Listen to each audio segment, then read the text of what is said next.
The tale opens with Harvey, the protagonist, riding in a car when his driver inquires why he always carries two scripts. With a faint grin, Harvey responds that it's a precaution in case one gets misplaced. The driver chuckles, remarking on Harvey's constant preparedness. He then proposes they grab a bite to eat. As their exchange wraps up, Harvey's demeanor shifts. He recognizes the true motive behind his habit is entirely different, rooted in two distinct reasons. One is a facade for those around him, meant to maintain appearances. As Harvey rests his hand on the nearby script, a system interface materializes before his eyes, displaying a message. The drama trained a youth can be absorbed, with the option to continue the process. A subtle smile crosses Harvey's face. The second script, however, is strictly for himself, meant for absorption in private. Meanwhile, Harvey arrives at LNK Studios, where the team leader Patrick is in a discussion with the director about casting Miller. Concerns arise over the early filming start time, but tensions flare when the director accuses the team of sidelining him. Patrick calmly refutes the claim, though their conversation remains unresolved. By then, Harvey has entered the studio, mentally bracing for another grueling day. Someone nearby notices his arrival, quietly noting how frequently Harvey shows up. Without delay, Harvey approaches and greets the man, then asks if there's any news. The dark-haired man, Hunter, lets out a heavy sigh and gestures toward a towering stack of scripts for upcoming projects in the first half of the year, an overwhelming number. Intrigued, Harvey requests to take a look. Hunter sees no issue with this, confident no one would shy away from reviewing scripts. Thanking him, Harvey flips through the pages. Observing him, Hunter muses to himself that such a diligent worker truly deserves recognition. The scripts Harvey examines span various genres: romances, historical epics, thrillers, all awaiting actors to bring them to life. Yet, none seem like viable options for him. The reason is clear: prize scripts are never handed to extras who only land fleeting close-ups in morning dramas. Still, being surrounded by these scripts fuels Harvey's drive to press forward. Suddenly, a commotion disrupts the quiet. The renowned actor Miller voices frustration at being offered yet another romantic role, his tone revealing a longing to star in a thriller.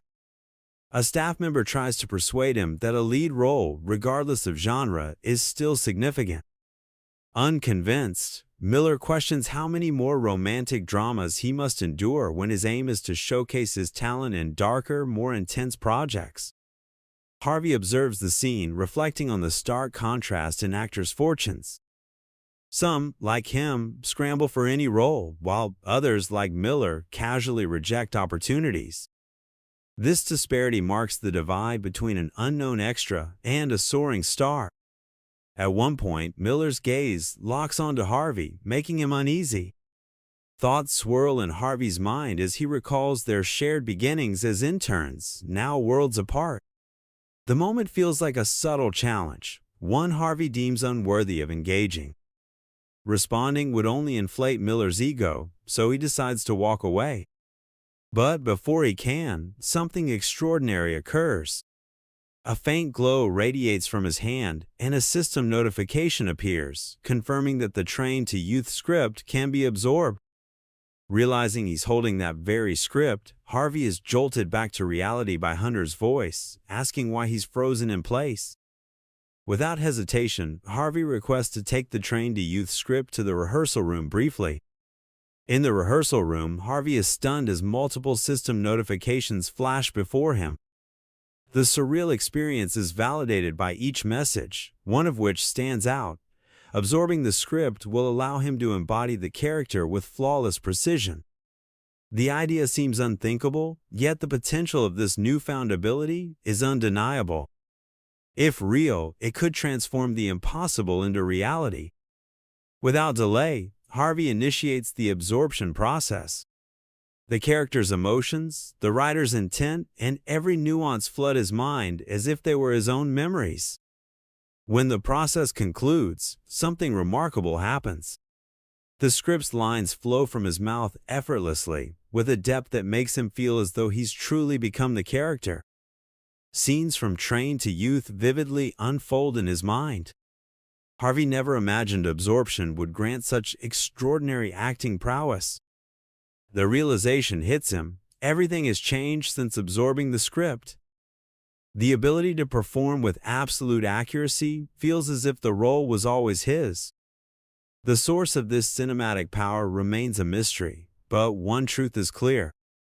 Before, awards, acclaim, and gala invitations were out of reach, leaving him to watch others' triumphs from afar.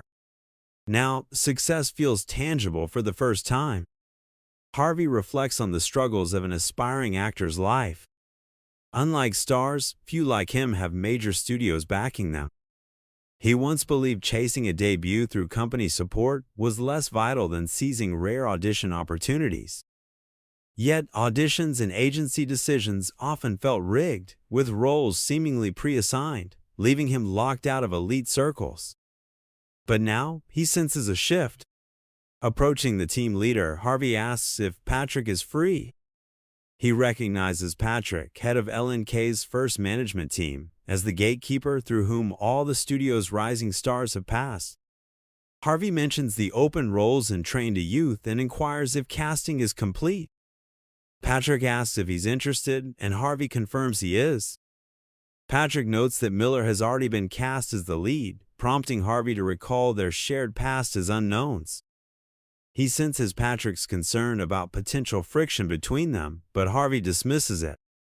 When Patrick asks which role he's eyeing, Harvey names Chris, a classmate of the main character's small but key role appearing in all 16 episodes.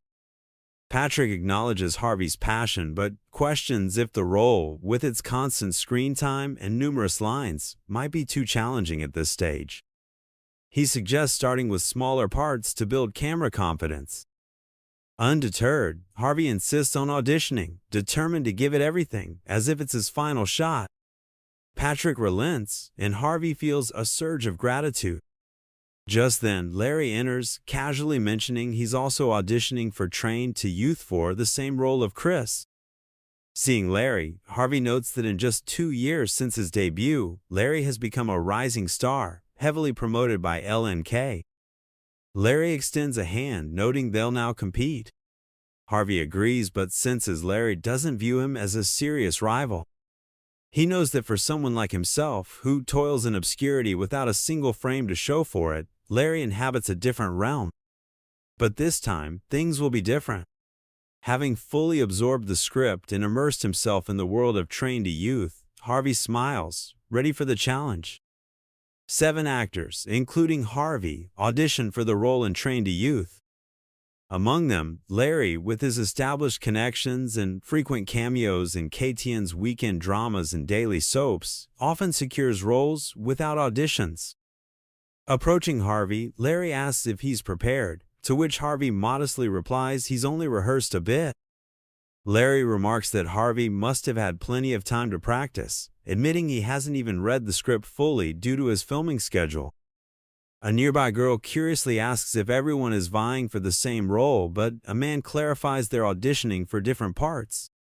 The casting director arrives, surveys the group, and comments on their striking appearances. A bespectacled man agrees, noting the actors' good looks. The director instructs everyone to enter and await their turn. Patrick hands Harvey a script excerpt, commending his polished appearance and advising him to stay calm and read the scene.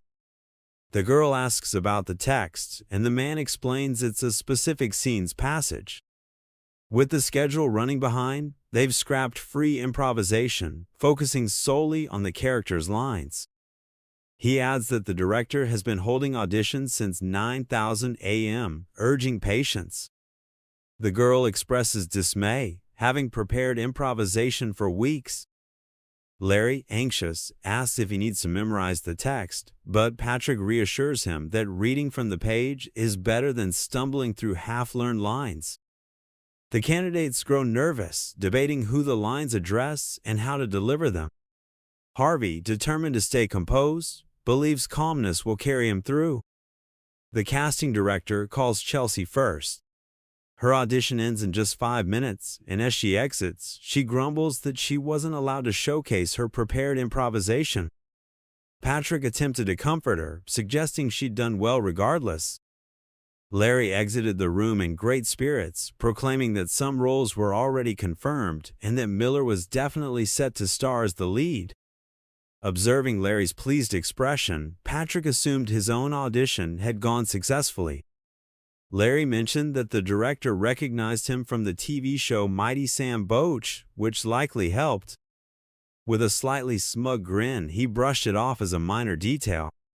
Just then, the casting director called Harvey in. Before he entered, a staff member wished him good luck.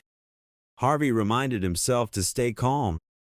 Inside the audition room, a man at a table asked if the actor had received the script, to which Harvey confirmed he had. Noticing Harvey's empty hands, the man asked if he'd forgotten the script. Harvey clarified that he'd memorized the entire section. The man noted that Harvey could refer to the text if needed and signaled for him to start. Harvey announced he'd begin with the 3rd episode at the 25-minute mark. The man provided a cue, asking if Chris was suitable for Sally. Harvey launched into his performance, rejecting the idea and stressing that Sally never judged others based on wealth. The man then requested a jump to the 4th episode at the 33-minute mark for the scene where Chris loses his temper. Harvey sharply accused Lester of acting out of insecurity, demanding he stop lashing out at others. As he performed, a woman on the panel observed him with clear interest. She recalled a line from the 1st episode about the pain of separation feeling physical and noticed Harvey's subtle eyelid twitch, like an instinctive blink at emotional peaks. She asked if this was intentional. Harvey admitted he wasn't sure of the writer's exact vision, so he interpreted it his own way.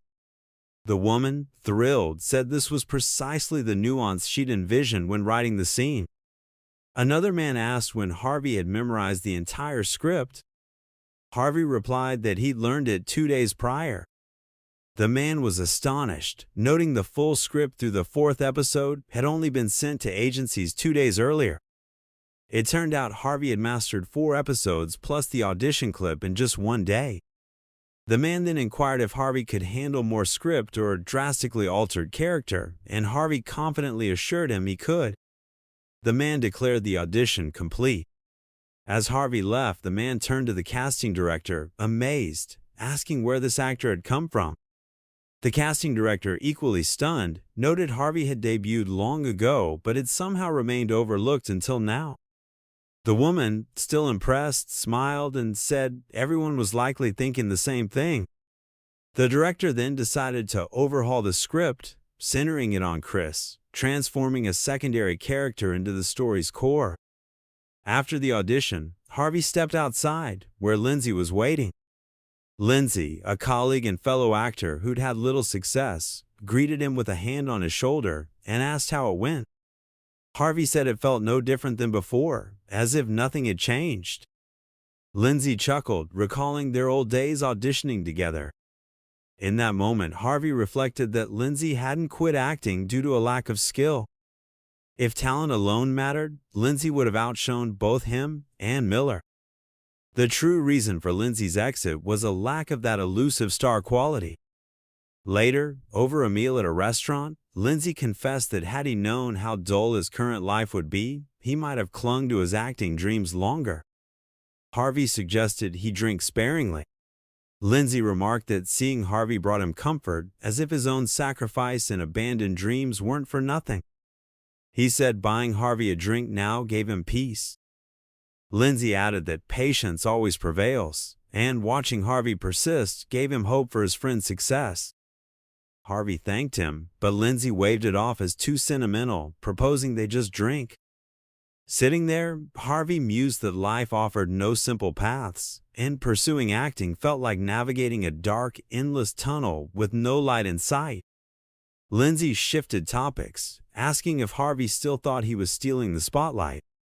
Harvey replied that nothing had changed.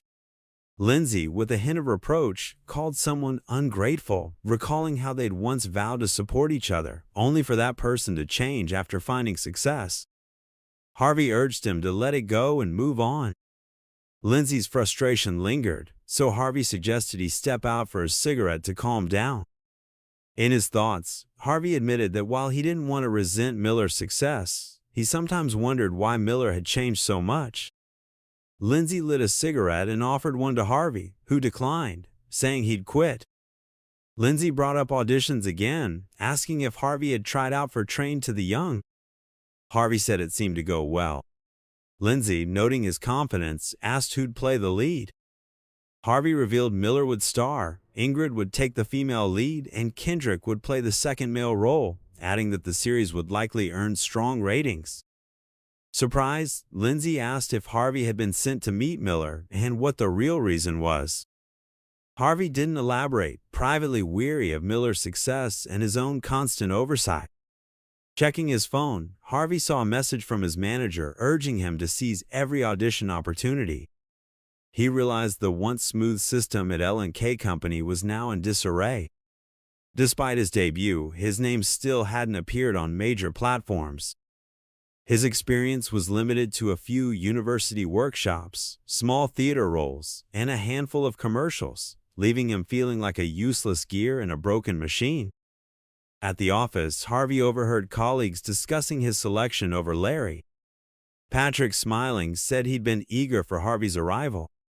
He handed Harvey a coffee and invited him to the restroom. Just then, Larry approached, congratulating Harvey on passing the audition. Harvey thanked him, and Larry hurried off to film. Following Patrick, Harvey thought that without his unique ability, he'd likely wear the same mask of concealed envy as others. Patrick noticed Harvey looked different than when speaking with Larry, adding that he seemed genuinely happy, and his smile was uplifting. Lost in thought, Harvey wondered why he felt such contentment. For the first time, he realized Larry and Miller were no different from him. This realization warmed him, even making him flush slightly. Hearing the director plan to rewrite the script and alter the character, Patrick suggested the director had likely spotted Harvey's talent. Harvey laughed and thanked him for the sentiment. Suddenly, Chelsea stormed into the office, visibly upset, fretting that her role might be cut. Her colleagues tried to soothe her, but she ignored them. Harvey acted as if he weren't there. Approaching him, Chelsea asked to speak privately. Initially, Harvey didn't respond but eventually agreed. Outside, Chelsea pleaded with Harvey to ask the director to keep her role, claiming he clearly favored Harvey. Confused, Harvey asked where she got that idea. She explained that everyone was talking about his standout final audition, prompting the script and role changes. She begged him to put in a word for her, even suggesting he recommend her for the role of a wealthy classmate. As she spoke, Harvey recalled a memory he wished he could erase when he'd once asked Miller for a minor role and Miller's response. Harvey wondered if Chelsea was implying he was responsible for her needing to re-audition. Chelsea shouted, blaming him outright, accusing him of over-preparing and memorizing the script obsessively to show off. Harvey thought she was beyond help. When she demanded what he meant, he said she'd never truly prepared for an audition in her life. If her role was cut during revisions, it only proved she hadn't shown her value. He added that he'd at least thought she knew her limits, then turned and walked away. Back in the office, Patrick saw the encounter's impact on Harvey's face and assumed Chelsea was just envious and greedy. He advised Harvey to try to understand her, then shifted topics, asking where they'd left off. Harvey reminded him they were discussing the director. Patrick confirmed, naming the director Axel, and noted that this time, Axel desperately needed a hit. Harvey pondered director Axel's situation, aware that a project flop could demote him to crafting weekend soaps or shuffling papers in the planning department. He questioned whether the director's role was truly kindized by the dismal ratings. Patrick, however, clarified that contracts weren't the issue, they were ironclad. The real problem was that tweaking the script for Harvey's benefit only highlighted the director's erratic tendencies. Several actors grumbled about Axel, and there'd likely be plenty of last-minute script changes during shooting.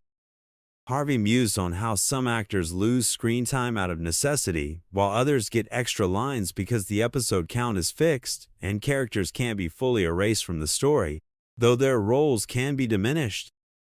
Patrick pointed out that Axel always clashes with lead actors on every project, yet is still hailed as a genius in his field.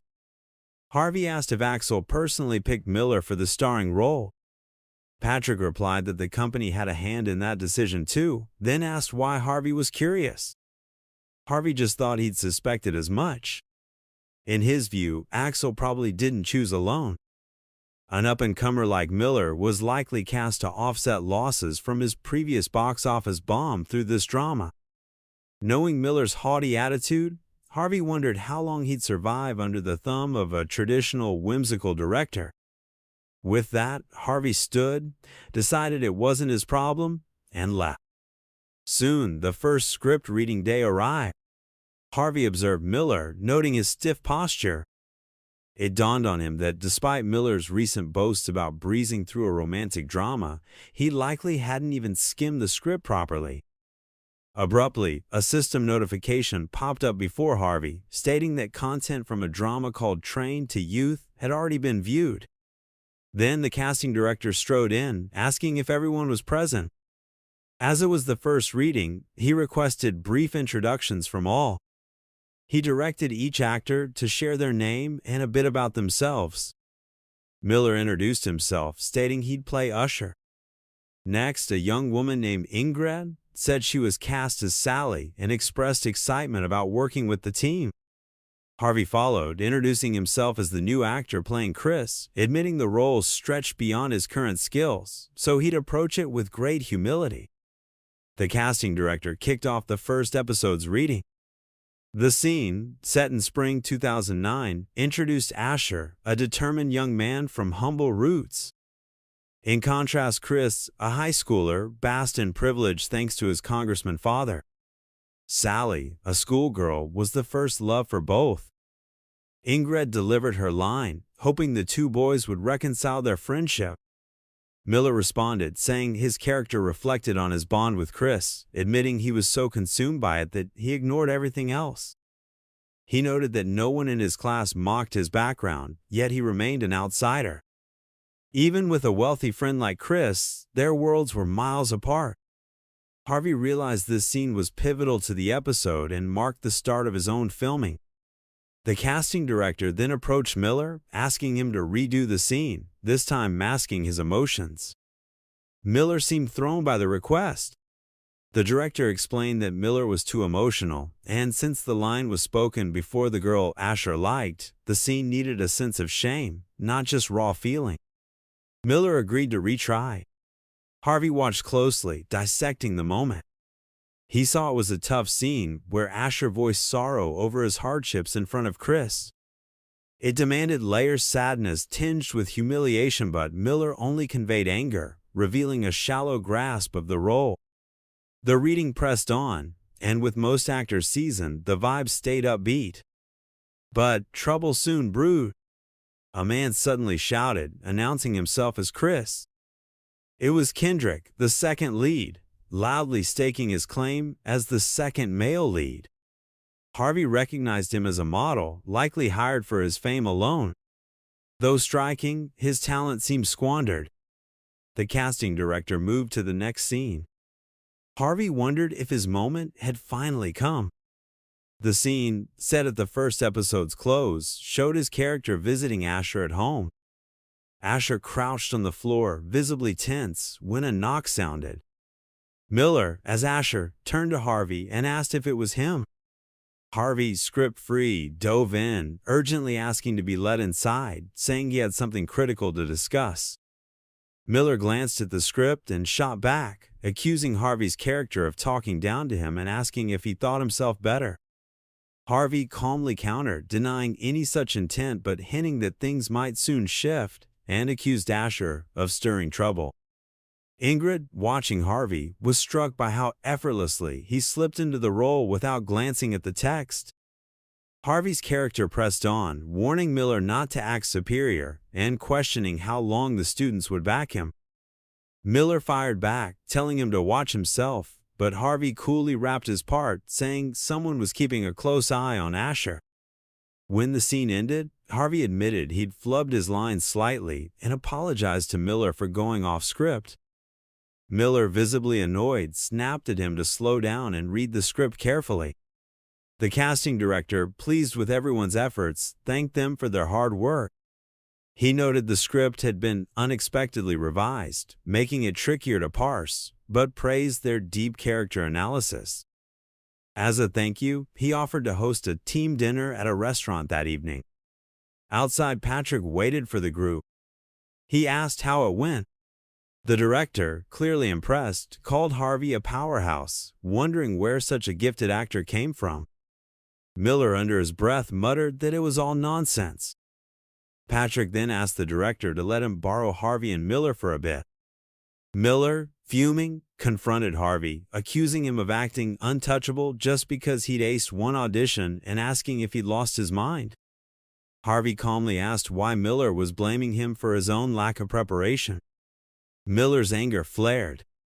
He shouted, reminding Harvey how he'd once begged for a spot on the project and now acted cocky after barely making the cut. He unleashed his frustration, saying this was exactly why he avoided working with unknowns. Harvey stayed quiet, reflecting. Now he saw why Miller always brushed him off. Those who'd tasted success often deem the lives of less successful people insignificant. Miller kept hurling insults, but Harvey turned and walked away. He thought Miller's presence was like a disease, capable of spreading failure to everyone around him. The idea repulsed him, but he was certain it explained Miller's behavior. Soon, Harvey entered the restaurant where the team was gathered. They waved him over, and he approached, asking for tongs and offering to man the grill for someone. Minutes later, Miller reappeared, now somewhat calmer. The group invited him to join them, observing that the meat on his table was barely cooked, but Miller politely refused, mentioning a mild stomach discomfort. Someone at the gathering remarked that the lead actor should sit directly across from the director, labeling his conduct as discourteous and improper. Others speculated if he always acted this way, and commented that such behavior at the outset of the project was not a good sign. Harvey then chimed in, stating that he wasn't particularly close to either Miller or the director. He reflected on how tight-knit the Korean entertainment industry truly was. In his view, the fall of a well-known actor or the rapid rise of a fresh face across all three major television networks often stem from such subtle moments. Harvey recalled his senior colleague Mira, who exuded a calm assurance and had clear expectations for her junior peers. He believed that earning the respect of such a seasoned professional would pave an easier path forward. Realizing he had made a positive impression, he felt he was off to a promising start. At that moment, the director addressed the group, commending their efforts and calling it an excellent beginning, encouraging them to keep up the momentum. The team responded with enthusiastic cheers, and Harvey felt a surge of genuine happiness. The following morning, Harvey awoke feeling disoriented and with a pounding headache. He struggled to recall how much he had consumed the previous night. Something felt off, and he soon realized he wasn't in his dorm. His mother entered the room, noting that he had come home very late. She mentioned that if it hadn't been for Lindsay, he might have passed out on the street in the cold. She then called him downstairs to eat, saying she had prepared bean sprout soup. As he got out of bed, Harvey reflected that some things in life remain constant. The debt still lingered, but so did the warmth of their home, alongside those odd, unsettling memories. At the dining table, he saw his parents already discussing him. His mother asked if he was overly stressed lately, observing that he rarely visited home. Harvey reassured her that things were going well for him these days. His mother smiled, saying she felt relieved. Looking at her, Harvey thought how radiant she still appeared despite her age, certain that he owed his own good looks to her. She added that even if he came home utterly intoxicated, she'd cherish seeing him. She mentioned preparing fried radish and bean sprout soup, proudly declaring herself a good mother.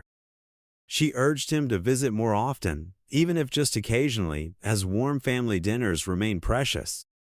Harvey recalled how he once viewed such words as mere pretense, feeling unworthy of facing his family due to his lack of success. But now, things were different. He told his mother that the miniseries Train to Youth would air on SBC on December 18th at 10 p.m., so she'd see him on screen more often. He shared that he had passed the audition and hoped she'd look forward to the premiere. Overjoyed, his mother exclaimed with delight, praising what a wonderful son she had. Her happiness filled Harvey with deep contentment, realizing this was why he pursued acting. She then called her friends, proudly sharing her son's accomplishments. Later, while checking her phone, she noticed Harvey's name in the news. He casually remarked that it was just a mention, but she insisted such things deserved promotion and celebration. Thrilled, she began phoning her friends, joyfully recounting her son's success. Afterward, Harvey retreated to his room to review the scripts the team leader had given him the previous night, likely while he was drunk. The more he thought about it, the more grateful he felt. He received 3 scripts: Mong Artists, A Woman's Cry, and Bus Driver. All were slated to begin filming later that year. Harvey chose to start with Bus Driver, eager to dive into its content. Suddenly, a system window appeared before him, displaying a message that his connection with the script had reached its peak, granting him access to data on the completion status of unreleased films. Another window listed these films with ratings on a 100-point scale. Harvey pondered whether the numbers indicated points out of 100 or a completion percentage, but they clearly reflected completion percentages. As he picked up the scripts, more windows appeared. The film Miracle in Prison scored 92 out of 100. The Advocate scored 96, while Sweet Beginning Sad Ending scored only 45.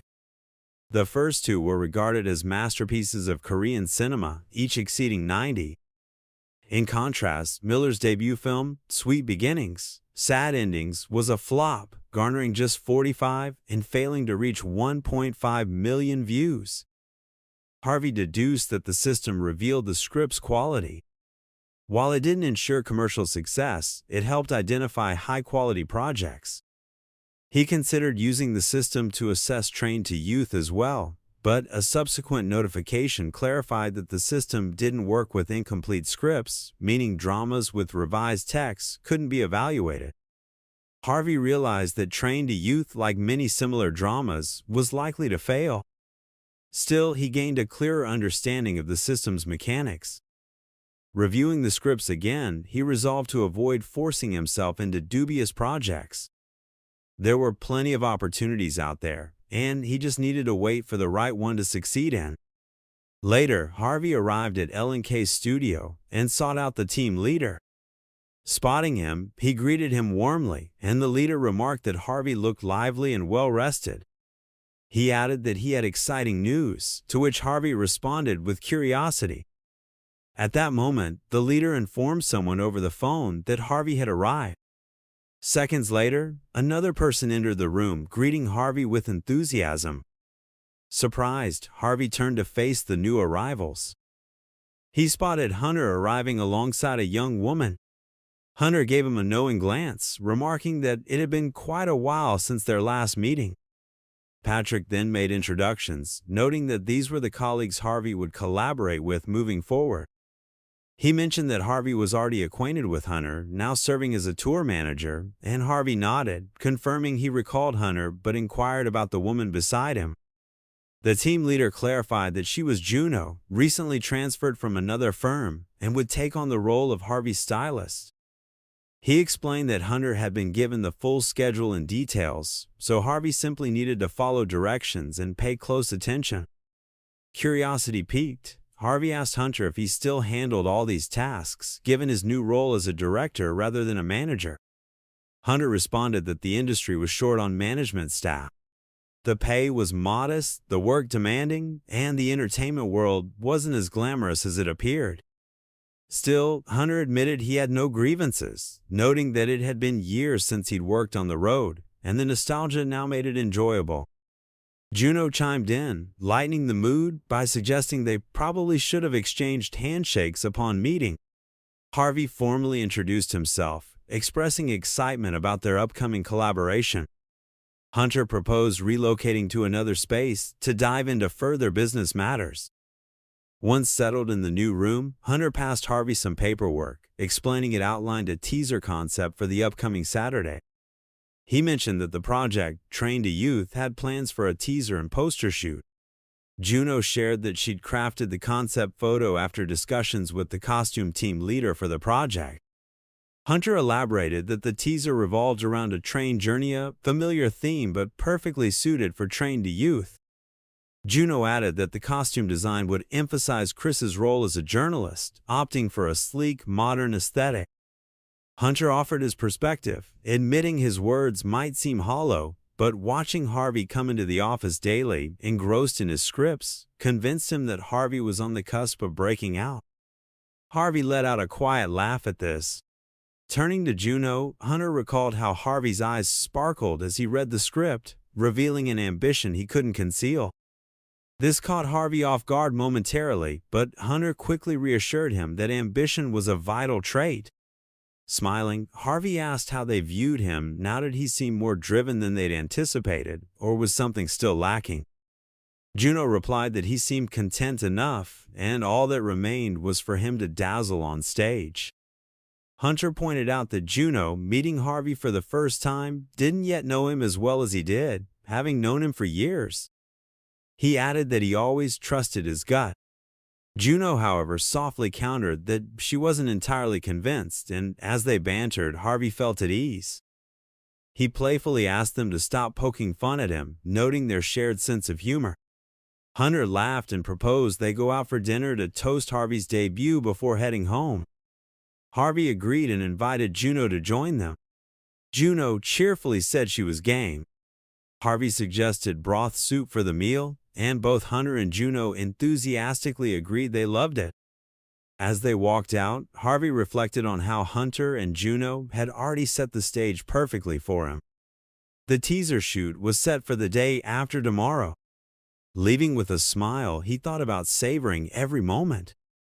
The following day, it all began when Hunter noticed Harvey arriving earlier than scheduled. He mentioned he was just about to call him in 10 minutes. Harvey explained that he'd likely woken up out of habit, nervous for his first shoot. He asked if Hunter had slept well. Hunter replied that, despite his years of experience, the crisp morning air always felt the most refreshing to him. Harvey flashed a grin before slipping into the car where Juno was already seated. She welcomed him warmly, and Harvey inquired if she was feeling fatigued. Juno, with a bold tone, declared she wasn't tired in the least. Harvey's mind drifted back to just 2 days prior, when they'd both gotten so intoxicated they nearly didn't make it home, collapsing from the night's excess. The more he observed her, the more he became certain she was truly one of a kind. It was only 5:00 a.m., with 4 hours to go before filming started, but prep work demanded time. Soon, Harvey was fully ready. Juno gave him a once-over and asked how he felt about the suit. Harvey replied that he was fond of it. Hunter let out a chuckle, remarking that after Miller and Larry's recent troubles, anyone near Harvey would now be overshadowed by his charisma. Juno nodded in agreement, adding that Harvey always appeared flawless, every outfit suiting him perfectly. Hunter pointed out that Juno had a keen eye for fashion as well. He then quipped that if he donned the suit himself, he'd never look as sharp. Juno, with a playful smirk, said that much was obvious. Harvey in turn commended Juno, noting her knack for hitting where it stings. Deep down, he felt the suit was a stark contrast to his usual attire. With each breath, he sank deeper into his role. For the first time, Harvey sensed the admiring stares from those around him. Soon, they all moved toward the car. Abruptly, Hunter approached the lead. Before climbing in, he asked if it was time to head out. Harvey, initially taken aback, nodded in agreement, and they entered the vehicle. En route to the Train to Youth set, Harvey reflected on how oddly he hadn't been able to sleep that morning. Gazing out the window, he noticed how the passing scenery mirrored the drama's mood. Hunter, scrolling through his phone, mentioned they had roughly 20 minutes until filming began and asked Harvey what he planned to do, suggesting they hang back a bit. Harvey, however, opted to go greet the crew. Hunter agreed, saying it was a smart move for a first shoot, and tagged along. Harvey then met the director, offering a courteous greeting and asking how he was holding up. The director, clearly pleased, responded warmly, noting Harvey's early arrival. Harvey shrugged, saying it just worked out that way. The director then remarked that Harvey's timing was perfect. Taking him by the arm, the director guided him to a specific spot, instructing him to stand there. After a careful look, the director commented that Harvey looked exactly as envisioned. Harvey wondered if the team's high energy stemmed from the project teetering on the edge of cancellation. Just then, the director turned and spotted the newly arrived actors, Ingrid and Kendrick. He greeted them, praising their punctuality. Noticing nearly all the actors were present, the director proposed discussing the storyboard over hot coffee. At that moment, a staff member informed him that one person was still missing. Surprised, the director asked who it was, and the staffer revealed it was Miller. Visibly stunned, the director quickly demanded to know when Miller would arrive. The staffer promised to contact the right people immediately and called another team member to confirm if Miller had reached the location. They were told Miller would arrive in 5 minutes. Observing the scene, Harvey felt a pang of guilt, though he knew the assistant director wasn't truly at fault. Hunter approached, advising Harvey not to stress too much. He explained that the situation was a sort of performance, a display to show the team that tardiness could wrongly shift blame in the future. Hunter added that the actor's behavior had changed since becoming a presenter, gradually picking up the bad habits of senior colleagues. With filming no longer starting precisely at 9 a.m., the actor had begun to think the schedule should bend to his convenience, effectively training the production team to accommodate him. Harvey, surprised, wondered silently why actors and production teams clashed at all when they could simply collaborate and support one another. Hunter noted that as a newcomer, he'd once said the same thing. The comment caught Harvey off guard. Hunter then said he'd go talk to the actor. Raising his voice, he called Miller a stubborn fool and questioned what he was doing on his first shoot.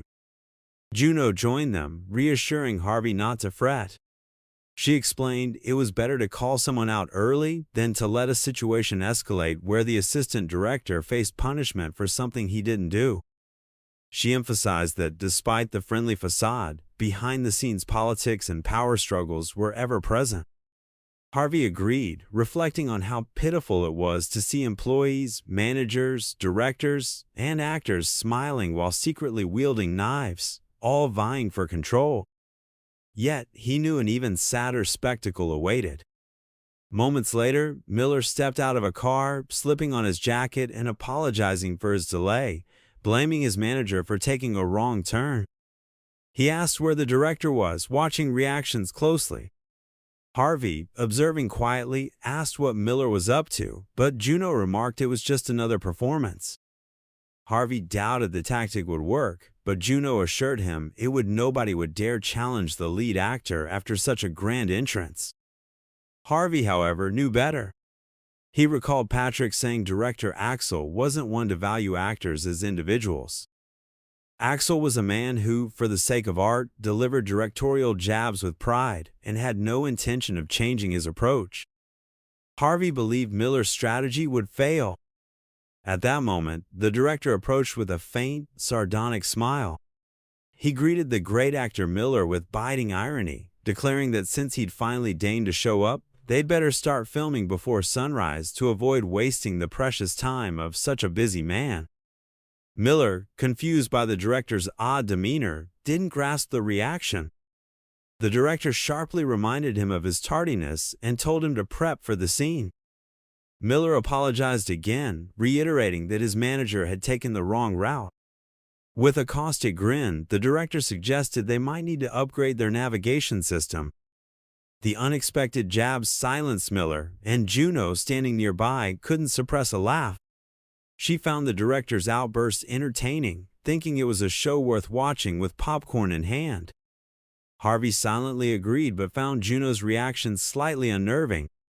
He then pondered what a teaser was, something like an appetizer before the main dish, a small taste meant to spark the audience's curiosity. A teaser, unlike a trailer, avoids revealing the actual storyline, focusing instead on crafting an atmosphere to captivate and intrigue viewers. As the team viewed the teaser for the movie, they discussed its impressive ranking as the second most trending video, with overwhelmingly positive feedback. They praised the exceptional quality of the cinematography and the vividness of the visuals, noting that the production crew had clearly spared no expense in creating this piece. No one detected any traces of low-budget CGI, and all agreed that teams operating at the caliber of the film industry were producing projects on an entirely different level. Hunter, delighted with the teaser, placed his hand on Harvey's shoulder and commended his on-screen charisma. Harvey, with a grin, responded that he only appeared briefly in the background of another character in the video. But Hunter maintained that Harvey had stolen the scene and asked what it felt like to see a teaser featuring himself trending in real time. Harvey paused to consider the question. As a newcomer to Train to Youth, ranked 18th in popularity, he knew his recognition was still modest compared to others. Glancing at his phone, he marveled at seeing his own face online, overwhelmed by a wave of long-awaited recognition and attention. To him, it felt like succumbing to a sweet yet perilous allure. Hunter, observing the response, remarked that with minimal competition from other shows, this was an ideal outcome, and the team could anticipate great success. Harvey smiled, maintaining his upbeat demeanor. Suddenly, a shout interrupted the moment. Miller, voice laced with frustration, declared he refused to watch what he called garbage. A surprised crew member explained they only meant to compliment Miller's appearance in the teaser. But Miller, growing angrier, dismissed the teaser as cheap and filled with second-rate emotions, calling it a pathetic display. Whispers spread among the crew, confused by his outburst. Hunter was momentarily at a loss for how to respond. Soon, the director, shifting focus back to filming, called for another take. He inquired about the crew's mood and reminded them they needed to wrap up before lunch, including the photo shoot for the poster. He noted they were in a tourist area and children would soon arrive, creating chaos. Crew members began discussing the situation. Some felt the previous take was successful and questioned why the director seemed so upset. Others suggested it was his way of enforcing discipline on set, as no one tolerated arrogance there. Another pointed out that their lease was expiring and the director couldn't afford delays. Hunter observed that when a director and actor clashed, the crew bore the brunt, and Miller faced harsh criticism that day. Someone wondered why Miller provoked the director at all, especially since the general manager had already clarified the situation, and perhaps the actor had simply forgotten. Ingrid speculated that, given Miller's personality, he only restrained himself because he was the lead. Still, everyone agreed that being reprimanded on the first day of filming undermined the director's authority, with Miller solely to blame. Larry added that Miller's tendency to spark conflicts was well known. Yet another crew member noted that, despite his difficult nature, Miller wasn't someone who would recklessly sabotage his career. Harvey reflected on this as well. He agreed Miller's outburst wasn't a sign of weakness.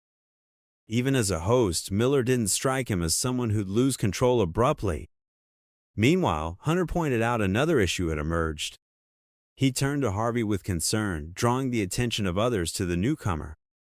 A man with glasses approached Hunter and Harvey, eyeing the latter and asking what his role was in this.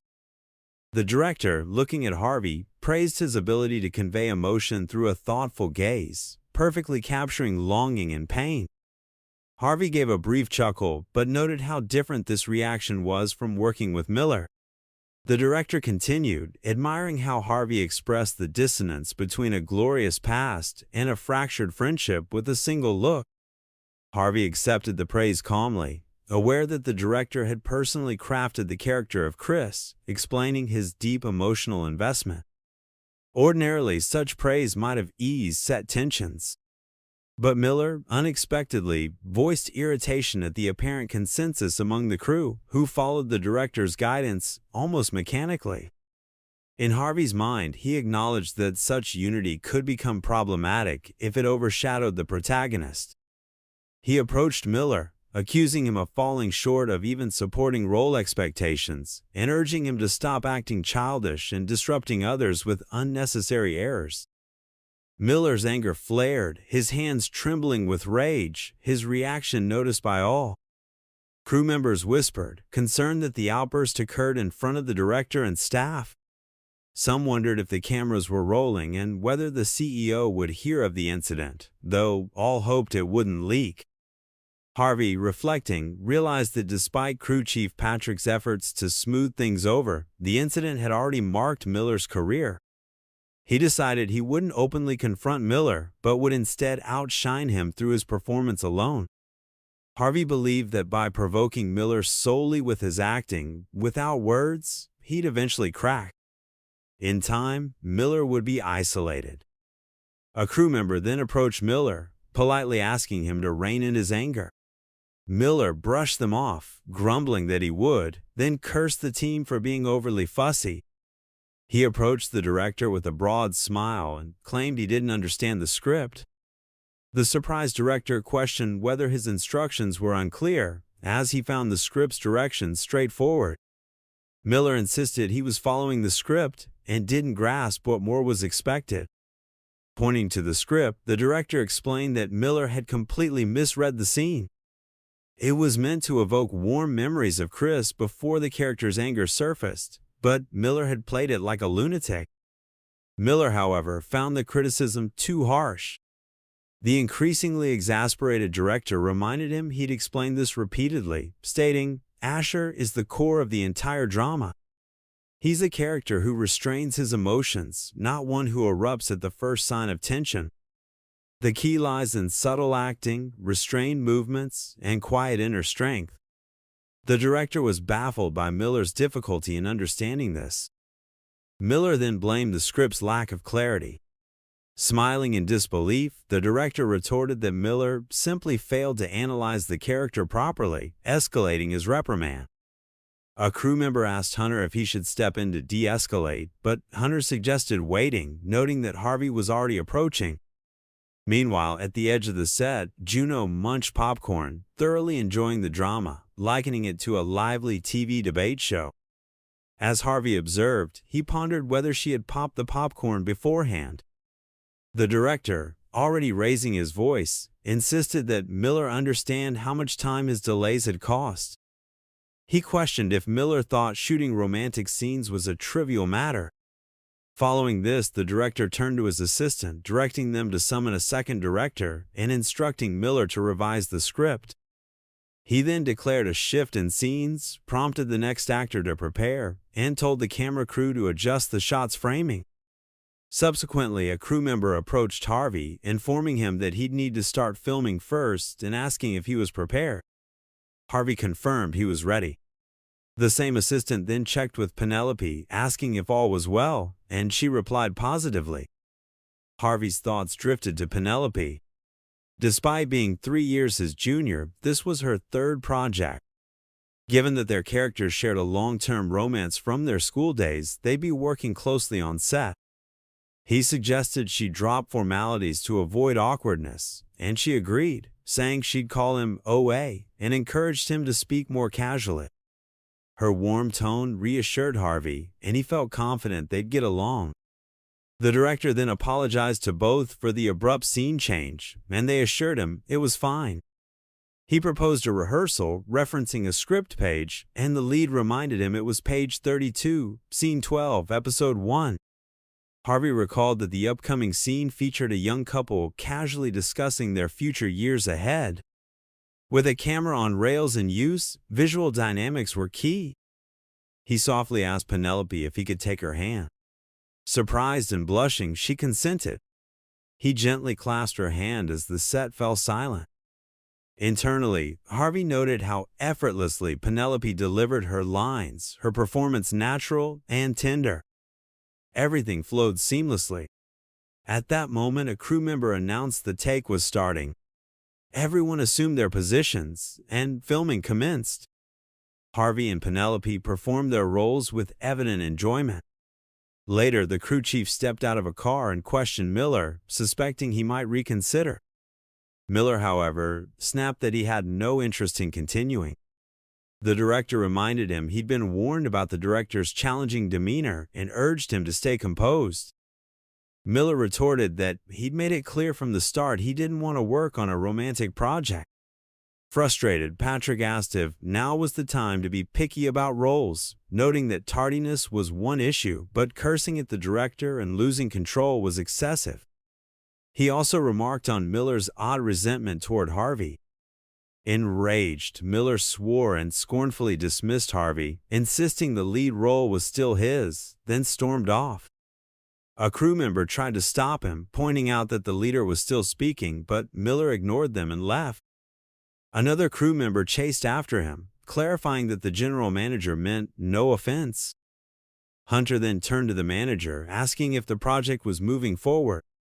The manager confirmed it was, explaining Miller was chosen to offset losses from a prior flop, making cancellation impossible.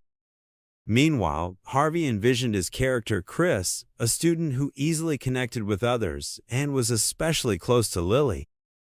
Their reunion, however, didn't rekindle old feelings, though she remained his sole romantic partner. They weren't the central couple in the drama, but served as vital, emotional anchors. This was the character arc the director had crafted for Chris. Observing the actors' performances, the director was satisfied, confident his knack for casting remained sharp. After the scene, Harvey approached the director, requesting permission to greet the boss. The director warmly agreed, calling Harvey a solid guy. Harvey humbly demurred and headed toward the manager. Meanwhile, Patrick, still visibly annoyed with Miller, overheard Hunter remark that Miller had grown overly cocky. At that moment, Harvey joined them, greeting the director and asking if he was there to monitor filming progress. The group leader smiled, sharing that he'd heard glowing reviews about Harvey, even mentioning that Miss Samira was disappointed not to have scenes with him. Harvey modestly said he wasn't doing anything extraordinary. Patrick advised him to ignore others and keep up his momentum. Harvey promised he would. Before leaving, the manager encouraged Harvey to maintain his strong work and approach the director. Hunter then placed a hand on Harvey's shoulder, commending him for managing challenges independently, admitting that Harvey's efforts left him with little to do on set. Harvey chuckled, saying it was too soon to chase bigger roles, though inwardly he acknowledged his ambition. Behind his polite newcomer facade burned a fierce desire for recognition. He vowed to elevate himself within a year, no matter the cost. The set's atmosphere was vibrant and upbeat, and Harvey felt content. Things had run smoothly since Patrick's manager visited. Even the prior source of tension had noticeably calmed, likely due to pressure from the production company and CEO. Harvey's gaze shifted to Juno, who was idly munching popcorn, grumbling that she'd brought 2 buckets for nothing, as the expected drama didn't unfold. Harvey began to question if she was even rooting for them. Approaching, Hunter expressed hope that things would resolve peacefully, noting that even Miller was making an effort. He emphasized the need for a calm set atmosphere. Harvey, however, thought to himself that this was just the beginning. Hunter agreed, mentioning that after an afternoon interview, filming would continue. He stepped away to take a call, and Harvey nodded. Watching Miller, Harvey saw he was genuinely trying to curb his temper, suggesting the leader's words had an impact. While not perfect, it was the best outcome for now. After his call, Hunter told Harvey he'd need to tour the site a bit longer. Soon, a staff member approached the actors, asking them to sign posters. Surprised by the quantity, the actors learned from the staffer that 50 viewers would receive signed posters and booklets. The teaser had drawn more attention than anticipated, leading to a longer press conference, more entertainment news appearances, and a packed schedule. Though everyone grumbled about fatigue, Harvey felt invigorated. His first poster, his first signature, felt only excitement, not exhaustion. The director ordered the completion of the posters and booklets, and Harvey complied. The director then instructed the crew to set up cameras, summon reporters, and confirm all actors' presence, including Patrick's. A crew member verified Patrick had arrived. With that, the director formally announced the project's presentation launch. A journalist approached Harvey, and the star courteously invited him to pose his question. The reporter voiced curiosity about whispers that the script underwent substantial changes post-audition. Harvey responded graciously, noting that the director had been generous to him, but he felt the revisions were intended to enhance the story's framework. He also seized the moment to express gratitude to the director and writer. Following the press event, stories about the Train to Youth project started surfacing online in real time. The primary trailer, meant to highlight the lead characters, featured Harvey's face more frequently than anticipated. Consequently, articles mentioning him garnered far more attention than he had foreseen, and Harvey felt genuine delight scrolling through them on his phone. Later, Ingrid approached him, proposing a small cast gathering. Harvey inquired if it would be just the actors or if the director would attend as well. Ingrid replied that the director was unavailable, tied up in a script discussion with the writer. Shortly after, Hunter asked Harvey if he was heading home. Harvey responded by asking if he could join the cast get-together. Ingrid and Kendrick eagerly urged Hunter to come along, expressing their desire to spend time with him. Hunter agreed but cautioned them to behave responsibly. Harvey then excitedly shared the news with the group. Ingrid, upon hearing it, was visibly thrilled and brightened up, pleased that they could finally let loose and drink heartily. At the restaurant, Harvey was asked at the entrance whose name the reservation was under. He answered that it was booked under Ingrid's name. The receptionist then directed him to the group's location. He joined his colleagues, who were already waiting. Ingrid asked if he'd had trouble locating the place, remarking that the bar's exterior was distinctive. Harvey said it wasn't difficult to find, though he initially mistook it for something other than a bar. He then asked if everyone had arrived, as it seemed some were absent. His question created a palpable unease among those present. Harvey grinned, apologized, and suggested that any tension might stem from him and Miller, noting that filming must have been awkward. Ingrid reassured him that misunderstandings were typical in groups, mentioning that their team often faced conflicts that were later resolved.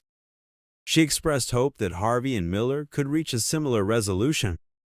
Harvey explained that Miller had a challenging personality, often demanding special attention to feel content. He speculated that Miller might not have expected to land the lead role and could be harboring resentment.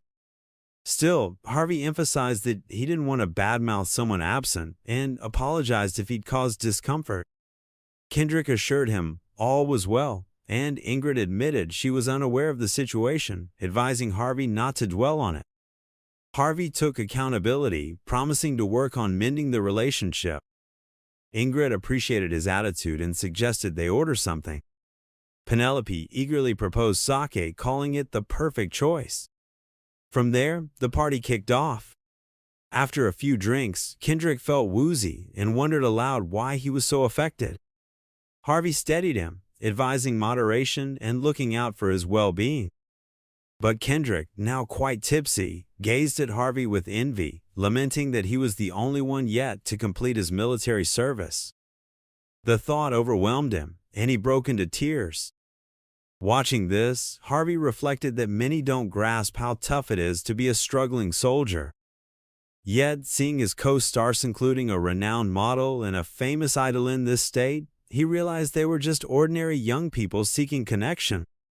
Later, Harvey asked Ingrid if her acting career was prompted by her agency. She clarified that it was her own decision, as her role in the group had grown uncertain, pushing her to explore new paths. Harvey concluded that this might have been her only way to thrive in a harsh, competitive world where everyone vies for success. He felt no right to judge her. Instead, he admired her remarkable talent and dedication. He also empathized with the emotions likely driving her choices. After a while, he grew curious about how Kendrick entered acting. Kendrick shared that his company, deeming his striking appearance too valuable to waste, encouraged him to try acting. With some self-deprecation, he admitted he wasn't particularly skilled and once heard a director suggest his best role was to simply stand still on set. Harvey surmised that the director had likely done his best. Soon, Kendrick surprised Harvey by asking him to teach him acting. Harvey was taken aback, unsure why Kendrick chose him. Kendrick explained that the team viewed Harvey as a peerless master of line memorization, a director's favorite who nailed roles in one take without errors. He confessed to feeling a bit jealous and asked earnestly how Harvey memorized entire scripts. Harvey modestly deflected, saying he didn't quite follow their point. Kendrick then shared that the crew had discussed this phenomenon, noting that Miss Juno once said she'd never seen Harvey rehearse or even hold a script. Kendrick found it strange, as most actors carry scripts even after memorizing lines. Penelope chimed in, confirming she'd never seen Harvey with a script in hand. Ingrid then voiced a suspicion that something about it felt mysterious. When did Harvey study, if not in the car? Scrutinizing him, she guessed he was hiding something. Harvey, genuinely perplexed, said he couldn't grasp what they were implying. Ingrid proposed another theory. Perhaps Harvey had extraordinary mental abilities, allowing him to memorize scripts after a single read. This idea eased his mind slightly. Penelope laughed, suggesting Harvey was likely just diligently practicing at home. But Ingrid insisted she truly believed he was exceptionally intelligent.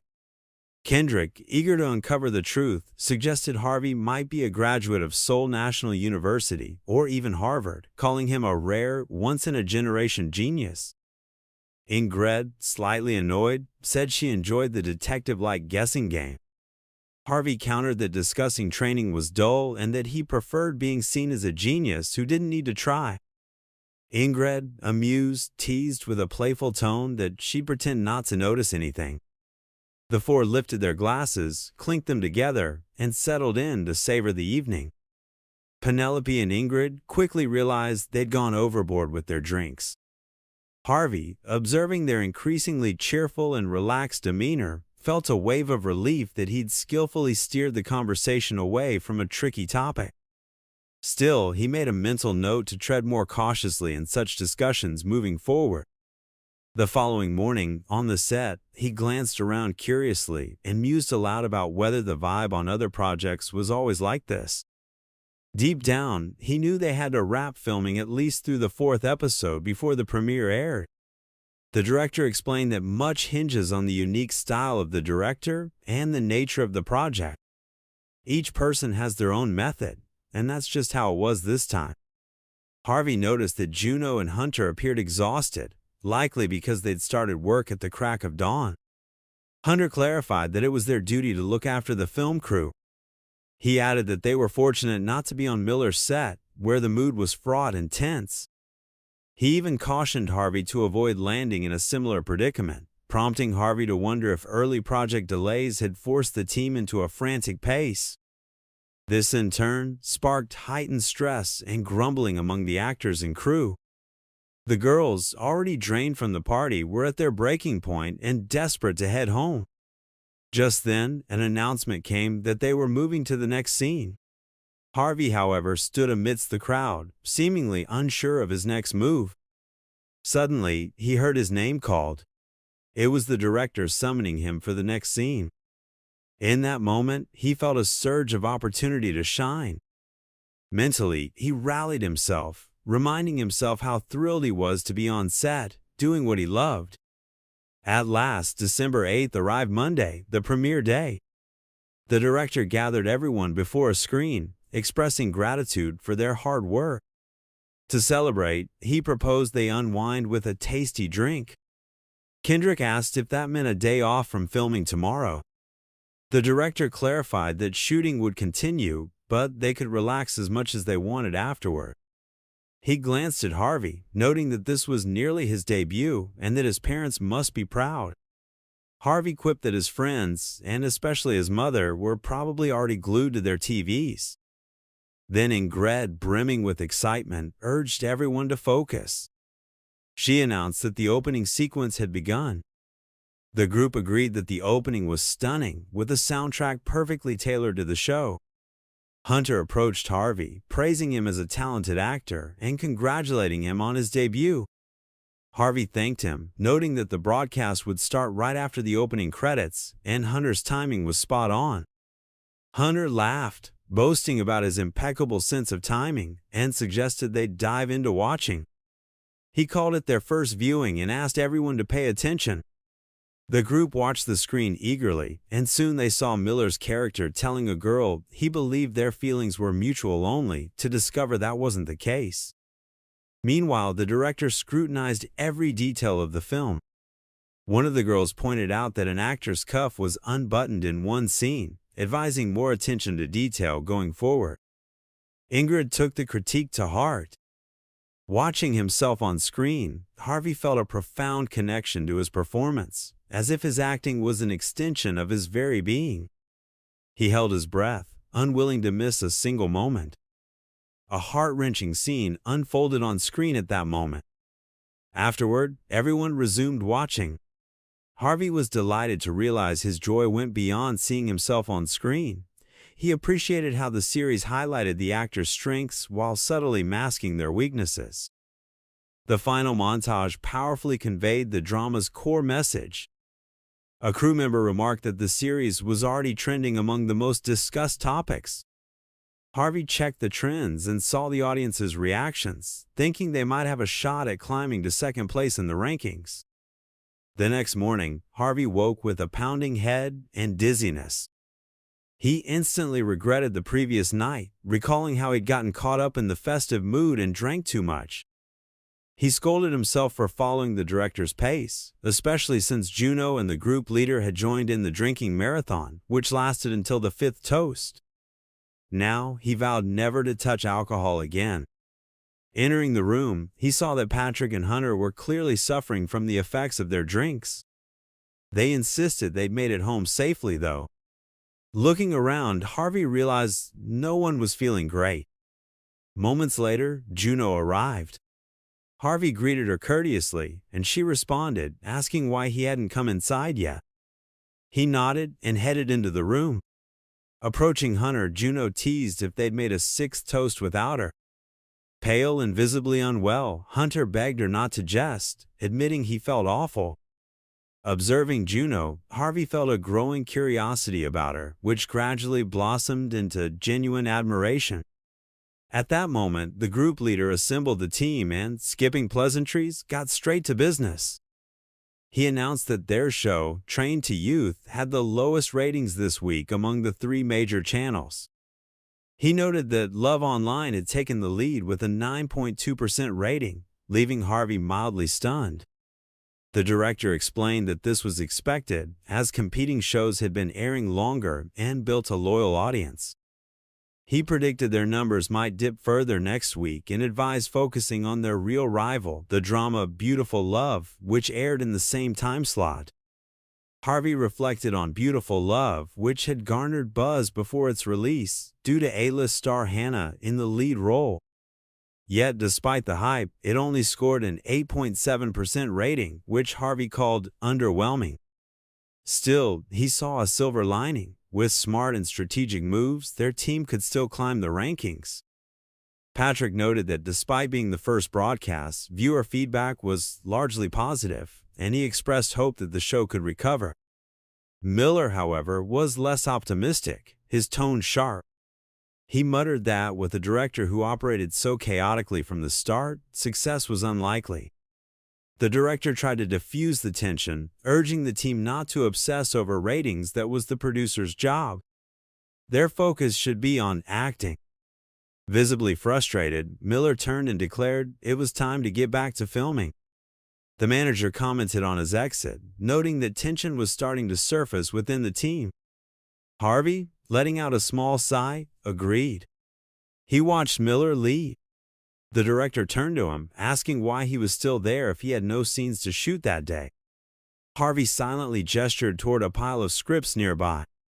The surprised manager followed his gaze, and Harvey confirmed those were the scripts he'd been studying. Patrick admitted he'd never met someone so dedicated and driven. Harvey shared that he'd already finished reading the scripts he'd been given earlier. Even more astonished, the manager asked if he'd truly read them all. Harvey nodded confidently, adding that none of the characters in those scripts had truly captivated him. Patrick started to question whether he had thoroughly reviewed the scripts, while Harvey silently acknowledged that he had not only read them, but had nearly committed each one to memory. The director pointed out a character named Paul, suggesting it was an ideal role for Harvey. However, Harvey confessed that this script struck him as the least compelling of the trio. He remarked that despite the role's prominence, the character appeared rather pitiable. The genre felt overly niche, and the conclusion was, frankly, lackluster. When the discussion shifted to the other two scripts, Harvey found himself unable to provide a clear preference. At that moment, Hunter approached and commented that Harvey was quick to judge. Placing a hand on his shoulder, he suggested evaluating roles with less emotion. With a slight grin, he noted that even Juno was impressed by this approach, adding that Harvey sounded like a true film critic. Patrick, in response, advised Harvey to be particularly discerning, as his rising popularity demanded caution. Still, he concluded that nothing could be resolved immediately. He then spread out several more books and scripts before Harvey, asking if he was truly capable of managing them all. With a faint smirk, Harvey replied that 10 minutes would suffice. Skeptical, the manager pressed again, questioning if 10 minutes was really enough. As Hunter began skimming one of the scripts, he remarked that it was far from straightforward. Intrigued, Harvey asked what he was reading. Hunter responded that it was Top Dog, a film about boxers. Harvey pointed out that the project had a 91-point rating and seemed promising overall, but the protagonist was described as only 160 centimeters tall, implying the other actors would need to be at least 2 meters tall for visual harmony. Hunter then inquired if any script had truly captured Harvey's interest, to which he admitted he remained undecided. His thoughts drifted to a script titled The Kid Who Cried Wolf, the only one rated above 90, a lowbrow comedy about petty street hustlers. Harvey felt the film lacked significant potential, recognizing that quality mattered, but high ratings didn't ensure commercial success. As he was just starting to build his reputation, he knew he had to tread carefully. He yearned for a versatile project with minimal risk, but a well-defined role that could elevate his standing. Just then, Hunter handed him another script, urging him to give it a close look. Harvey gazed at the cover, where the title Fisherman stood out. Lost in thought, he was approached by the manager, who placed a hand on his shoulder and shared that the director's debut film had drawn 2.6 million viewers, with his follow-up exceeding 10.5 million. The figures were undeniable, and Patrick emphasized that Harvey should take this project seriously, asking if he was prepared to commit.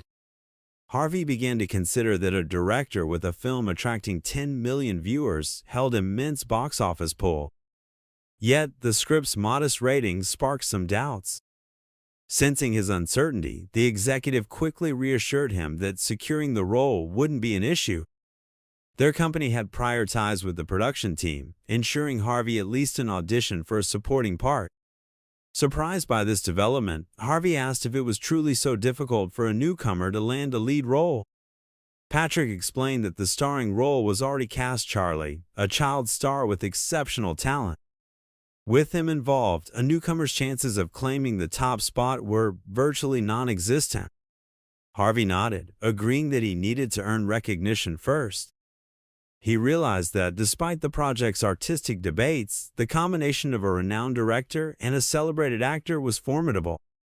The manager added that if Harvey chose to pursue the role, he'd need to act fast due to fierce competition. Reflecting on these words, Harvey considered that if rapid success was the goal, Ryback seemed a logical choice. Yet, a sense of unease lingered within him.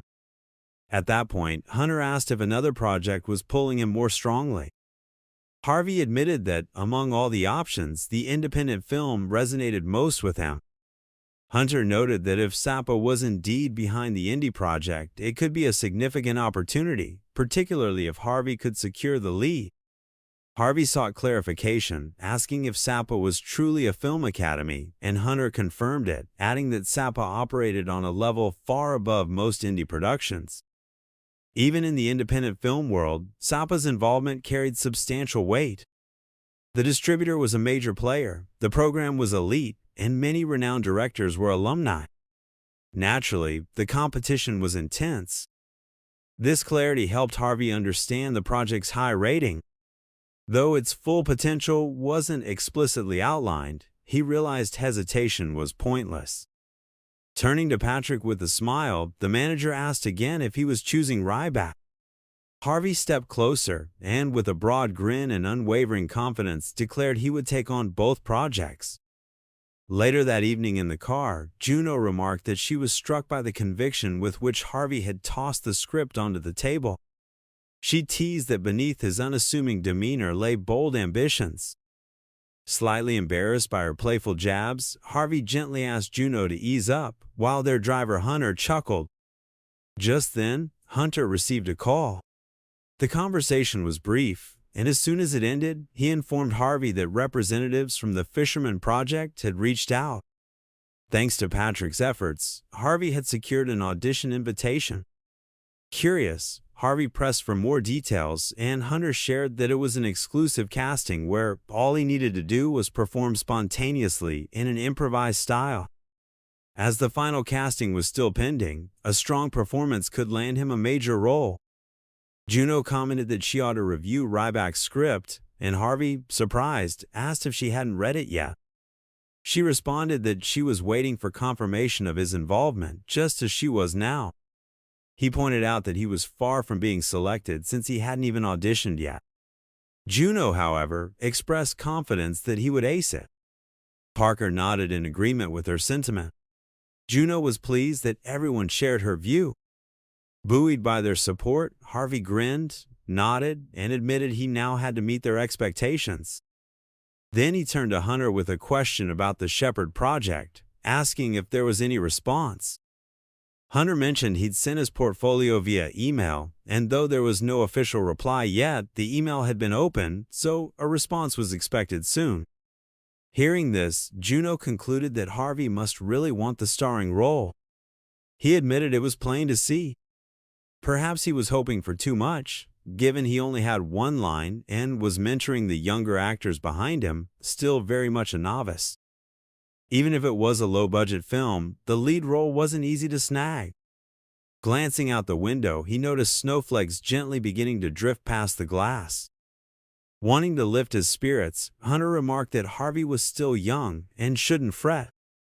He assured him things were moving in the right direction and that they were fortunate. It was a rare moment when they could pause for Christmas. The snow fell beautifully, and it was worth savoring while it lasted. Next year, there'd likely be little time or energy for such moments. Harvey gazed at the snow again and gave a small smile, agreeing. As they sat in the car, Hunter turned to Harvey and reminded him it was Christmas, asking if he had any plans now that filming had wrapped. Harvey confessed he hadn't given it much thought. Hunter teased that he might be planning a discreet rendezvous with a secret lover, but Harvey quickly denied it. Laughing, Hunter asked if he was heading back to the company. After glancing around, Harvey offered to drive him to Sadanga. Hunter clarified if he meant visiting his parents, and Harvey confirmed. Then Hunter suggested a trip to the mall. Surprised, Harvey asked why, and Hunter reminded him he should have received payment for the first 2 episodes. Since he hadn't seen his parents in a while, showing up empty-handed would be improper. Agreeing, Harvey decided to swing by the store. After shopping, he reflected on finally bringing something for his parents. Except for the day he was cast, he always found excuses, blaming work, and rarely visited home. Even now, despite the gifts, he felt he'd probably still get a scolding. Entering the house, he was greeted by his parents sitting together. His mother lit up when she saw him. Beaming, she called him a true star, showering him with praise, asking if he was too busy and if filming had finally ended.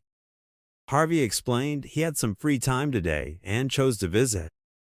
He handed over the gifts, warning that he might have misjudged the sizes and picked something randomly. His mother teased that at least he didn't grab them off the street, and his father asked if they were too costly. Harvey reassured them he'd paid with his earnings, so there was no cause for concern. His parents tried on the clothes, noting the sizes were perfect. Deep down, he admitted he shouldn't have put off this visit so long. Noticing his expression, his mother asked why he was staring at her like that. She told him not to worry, saying he was just a son giving gifts to his parents. Harvey agreed, promising to bring something even better next time. His mother invited him to sit, reminding him his drama was about to air and suggesting they watch together. When an alarm sounded, Harvey asked his father what was up. He explained it was his mother's doing. She set an alarm no matter when she went out, morning or night, to avoid missing an episode. Her dedication warmed Harvey's heart. His father added he'd had to talk her out of hanging a huge banner to support the show. Just then, his mother returned, catching their conversation, and asked if they were talking about her while she looked for her phone. Harvey swiftly changed the topic, handed her the phone, and pointed to the screen the drama was starting. As it began, his mother pointed at the screen, recognizing the actress as Ingrid, noting her pleasant demeanor and good manners. She even joked it'd be nice to invite her over someday. Harvey, surprised, asked why she mentioned Ingrid. His mother then recalled Penelope, asking if she was his girlfriend. Harvey clarified she was just his character's girlfriend, but his mother waved it off, saying it was practically the same, and teased that he always acted aloof. She then commented on Miller, saying his performance felt unconvincing, and asked if something happened on set. Harvey shook his head, but inwardly, he was amazed at his mother's keen eye for detail. At that moment, his phone showed an incoming call from Hunter. He told his mother he urgently needed to take it. Surprised, as there was no filming today, he was stunned when he read the message, a letter from director Pastuk at Safa. He immediately called Hunter back to verify its authenticity. Hunter confirmed that director Parker had reviewed Harvey's portfolio and personally requested a one-on-one meeting, showing genuine interest and advising him to give it his all next year. Harvey thanked him wholeheartedly. Turning to his mother, he apologized for the interruption, saying it was nothing major. She squeezed his hand with a warm smile, saying she didn't know the details but felt relieved. It seemed things were finally looking up. Harvey nodded, feeling that his career was indeed starting to gain traction. As CEO Patrick had forecasted, the ratings made a complete turnaround in the latter half of 2024, and now they were firmly at the top. Ultimately, Larry clinched the award for Best New Actor. However, Harvey paid little heed to this achievement. His own drama was enjoying significantly higher viewership. While the protagonist sat in his car mulling over this, his partner broke his train of thought. Hunter remarked that director Patrick possessed remarkable charisma, and Harvey nodded, agreeing that it was unmistakable. Hunter further commented that the script showcased a keen, intuitive understanding, sharply exposing societal flaws. As Harvey read through it, he sensed a cynical perspective on reality woven into the text. It vividly portrayed a hero who transcended all social conventions. The underworld was captured with astonishing accuracy, as if penned by a psychopath or someone on the fringes. The script carried a distinct atmosphere, reminiscent in some ways of Harvey Schopenhauer. Later, Harvey met with director Parker, the script's writer, who greeted him with exceptional warmth. After exchanging pleasantries, they settled at a table to talk over a meal.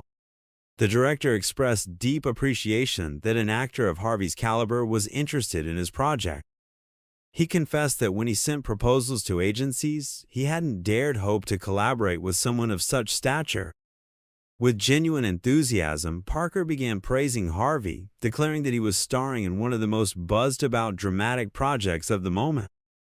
Harvey was taken aback. He hadn't anticipated such high regard from the director.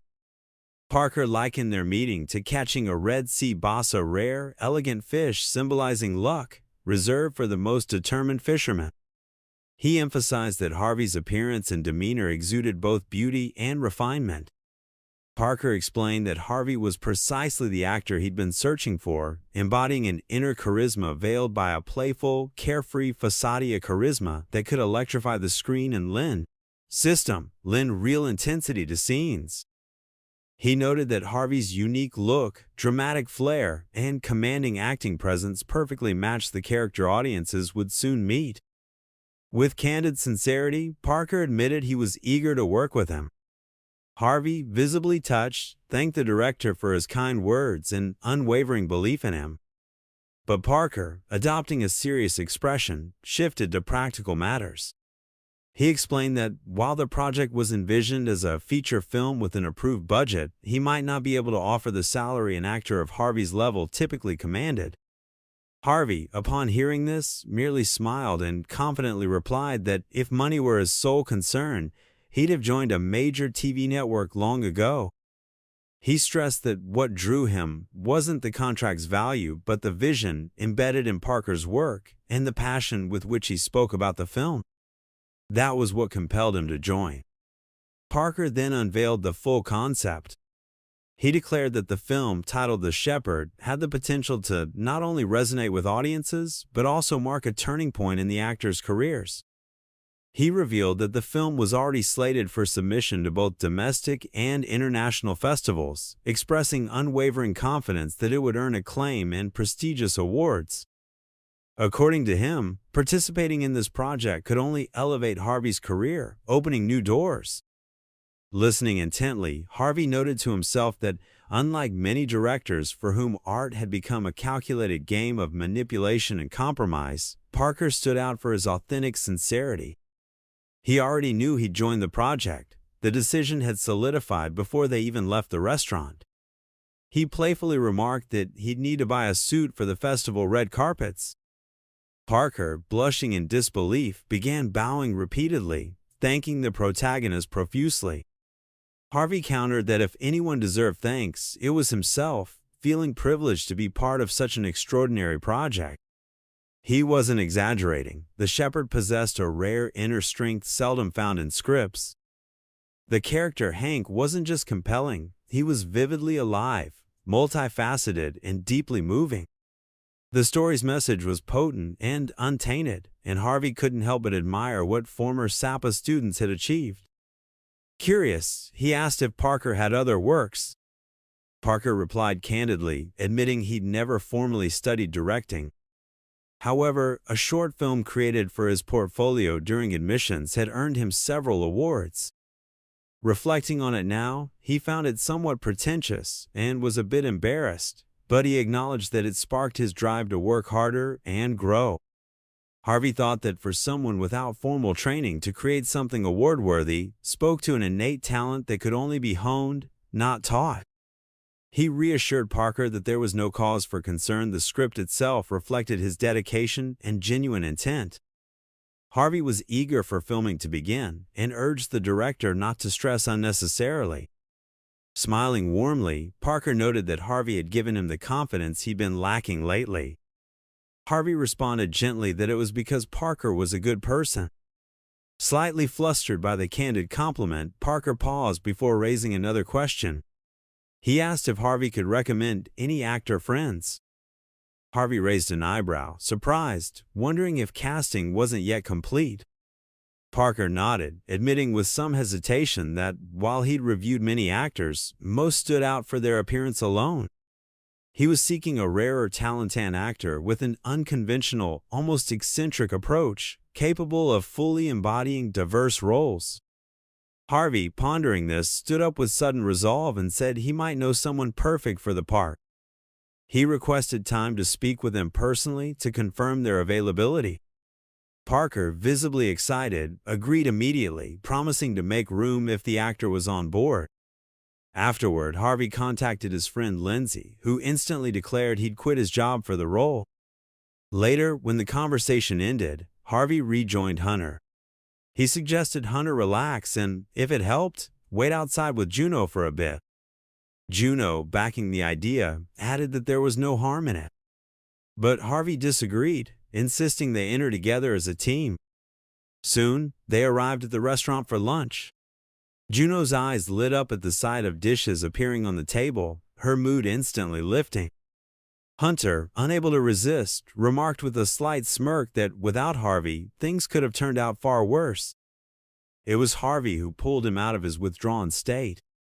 Then, a restaurant employee named Lindsay approached them. He bent forward a bit and, with a sheepish grin, mentioned they'd run out of chicken wings. Noticing the waiter's weary look, Harvey suggested he take a moment to sit and relax. Lindsay, however, responded with assurance, saying all was well and wished everyone a hearty bon appetit, declaring lunch was on him. Turning to Harvey with warm curiosity, he asked if he'd been swamped lately.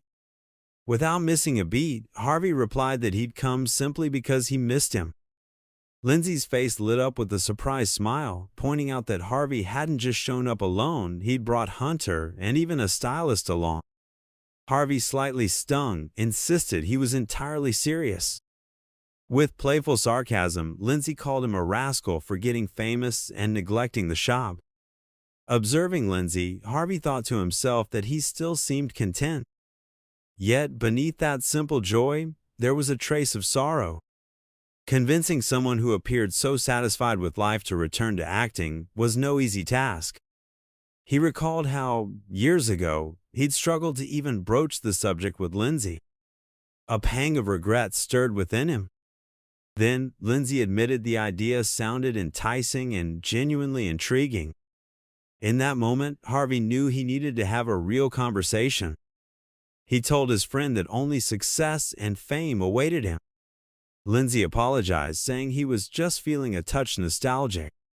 Then Harvey decided it was time to share what had been lingering on his mind. He confessed he'd been mulling it over for a while and had concluded Lindsay didn't belong in sales. Harvey believed no one he knew had the same knack for transformative acting. So he boldly invited Lindsay to join him on the screen, to act in the film together once more. Later, as they sat in the car, Harvey's eyes were glued to the script. He reflected on how hard he'd worked to persuade Lindsay to join the project. Their talk, as it turned out, had been somewhat clumsy. He knew he hadn't gotten a flat-out no, but neither had he secured a yes. Still, despite his unease, he chose not to spiral into pointless speculation, letting out a relieved breath.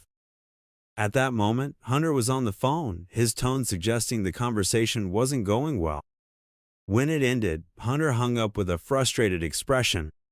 Harvey asked if everything was all right. With a scowl, Hunter muttered that he was fed up with it all. He grumbled that Miller had messed everything up. They stepped out of the car and immediately sensed the heavy atmosphere. The set was thick with tension, faces etched with worry and confusion. Observing the scene, Harvey couldn't help but ask why the crew was in such a state. An assistant director approached, apologizing to Harvey for dragging him into the mess. Remaining composed, Harvey urged him to stay calm and keep it together. Hunter, eager to understand, asked what had happened. The assistant explained that a major clash had erupted between the director and an actor that morning. At one point, Miller started complaining again, only to be told he should have known his dialogue had changed. No one could fathom why he was using the old script.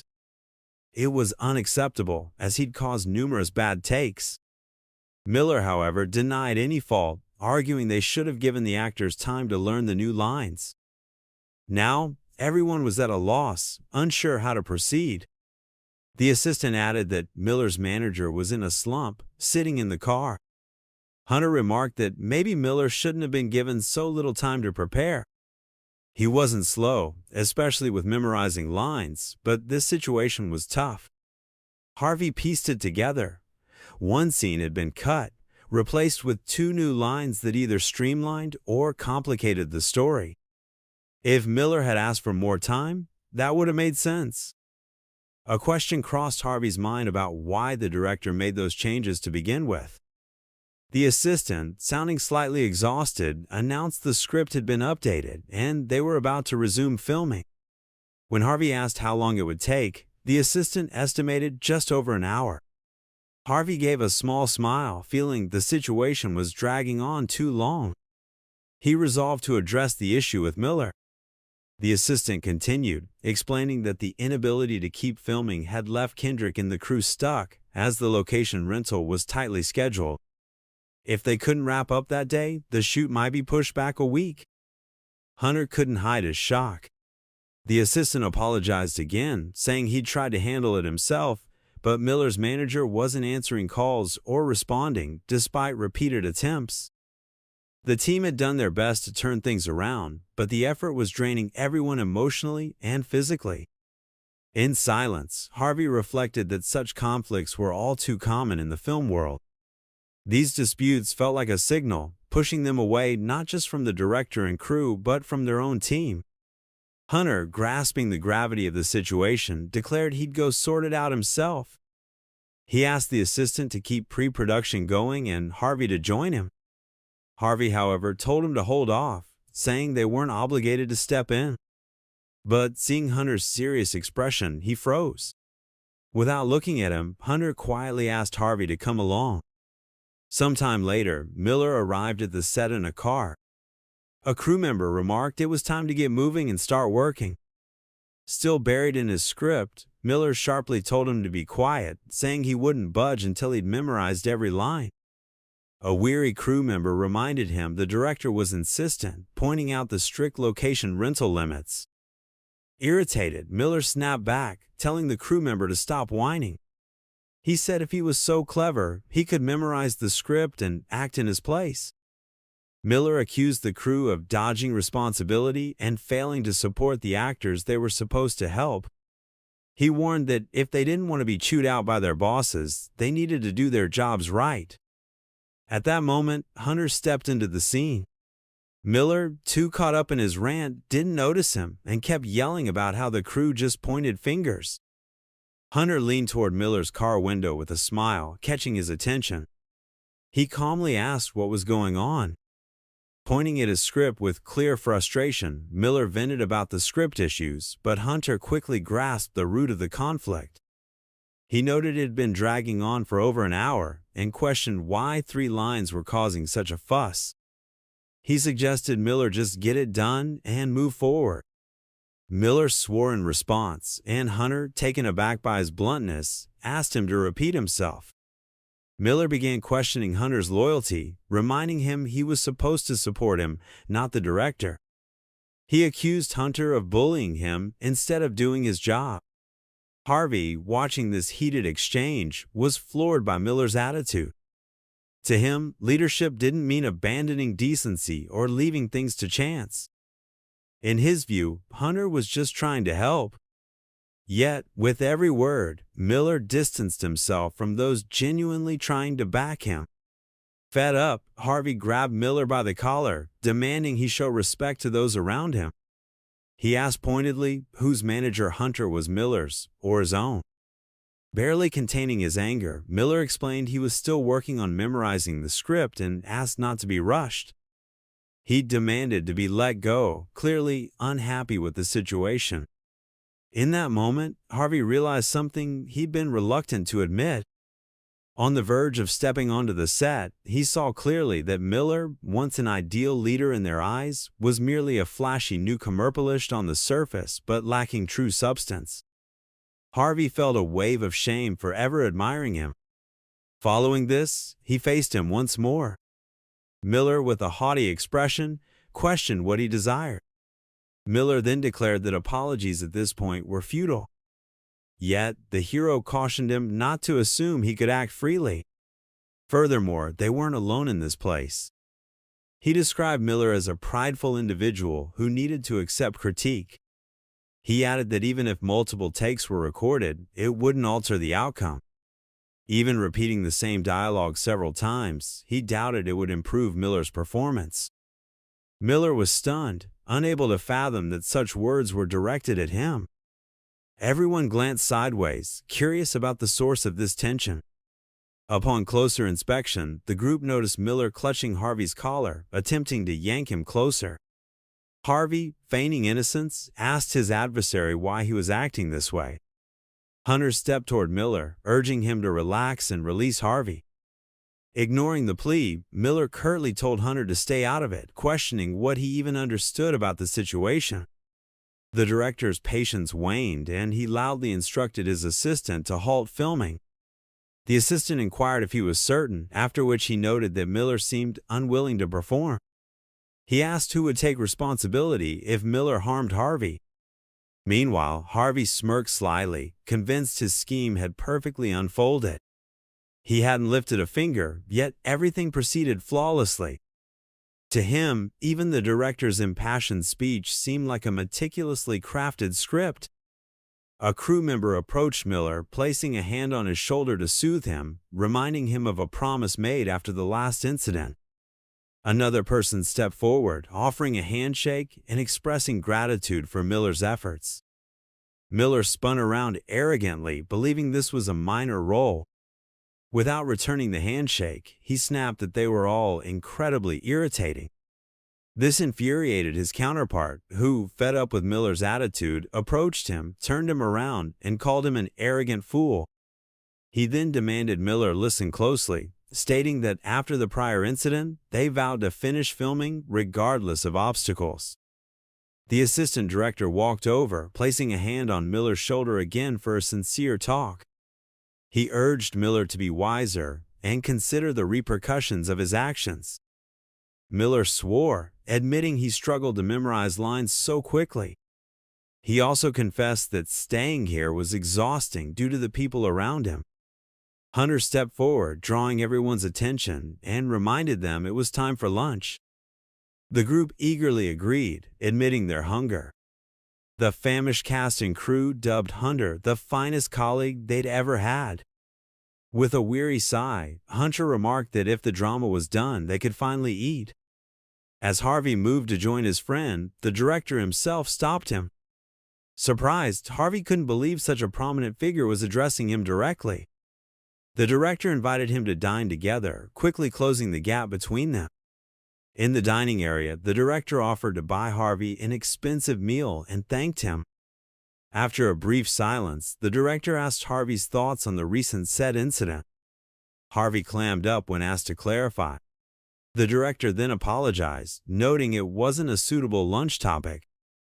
Seizing the moment, Harvey said that despite the chaotic shoot, he viewed it as a chance. When the director pressed for clarification, Harvey explained that until recently, he feared he'd never get such an opportunity.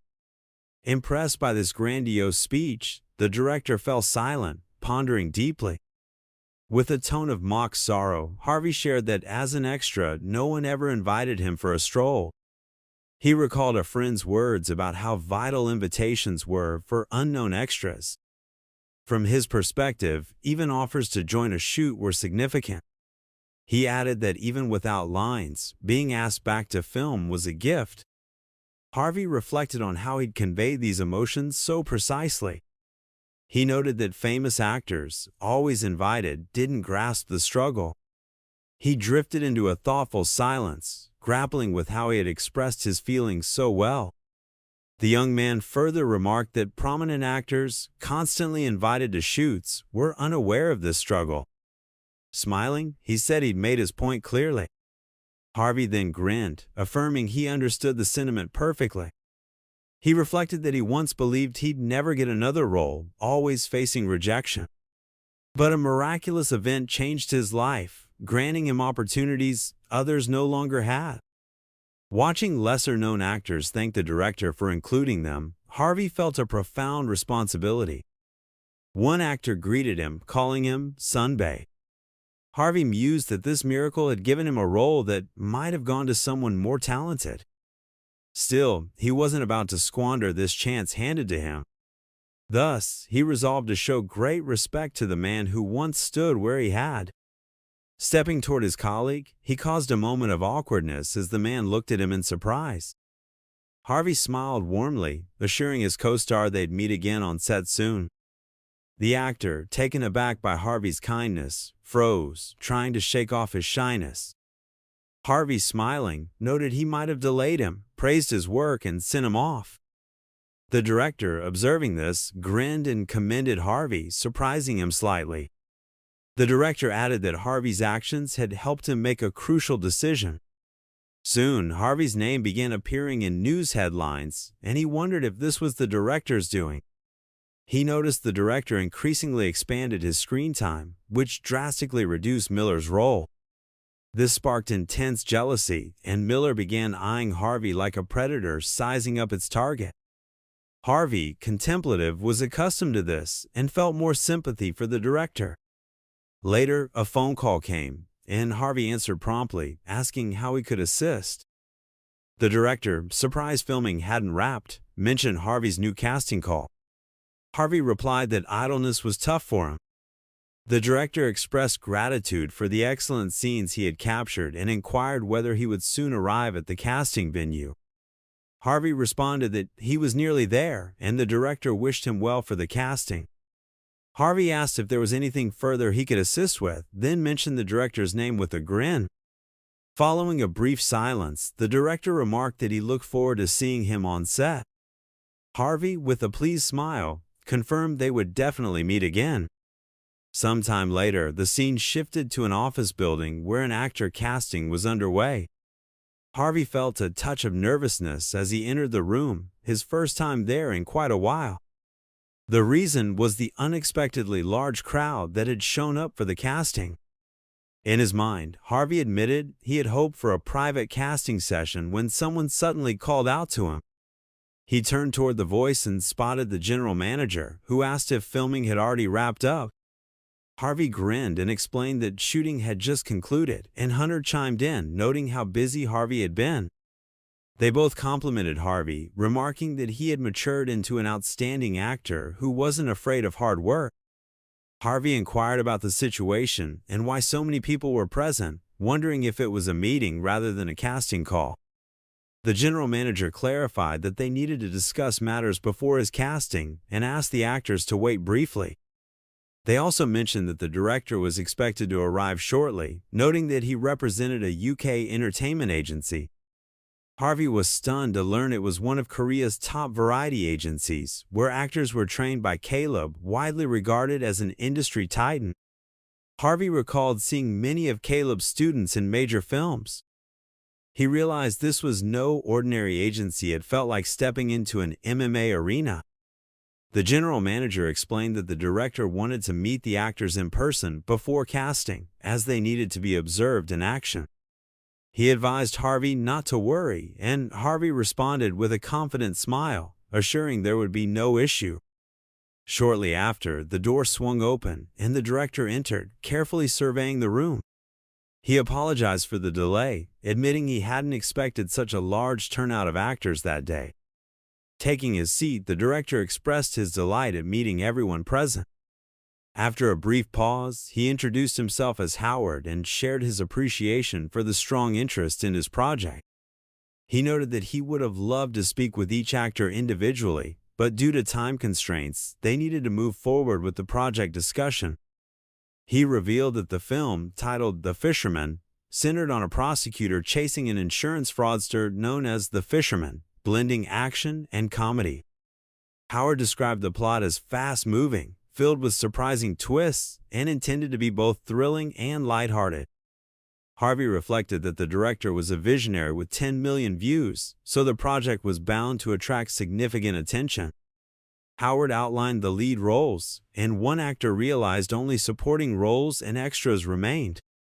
Howard confirmed this was precisely what he wanted to address, expressing hope that they would select candidates for the project that day.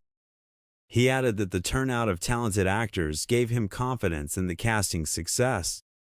Leaning on the table, Howard concluded the briefing, noting that the casting would take place in the adjacent room, with actors called in one by one. Harvey smiled, thinking the setup sounded absolutely fantastic. As Howard headed toward the door, he overheard the actors murmuring, questioning their own abilities. He also mentioned that the film's lead actor, Joe, had requested to observe the casting and would be present. The actors exchanged shocked glances, hardly believing what they'd heard. Howard grinned, wished everyone good luck, and exited, leaving them in stunned silence. Harvey knew the casting included some of the industry's true icons, and with Joe judging the auditions, the tension was palpable. The performers conversed among themselves, recognizing that the reactions of the principal actors carried even greater weight than those of the director. Harvey was aware that Joe, with his 17 years of acting experience, was a seasoned professional whose involvement would surely guarantee the project's commercial triumph. The actor's sway matched that of the director, and Harvey was determined to win him over to gain the upper hand. He knew the leading actors were certain to draw crowds to the box office, and he desperately wanted that success. Harvey tightened his fist, struggling to suppress his nervous habits. The head manager placed a hand on his shoulder, inquiring why he seemed rooted to the spot. With a smile, Harvey assured him there was no cause for concern, as Joe was a decent person. Harvey understood that his top priority was to display his unique flair to catch the director's attention. For an actor, this flair defined their identity, yet it could also impede their career progression. Harvey mused that even if he highlighted his talents, he still needed something distinctive to stand out. Scratching his jaw, he turned to his manager to propose an idea, but was cut off by another actor who remarked that most were preparing to portray either a gangster or a detective. Harvey nodded, agreeing that the observation was accurate. He knew it risked being too predictable, despite having prepared for the role himself. Deep down, Harvey admitted he struggled to grasp the emotions of the actors on stage. Still, this never prevented him from imagining how it would appear from the audience's perspective. He was fully aware that interest in such roles would soon wane, as the actors would all seem too similar. After some reflection, he concluded that in this setting, he could fully reveal his essence and the distinct style he had chosen. Later, he entered the room and was asked if his sole acting credit was a part in the movie Journey to Youth.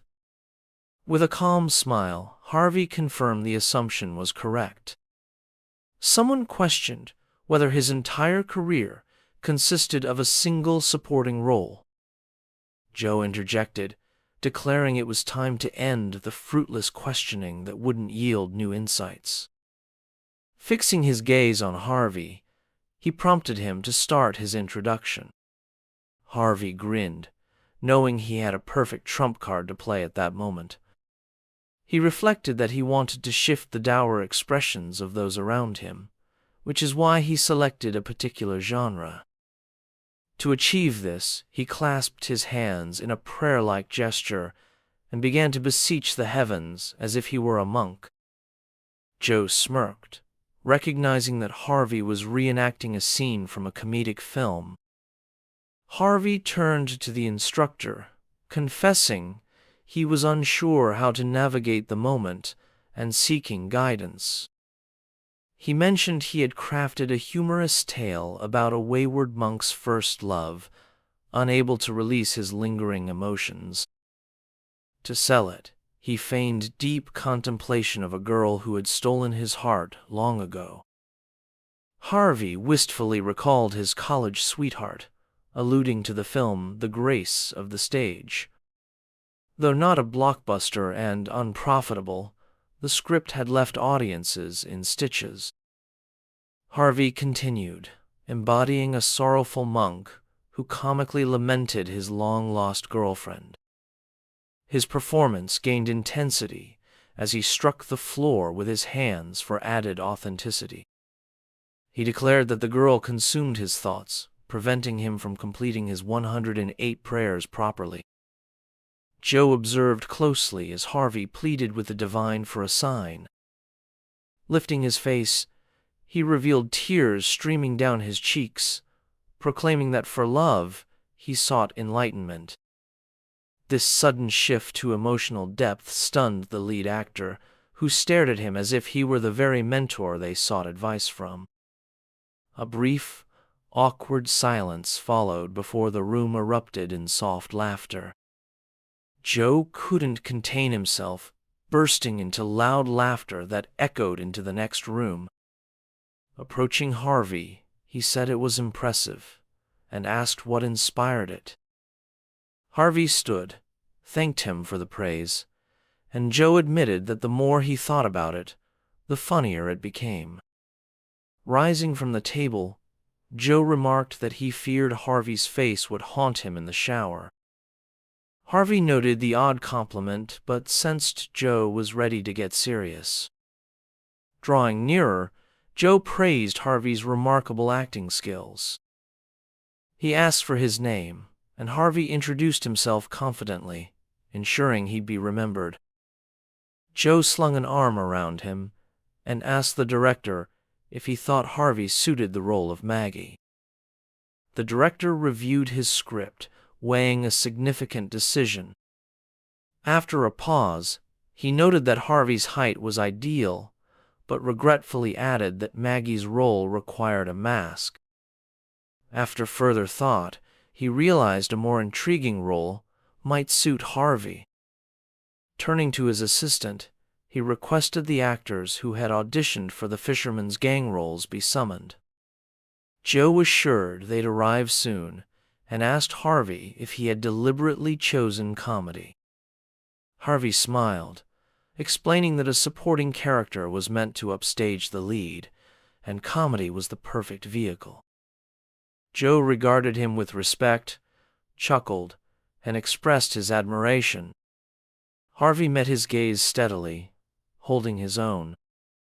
Joe grinned again, commending Harvey's remarkable intuition.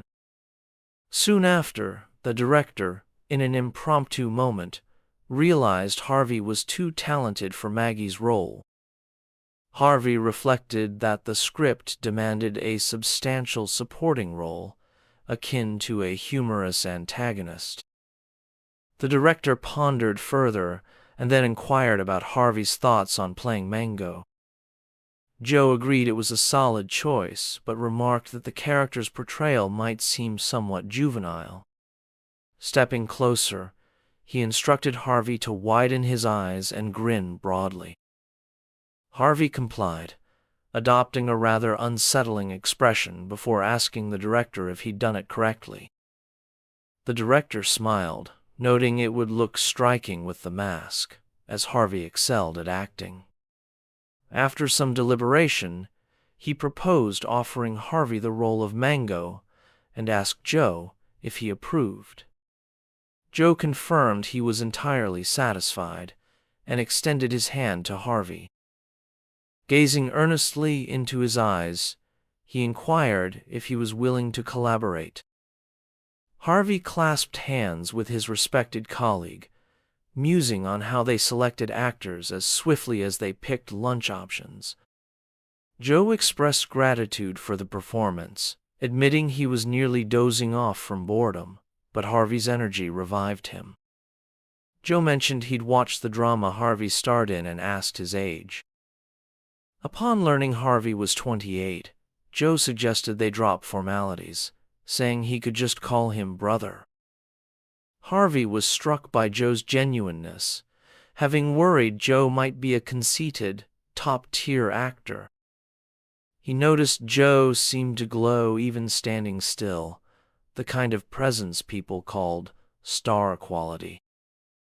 Their warm exchange was cut short when the general manager called out to Harvey.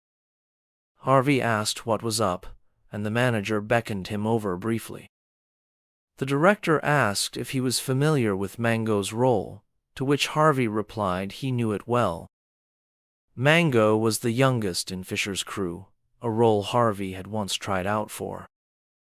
The character had Laertius' innocent look disarmed people, but his true nature was monstrous. Harvey recalled a scene where he and Fisher fled and fought, a part he'd have loved to play. Meanwhile, the director sorted out filming logistics, concluding there'd be no issues. Smiling, he said he was thrilled to hear such news. Looking at Harvey, he reiterated how much he admired his acting and persona. The general manager noted Harvey's success was all his own doing, and the director commended his hard work. After a brief pause, he announced they were done for the day, promising to follow up soon with a script reading date. Harvey grinned, saying he'd be delighted to meet the director again when a familiar voice suddenly called his name. Surprised, Harvey noted Joe addressing him so casually in front of everyone. Joe gave a sly glance, asking if they'd meet on set. Harvey, full of admiration, assured him they would. He then called Joe brother, feeling the urge to boast about it. Later, the scene shifted to a ski resort where Harvey was having a blast. He knew he'd made the right call listening to Ingrid and agreeing to ski. Soon, a familiar voice asked if he was skilled at sports. Harvey turned shyly, saying it was no big deal, just enjoying the slopes. But soon, loud laughter erupted, and he realized trouble was brewing. A large group of colleagues zoomed past, skiing joyfully. They sped by so fast Harvey couldn't count them, but he glanced their way to check for injuries. Kendrick leaped into the air, sled in hand, only to crash face first into the snow. Lifting his head, he laughed heartily, calling it great fun. Harvey looked at his friend in astonishment as Penelope suddenly asked if he was okay. Evening fell, and the acting crew gathered for a hearty meal, with drinks to celebrate their reunion. Harvey approached the table and bumped into the director he'd recently worked with. Seeing his content expression, Harvey guessed he'd had quite a few drinks. The director remarked that his actors had faced tough times but held strong. He added he was a bit disappointed Miller, the lead actor, didn't show up. Patrick explained Miller was prepping for another project and asked to pass on his apologies. Someone remarked they'd seen it coming even before the project launched. Angrily, they noted the last team gathering was meant to be enjoyable, but Miller's absence showed his lack of courtesy.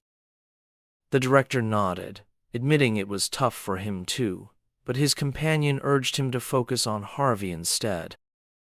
They pointed out Harvey had starred in 2 projects, which was impressive, and there was no need to dwell on Miller. Patrick cleared his throat awkwardly, agreeing with the sentiment. The director reassured him, saying all was well and he held no grudges. Grabbing Harvey's hand, he asked if he was truly set to star in the film, warning it might not be wise. He argued it'd be a long wait for the film's premiere. Harvey smiled, conceding there was logic in that, as films, unlike dramas, got immediate audience feedback and were like hardcover novels.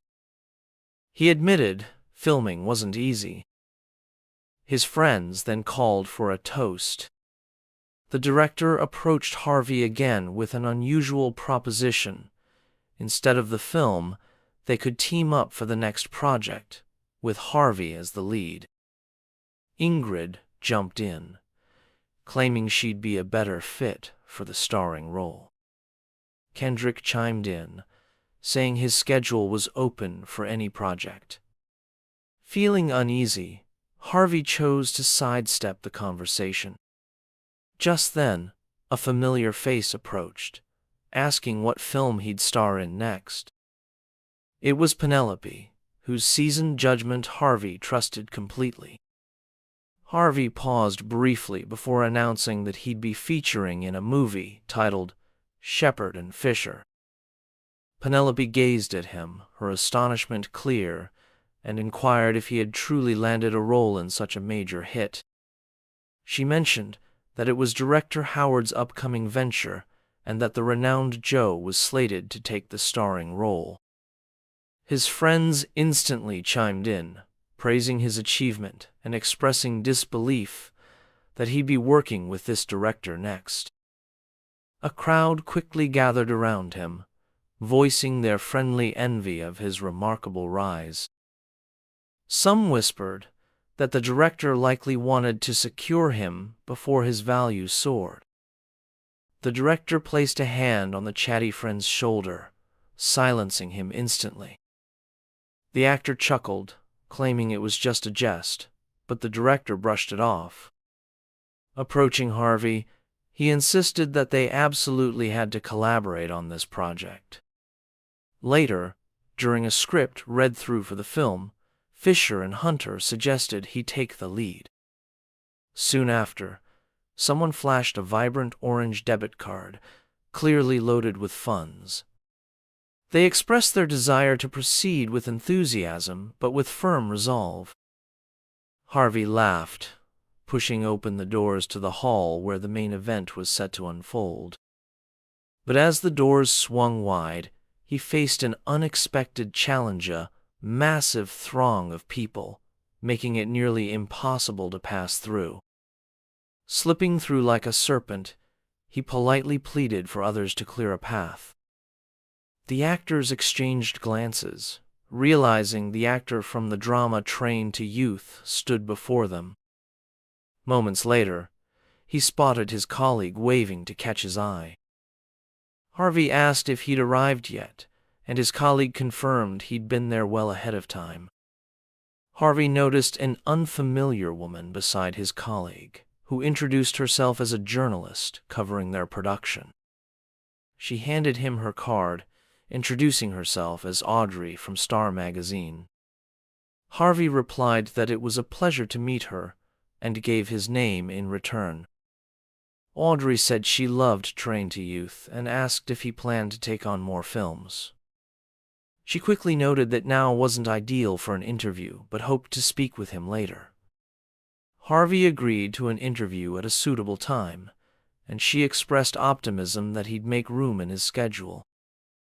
With that, she bid farewell, leaving him with his colleague, and Harvey remarked that she was quite unique.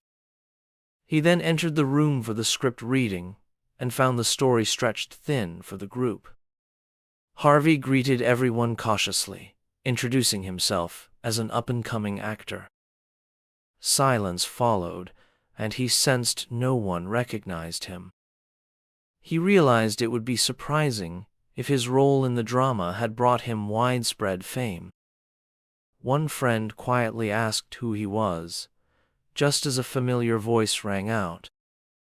It was Hunter who announced that Harvey was a fresh face from L&K. With a cheerful grin, he urged the others to be supportive and look out for him.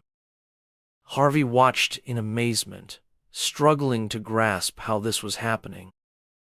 He couldn't believe his friend was there, backing him at such a pivotal moment. An older man studied the script and slowly read Harvey's name, glancing around curiously to identify its owner.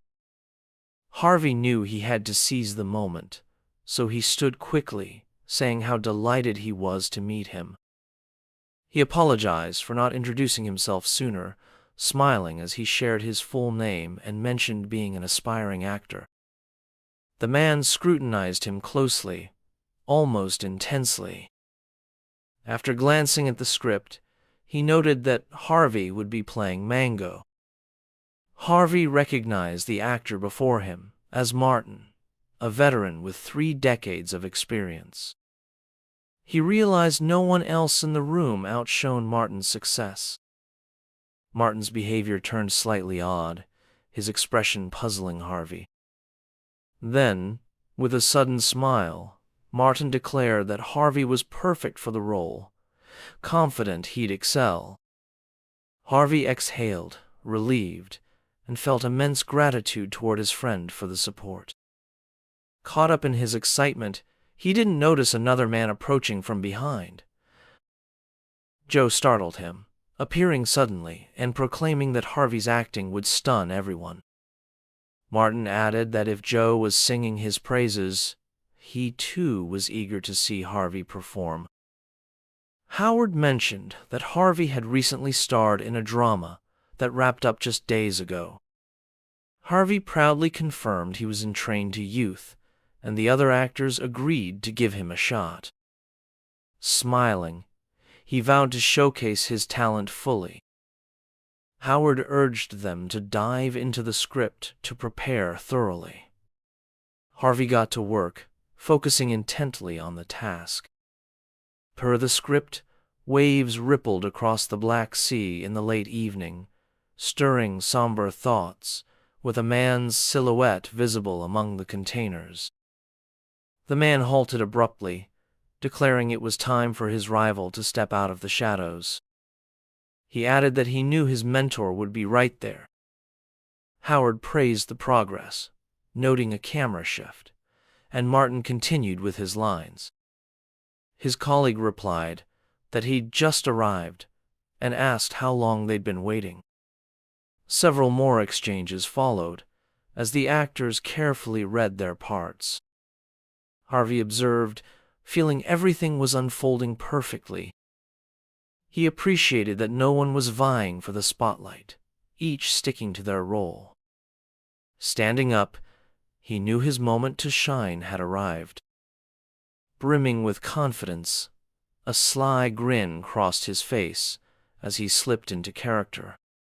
Turning to his supposed boss, he asked if he'd checked the time, then questioned why they'd shown up so late, surprising them with his tone. Even a key antagonist in the film looked at him, taken aback. Harvey, acting like a thug brandishing a bat, quipped that he thought he'd die of boredom. Howard and the others nodded approvingly, recognizing true talent. The actor playing the main villain grinned, sensing the moment to kick off the central action. Continuing his role, he declared it was time to stop dawdling and prepare for work, outlining their plan to assemble a team, devise a heist strategy, and map out escape routes. After his line, he asked his counterpart if he had anything to add. Harvey watched, awestruck, realizing this actor's genius was well earned. To him, even the simplest lines from the cast were exceptional. As the scene shifted to interrogating a careless criminal, Harvey zeroed in on Joe's performance, fully immersed. He clearly recognized that Joe, through his mere involvement, was driving this project forward like an unyielding train. One of the thugs, as scripted, was meant to lose his temper, his teeth audibly grinding.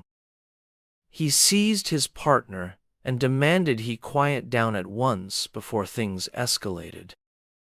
Harvey started feeling uneasy because the actors were diving too deeply into their roles. Joe, on the other hand, seemed completely at ease, observing the scene with curiosity. Howard paused for a moment, then set the script aside, stating he needed a brief rest. He remarked that the group was getting overly intense and suggested they dial it back slightly. Speaking to one actor, he noted that the character's demeanor wasn't so harsh and needed to be more subdued. Harvey closely observed as the director offered feedback to each team member. He also noticed that this was a scene where they were halted, but the focus shifted to an actor who wasn't sufficiently prepared. One of the actors was a man with a challenging past. This man, an actor named Pagan, had hands trembling intensely from nerves.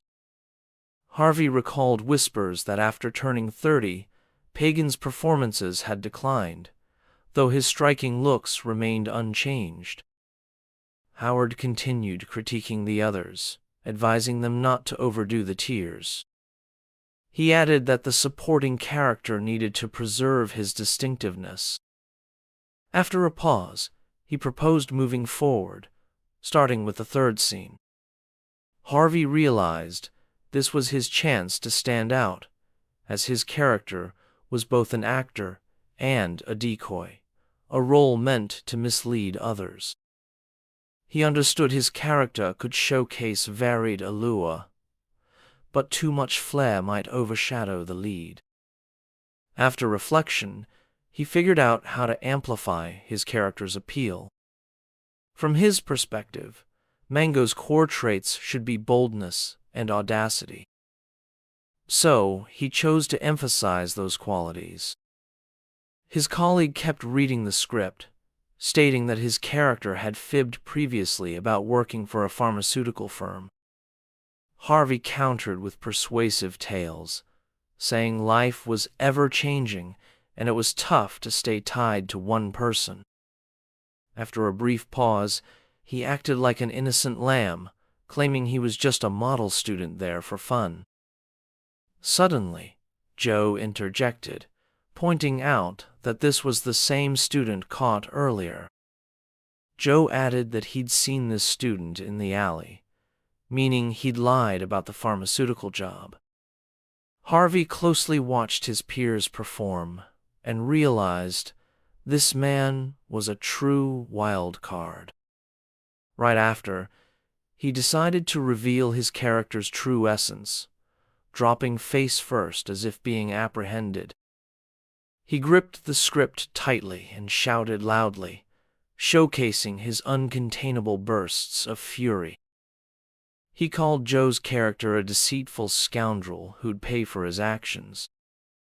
Joe grinned at him as Harvey delivered his lines with fierce commitment. Howard observed the scene and chuckled softly, signaling his approval.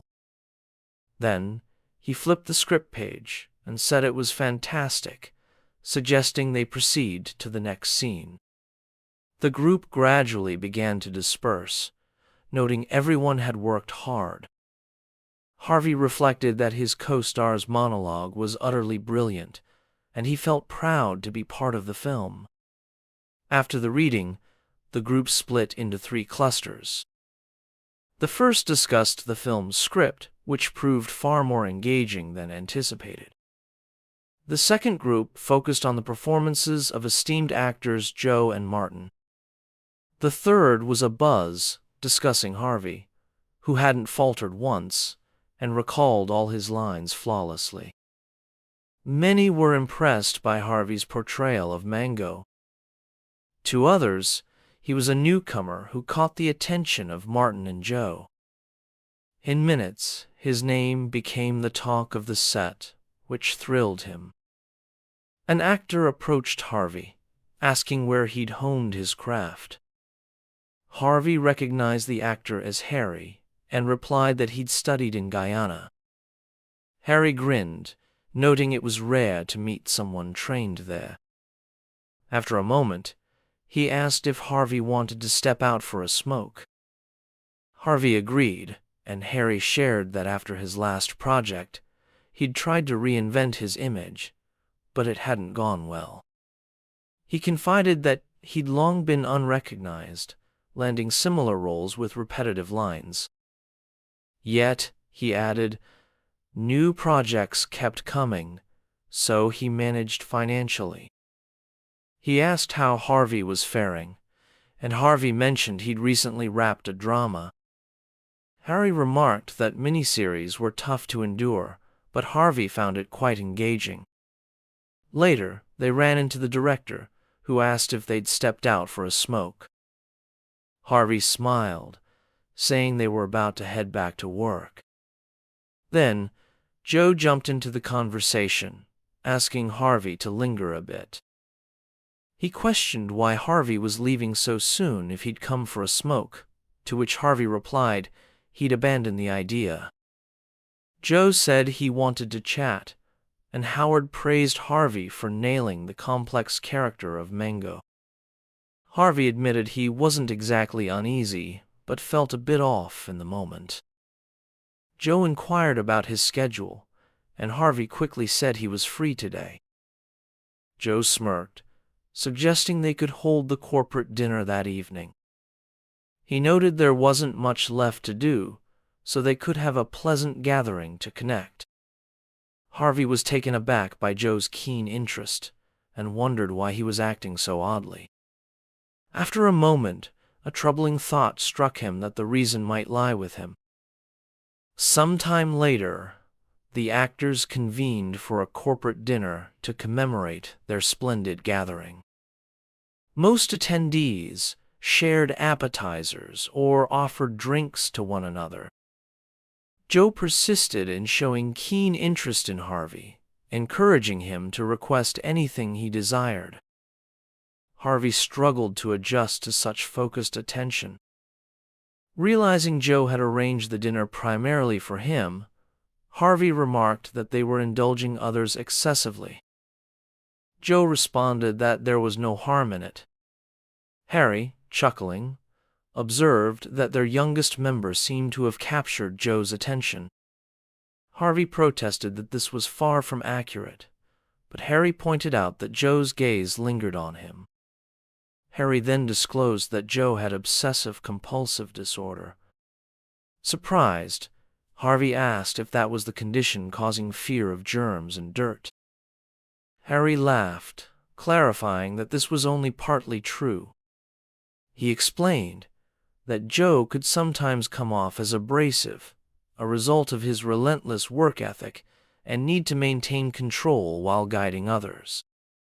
Harry added that Joe admired actors who excelled in their craft, as he believed skill was paramount. Harvey pondered where Joe drew such confidence, addressing both seniors and juniors as if they were his subordinates. Harry noted that Joe was still quite amicable, not only stylish but also engaging in conversation. Harry even described Joe as undeniably charismatic. After a moment's reflection, he asked Harvey if he knew about Joe's acting troupe. Harvey replied that this was news to him. Harry elaborated that Joe had a favored group of actors, and their roster was impressively varied. He listed an array of actors, each a genuine talent. Harvey absorbed this with evident astonishment, calling it remarkable. Harry laughed, noting the group's eclectic mix, to which Harvey agreed it was surprising. He knew every actor in this ensemble was a celebrated star for their acting prowess.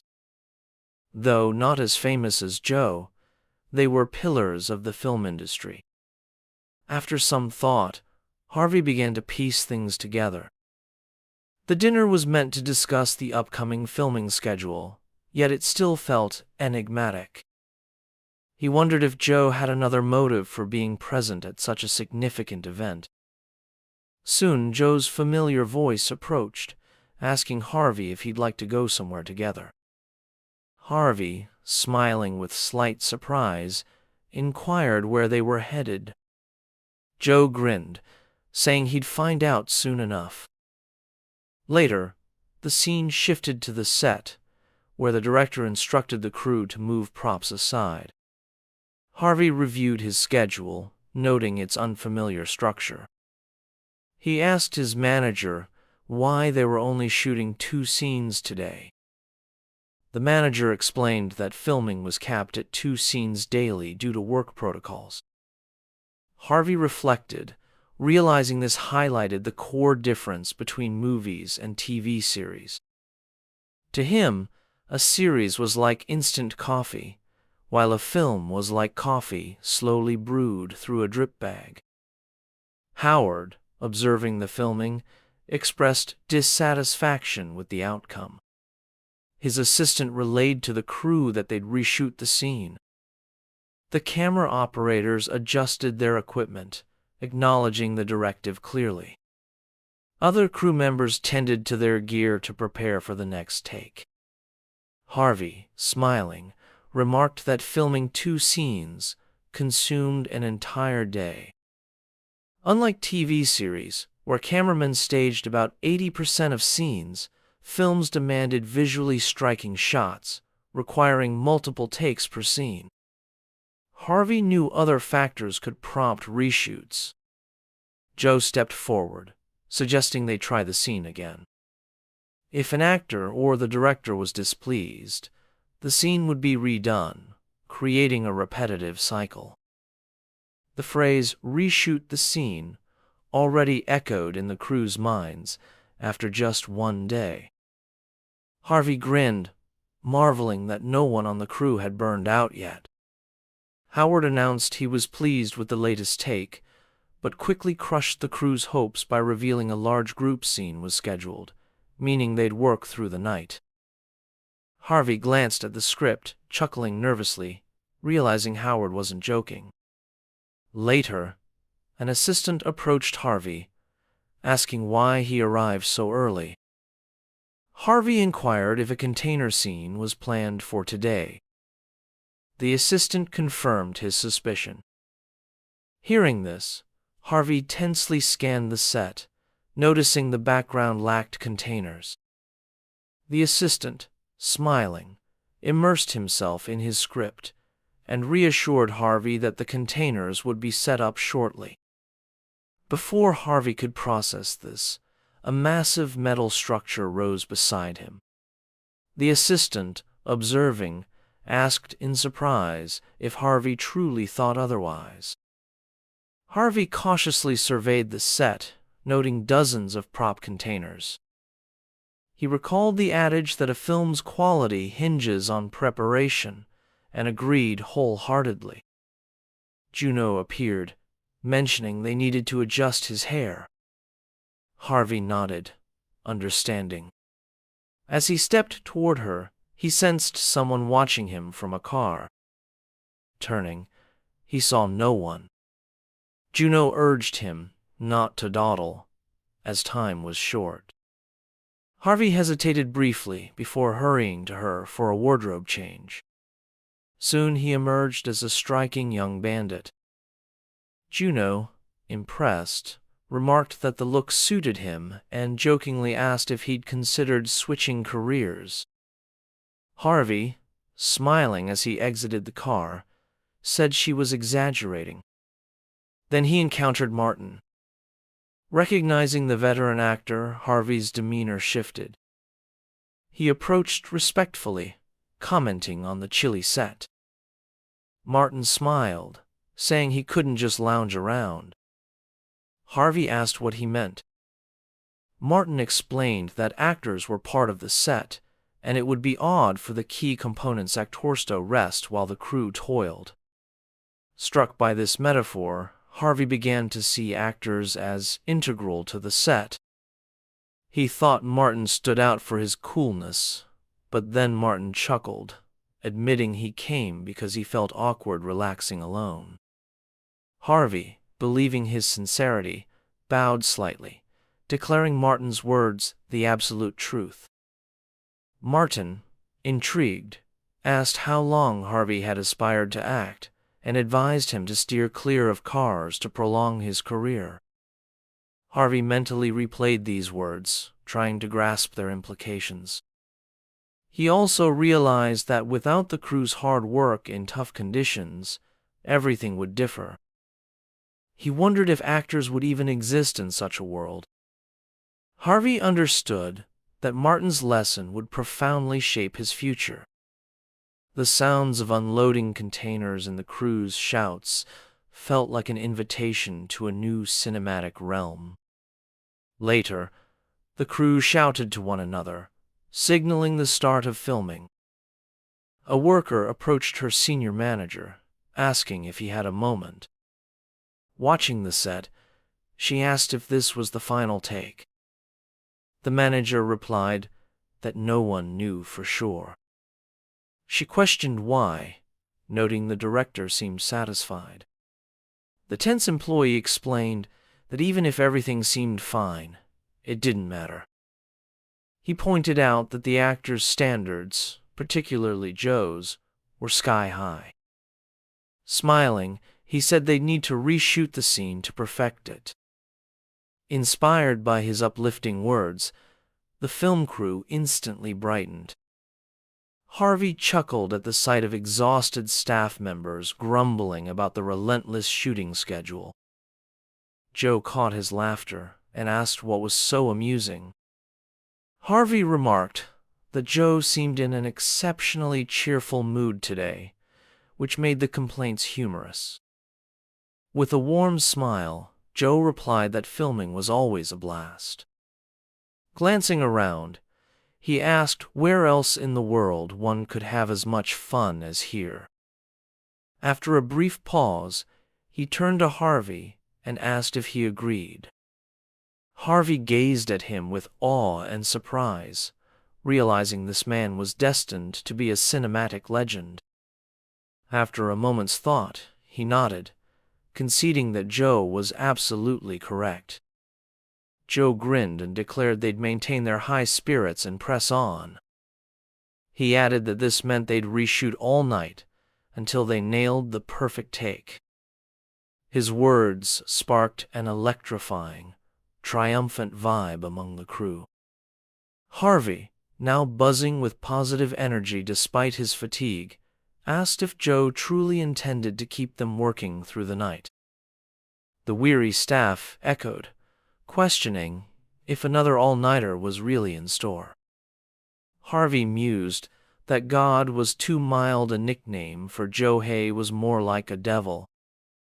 The scene shifted to a combat training school, where Harvey was learning hand-to-hand techniques. His instructor advised him to tuck his collar against his chest during a fall. The coach praised Harvey's remarkably quick reflexes, noting he performed far better than anticipated. Harvey confessed he had a flaw his skills couldn't overcome, and mentioned that training wasn't done for the day. The coach grinned, saying he'd expected such a response. Wiping sweat from his brow, Harvey said he'd love to extend the session another hour if his schedule allowed.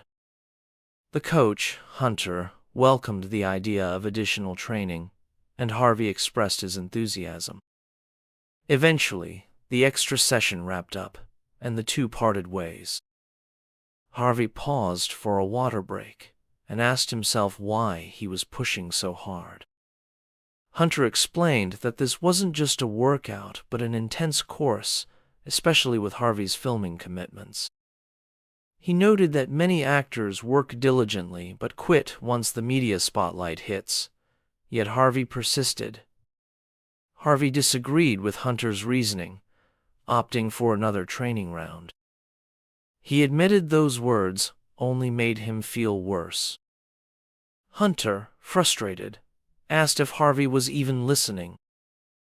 Giving up on the argument, Hunter told him to do whatever he wanted since he wasn't listening anyway. Harvey understood Hunter's concern but felt powerless to shake off another meddling advisor.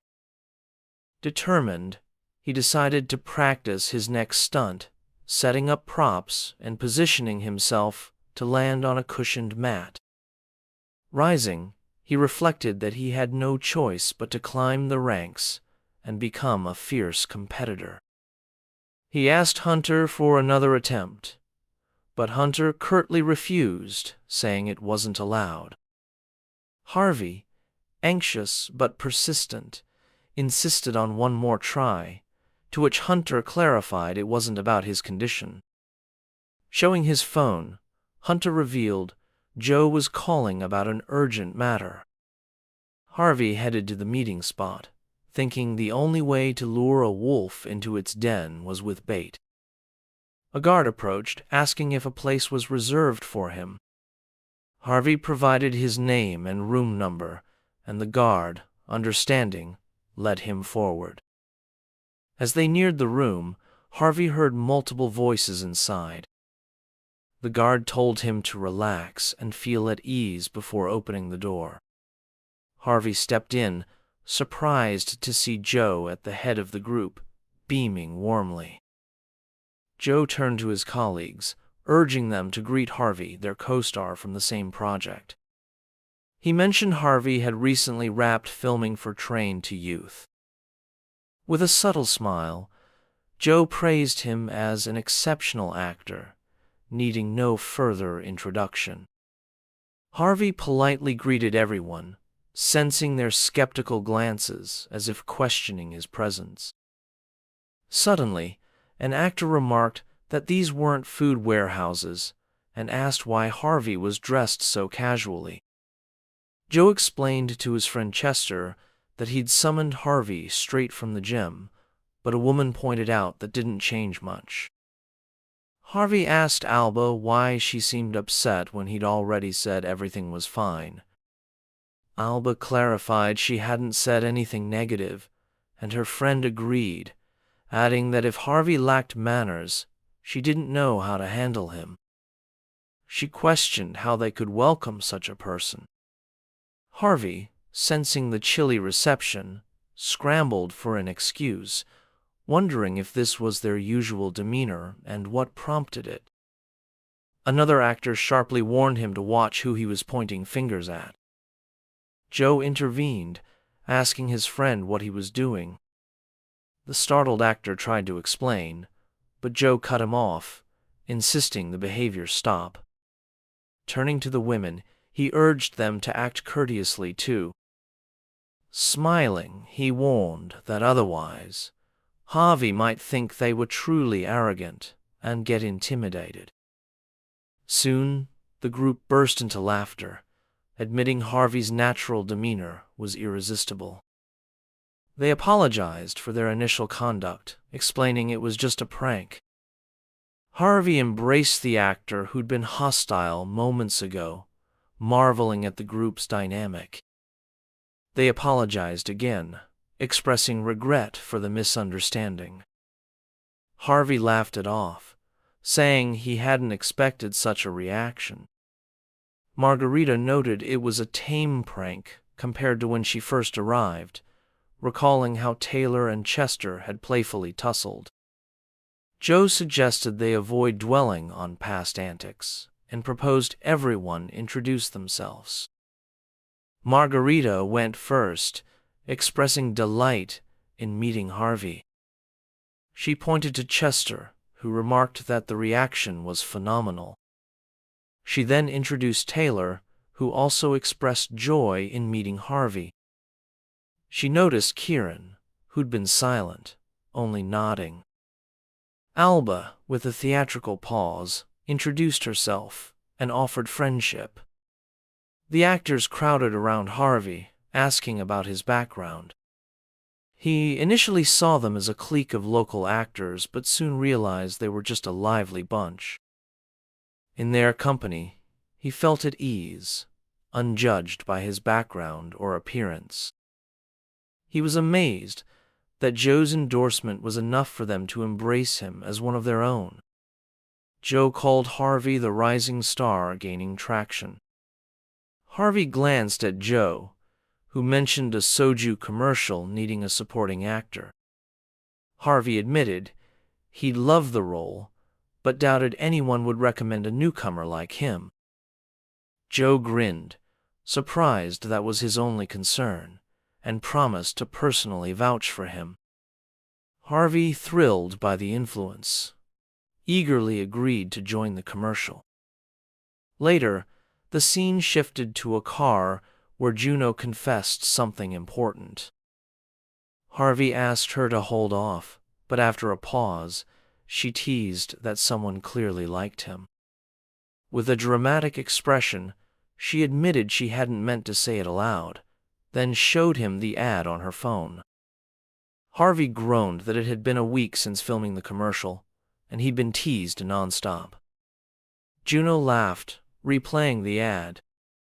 Harvey nodded quietly, wondering how long Juno had been acting.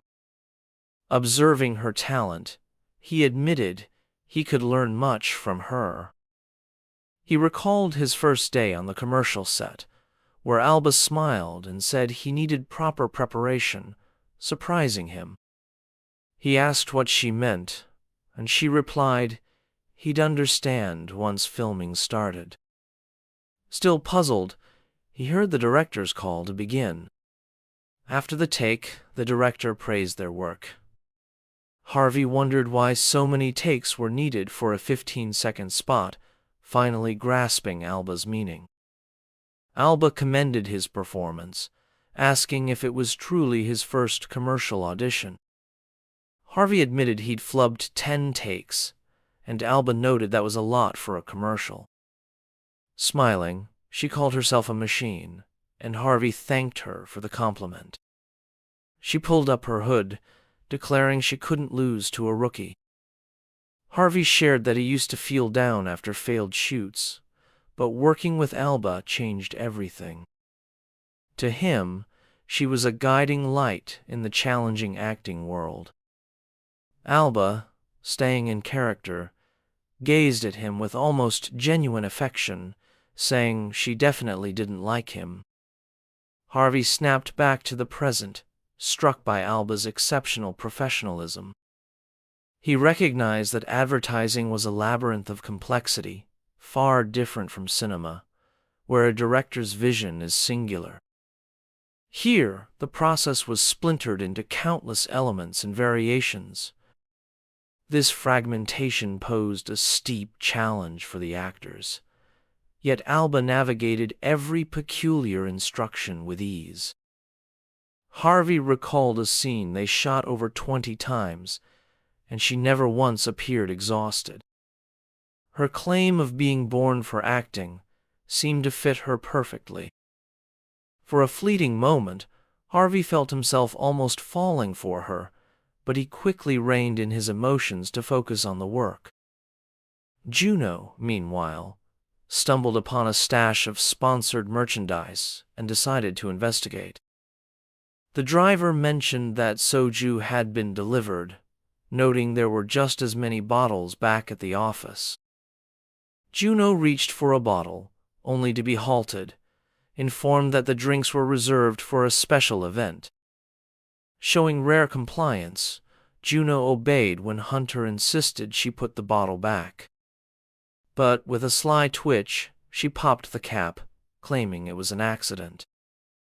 In the next breath, she recited the iconic line from the commercial Harvey starred in, then nearly chugged the bottle in one go.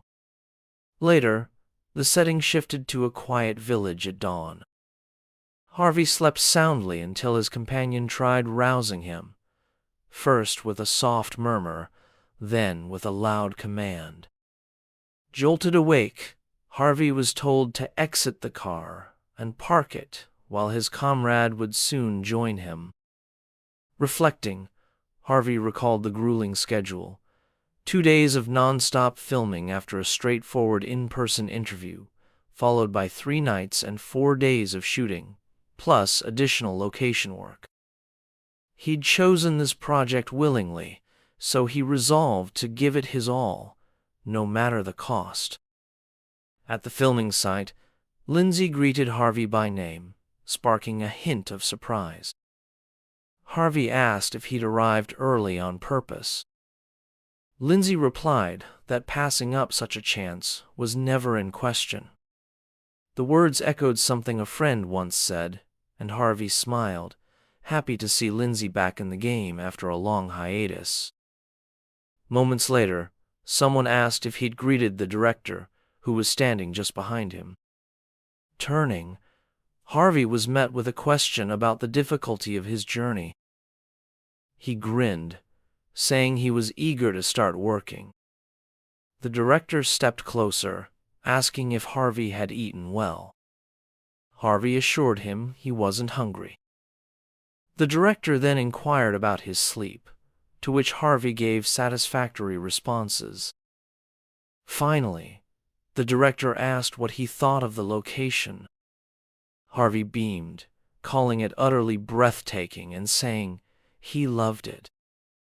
The director mentioned that the script featured the Hope Cafe, asking if Harvey recalled it, as it was a particularly striking scene. Soon after, a young actor named Chappie approached, offering a respectful nod to the director. The director introduced him to Harvey, explaining they'd be collaborating on this shoot.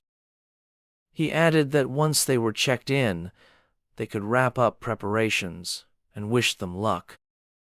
Whistling merrily, the director strode off to take his position.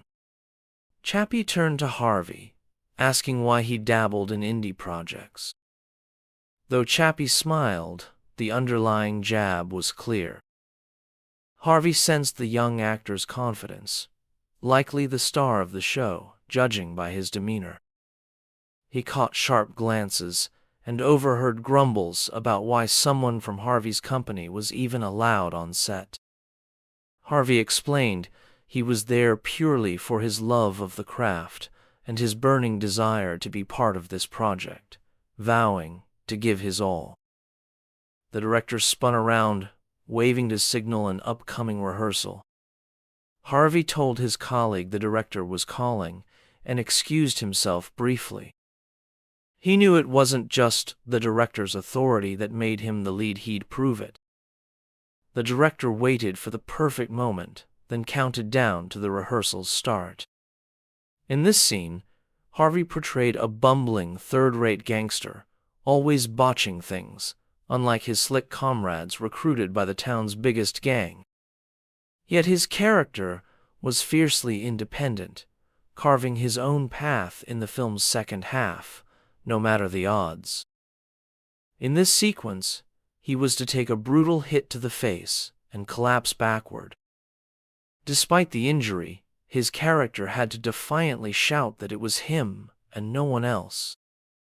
The director gleefully called a wrap on the scene, moving to the fight sequence, and praised Harvey's performance. Harvey grinned, catching Chappie's sour expression.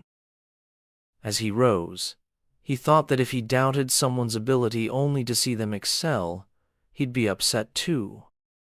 Still, he chose not to gloat, offering Chappie a handshake and saying he looked forward to the next scene. Chappie stared, visibly puzzled by Harvey's courtesy. Time passed, and they began filming a chase scene with the main character. Harvey sprinted forward, a gut feeling warning him of trouble. He sensed a shift was coming. He was about to clash with Chappie. Chappie readied himself, swinging a kick. Moments later, he landed a swift punch across Harvey's face. Unfazed, Harvey fought back, striking with a headbutt, staying true to the script. He locked eyes with Chappie, a smile creeping across his face. This scene felt pivotal. The momentum had swung in his favor. Later, as they reviewed the footage, Harvey rubbed his head, remarking that the fight scene was rather lackluster. Other actors asked if he'd really stayed under the radar for so long. Harvey clarified it wasn't that extended beyond college and the army. He'd been off the grid for maybe 3 or 4 years. Lindsay chimed in, saying Harvey was a friend who'd shared that obscure phase, and the awkward vibe had kept him quiet. He added that Harvey wasn't the person some had misjudged. Chappie offered a heartfelt apology, admitting he'd underestimated Harvey based on looks alone. Other actors confessed they regretted assuming Harvey's role came from his appearance. Stunned, Harvey soaked in the apologies and praise, realizing their initial bias stemmed from misunderstanding, not malice. He poured drinks for the group, thanking them for their honesty. Clinking glasses with a new colleague, he admitted he still had much to learn but counted on their future support.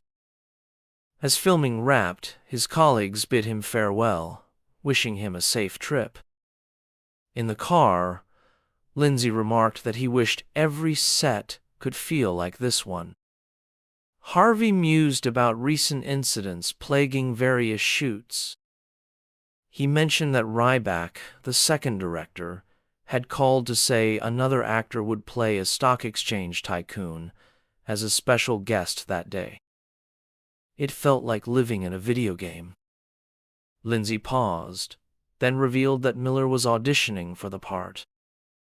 Miller greeted the director with a fawning tone, introducing himself as an aspiring actor. Juno tried filming him, gushing that seeing Prince Miller in person was an immense honor. Harvey was taken aback by her awe. He recalled that Miller had skyrocketed to fame post-debut, his polished, aristocratic look making it almost embarrassing to call him a rookie.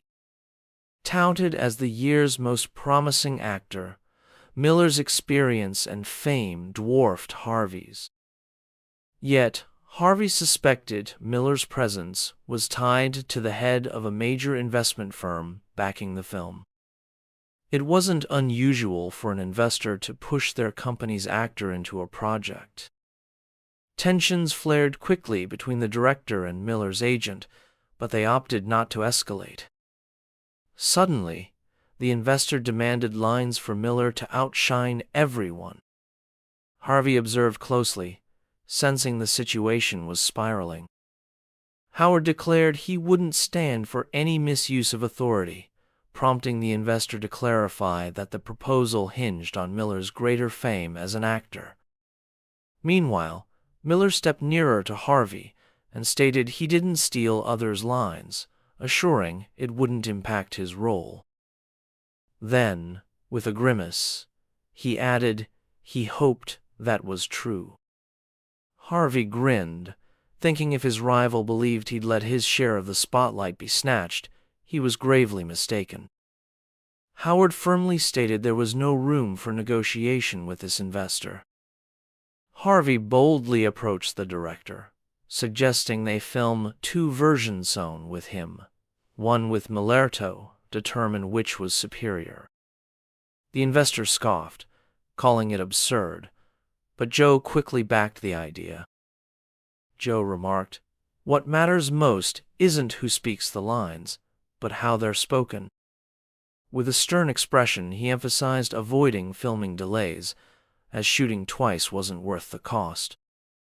He concluded that if it didn't disrupt the schedule, he'd be open to trying it. Howard agreed to attempt double takes, noting Joe's opinion held significant weight.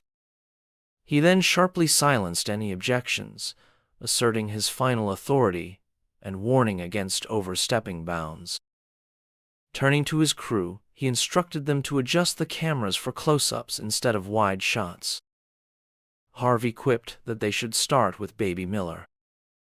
Miller retorted he was the senior figure here and wouldn't tolerate such disrespect.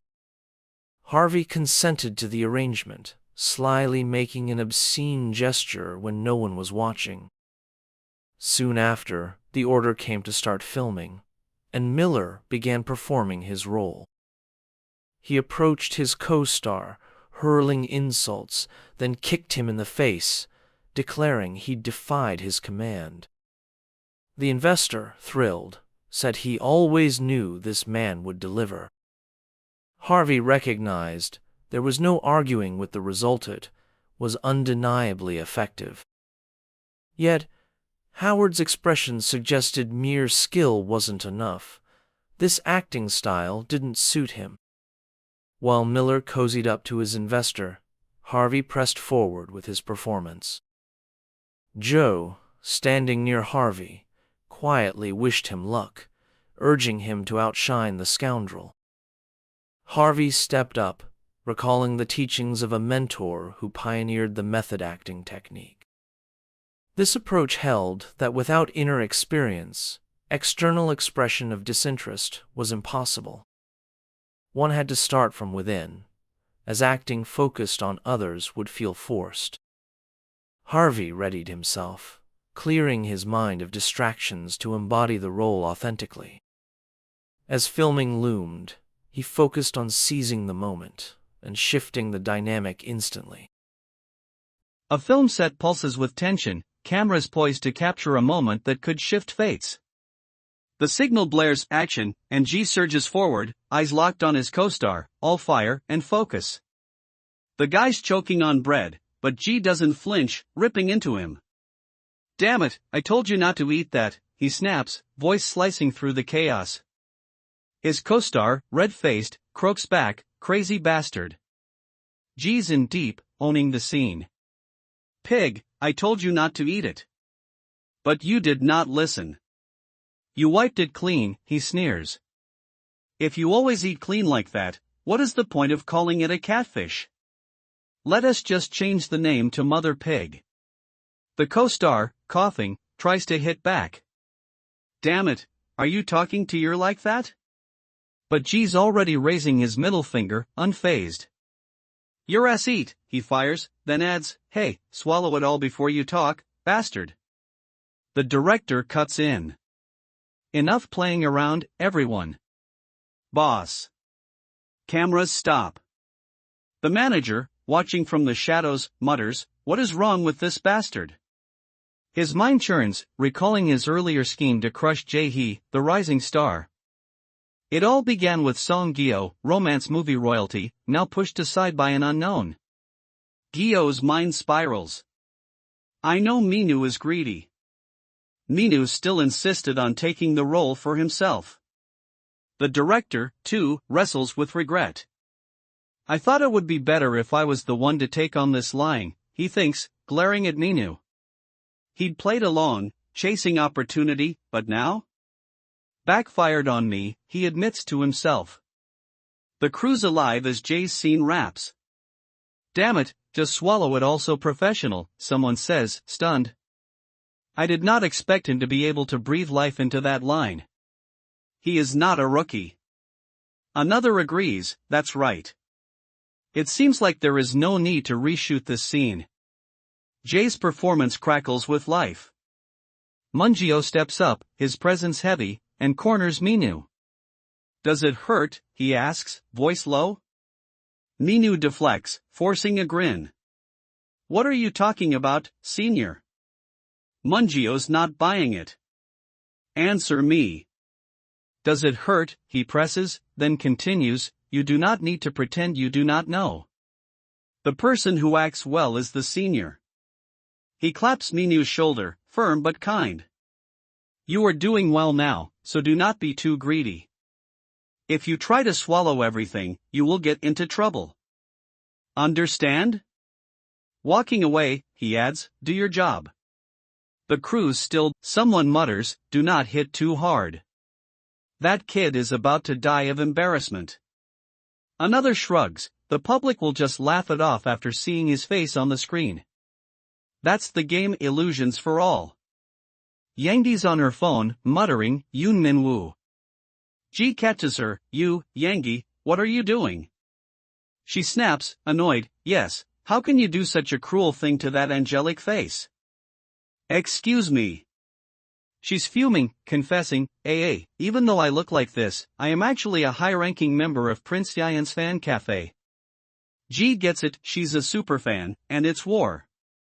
She did say that meeting Yoon Min-woo in real life was an honor, but I did not expect it to be this serious.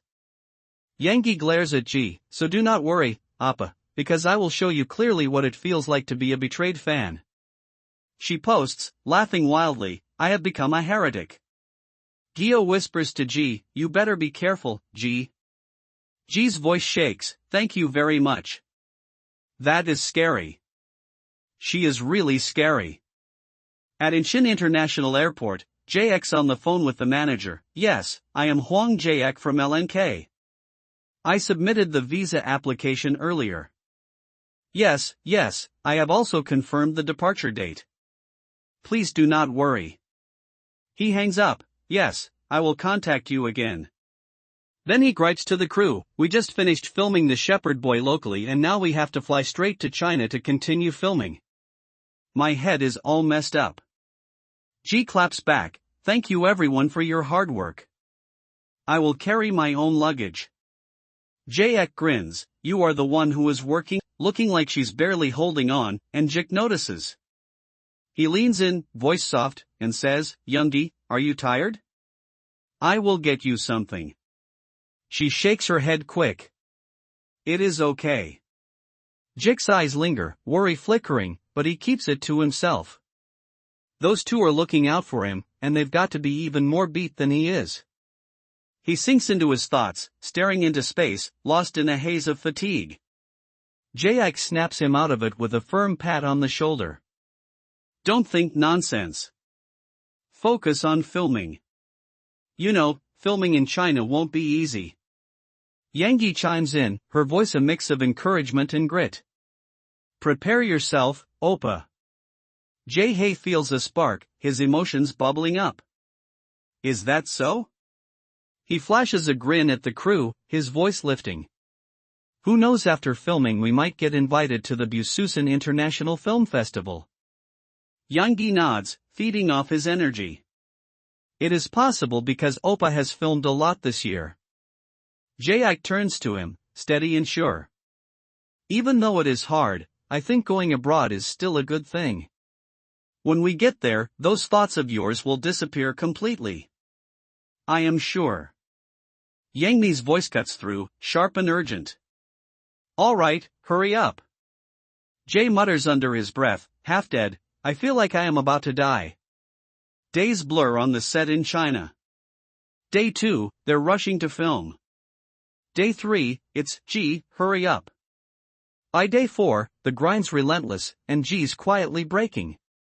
This is like a movie that is about to be broadcast live, he laments to himself. Even Jo Sununji looks like he's running on fumes. But there's a silver lining, Dream City, a resort so luxurious it feels like a fever dream. Jae's satisfied, despite the chaos. He's still reeling from something bizarre. A few days ago, he blurted out Chinese, fluently, for the first time in his life. The crew around him froze, jaws dropping. Chinese G, they called him, and even he was floored. Honestly, the Chinese I know is just Nia and Jae, he admits, voice trembling as he whispers to himself, it is like I am possessed.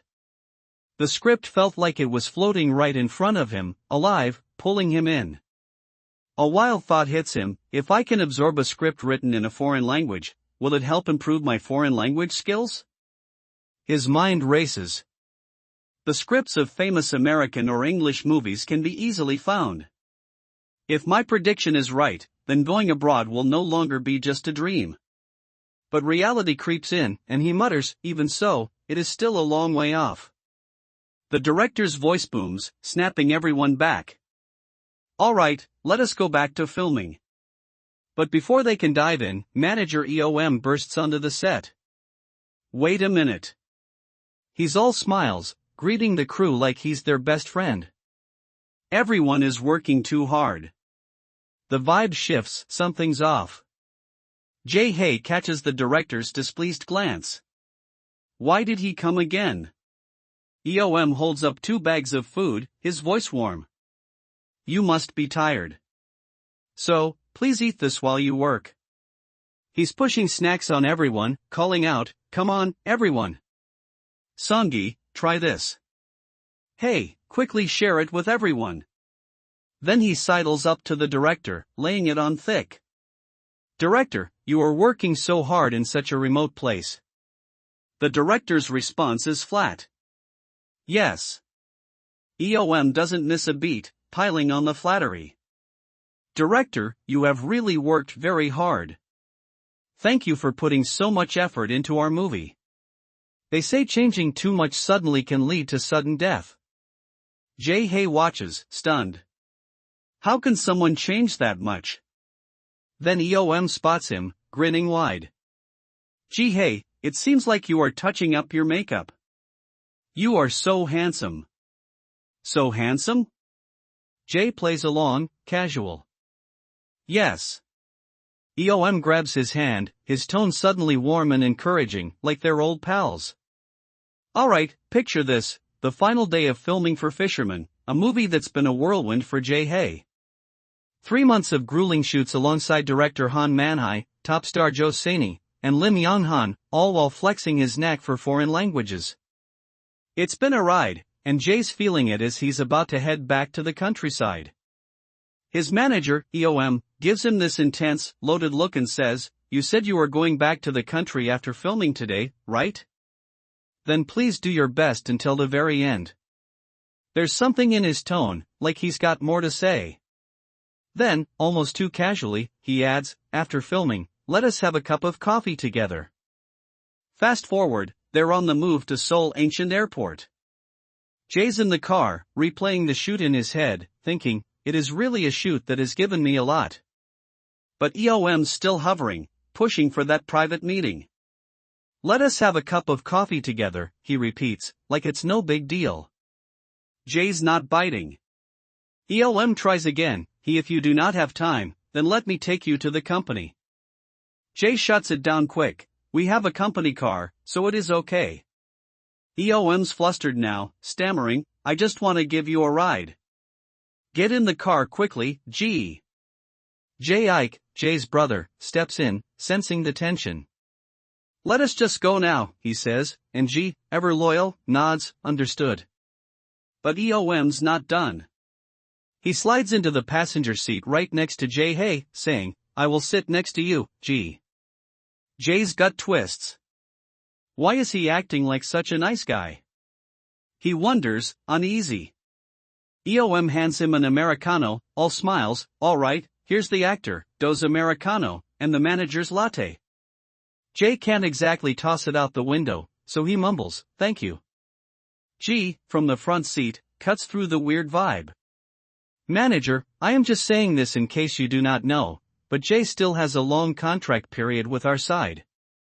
It will be hard for him to sign with your JW Entertainment. EOM waves it off, all casual, no, it is not like that. Jay's not buying it. He leans forward, eyes narrowing, then, are you planning to make an investment offer? EOM nods, a sly glint in his eye, it is almost like that. It seems like this will be quick. He clears his throat, voice dropping low, I will be straight. In this industry, if both sides want it, our company is planning to produce a short TV drama next month around June.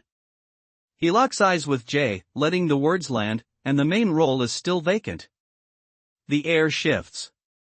Manager Young, who Jay's never quite trusted, jumps in, all eager, what do you think? Can become tomorrow's ally.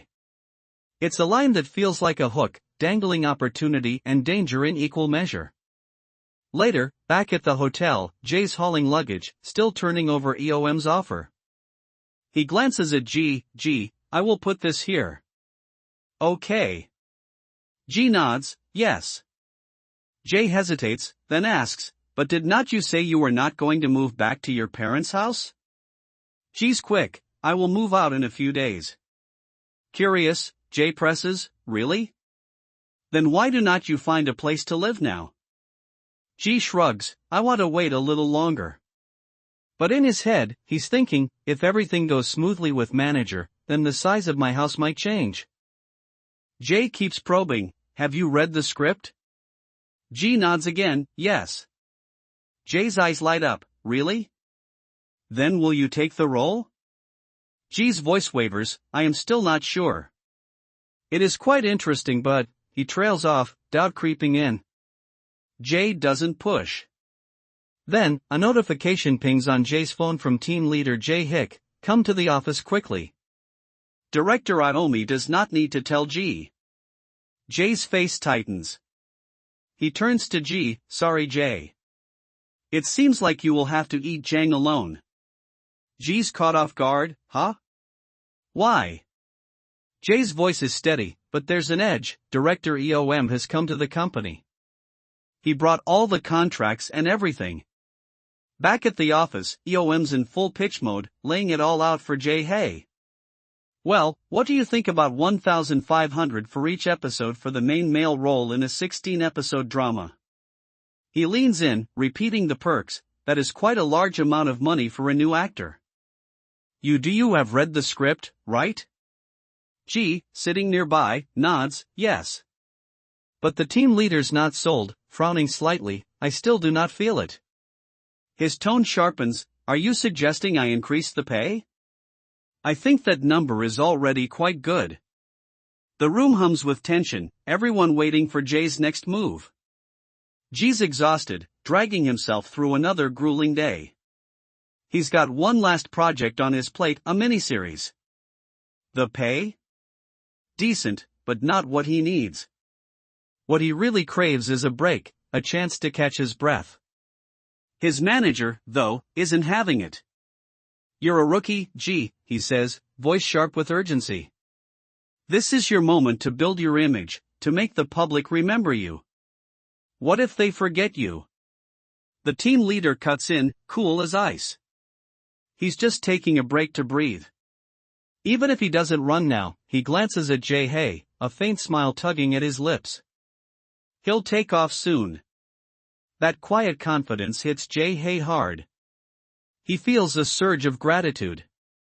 Is the team leader saying the one missing out isn't me? He wonders.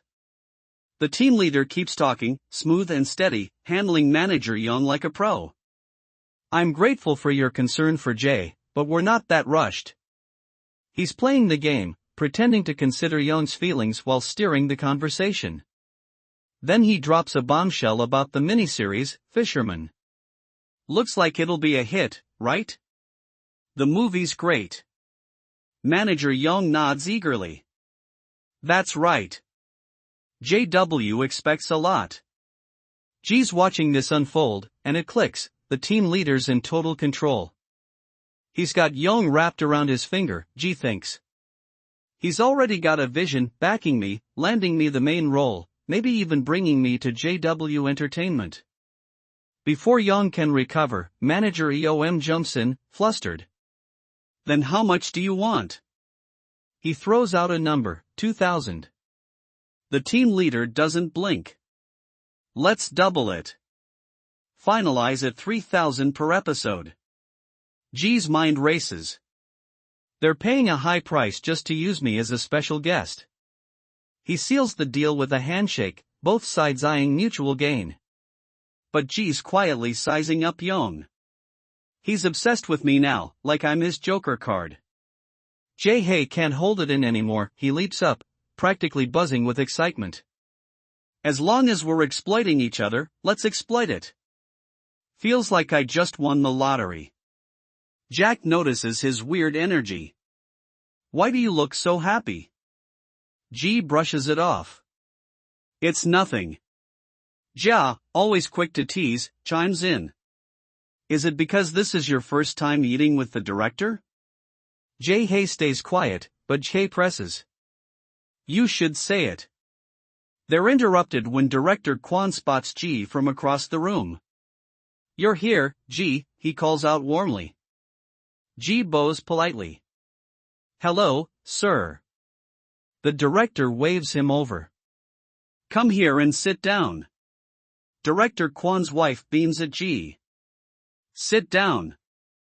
I heard you're taking on the main role in a TV drama. Congratulations. Thank you, director, G replies, keeping his tone respectful. She continues, glowing with pride. Director Kwon must be very happy. All the new actors are doing very well. Jaehui's caught off guard. New actors? Director Kwon chuckles, but there's an edge to it. It's good too, but I don't know whether to laugh or cry. G senses something's off. Why, he asks cautiously. The director's tone turns serious. You know Jan Lin Jan? G nods, uneasy, as Kwon leans in. This time, Jan will debut in KTN's next miniseries. His voice grows heavier. Voice serious with the main male role, but that matter. He pauses, letting the weight sink in. A work that competes at the same time as you. Right on cue, the banquet room door swings open. Jan Lin Jan strides in, all smiles and confidence. Hello? His expression is bright, almost too bright. The moment their eyes meet, G and Jan lock onto a shared, bitter memory. Mongil, long time no see, Jan says, his tone dripping with familiarity. The director's wife lights up. Won, come here. I heard you're debuting with the main role this time, right? Yes, I understand, Jan replies smoothly. She keeps going, oblivious to the tension. Anyway, you must be a little nervous, January. Your opponent this time is quite difficult. Jan smirks, unfazed. Why should I be nervous? He glances at Jaehui, nudging his shoulder lightly. It must be very fun. His eyes glint as he adds, right? You also think it will be fun, right? G hesitates, the air thick with rivalry. Finally, he forces out a reply. It will be fun. Picture this, a lively film crew celebration, glasses clinking, laughter echoing. Jinwoo, the young director, stands up, his voice cutting through the noise. Everyone did a great job. Cheers. The room erupts in applause. They're celebrating the rap of The Shepherd Boy, a film that was supposed to take a week in the countryside but dragged on for a month and a half. Exhausting, sure, but Jaehui, the lead actor, feels a wave of relief wash over him. Everyone's buzzing with pride over the fast, detailed work they've pulled off. Jae sips his beer, the cool bitterness grounding him, when Jin-woo leans in close, his voice soft, almost wistful. I wish I had more private time with you. There's a sadness in his tone that catches Jae off guard. Jin-woo keeps going, muttering, we did not talk much. There are parts that could be improved. I feel like I have let you down, G. Jae's quick to jump in, his tone warm but firm. Director, you must invite me to the next project too. Jin-woo's eyes flicker with doubt, his words slurring slightly from the drinks. But you will be busy with the main role in a TV drama soon, right? Jae freezes, his mind racing. Does he know about my miniseries? Jin-woo's voice drops, almost accusatory. I feel like I have been deceived, huh? Jae's heart skips. He probably thinks if this movie flops, he'll never work with me again. Trying to lighten the mood, Jae leans in, his voice gentle but teasing. The director that I like is not like this. Jin-woo blinks, stunned. What? Jae grins, his confidence returning. I even had a custom-made suit. Jin-woo's suspicion lingers. A suit? I'm talking about the film festival, Jae says, his eyes gleaming. Will you take me with you? Jin-woo's face shifts, surprise melting into a flush of joy, his cheeks pink. That's right, he exclaims, almost laughing at himself. I've been so busy lately that I've forgotten everything. It looks like it's really like that. Jae chuckles, extending his hand. Don't be too nervous and contact me. Jin-woo grabs it, his grip firm, his excitement infectious. Yes, dude. The best crime blockbuster will be released during the Korean Thanksgiving in 2025. The scene shifts to a chat window buzzing with excitement. Someone types, is this live? Please, really? Justice? There is no justice that stands before money. Another chimes in, Joe Sununji, there are a few maggots in this society, and you are the first. The energy's electric, the Shepherd Boys teaser just dropped, and it's a masterpiece. It's already dominating search portals, trending all day as the most anticipated film of 2025. Jae can't hide his grin as he turns to G. At this rate, it should not be difficult to break even. Right? G's mind churns. The break-even point is 4.2 million viewers. For a big-budget film like this, that's a heavy lift. But with Jin-woo's name in this cast? He smirks, confident. That number is not a problem. They arrive at a new location, room 1303. Before they can even knock, a shout spills through the door. What do you know? This is my job. G hesitates, then cautiously turns the knob. Excuse me, I will open it. The yelling doesn't stop. If you keep acting like this, then you won't last long in this industry.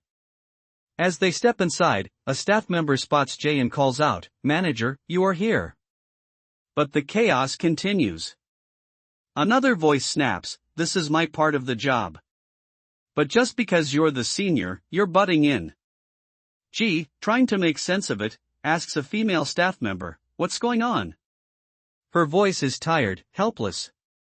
I'm sorry.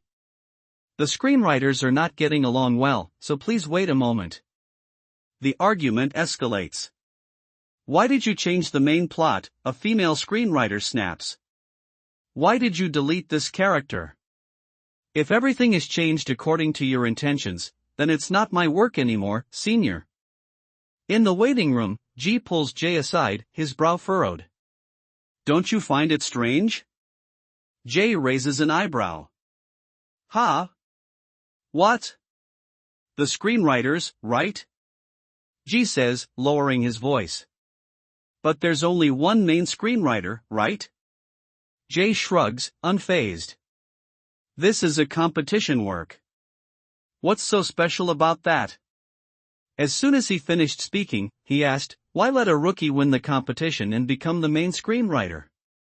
Jaehyuk jumped in right away, explaining, you know this movie is being broadcast live. When a new person without experience starts writing the script, their spirit will easily collapse. So they paired her with an experienced main screenwriter to work with her. Jay heard that and cautiously replied, I am really sorry about this. Jaehyuk just said neatly, it is okay. Then the director cut in, trying to smooth things over between the two screenwriters. He said, I need to remain neutral and I also need to listen to both sides, but both have their reasons.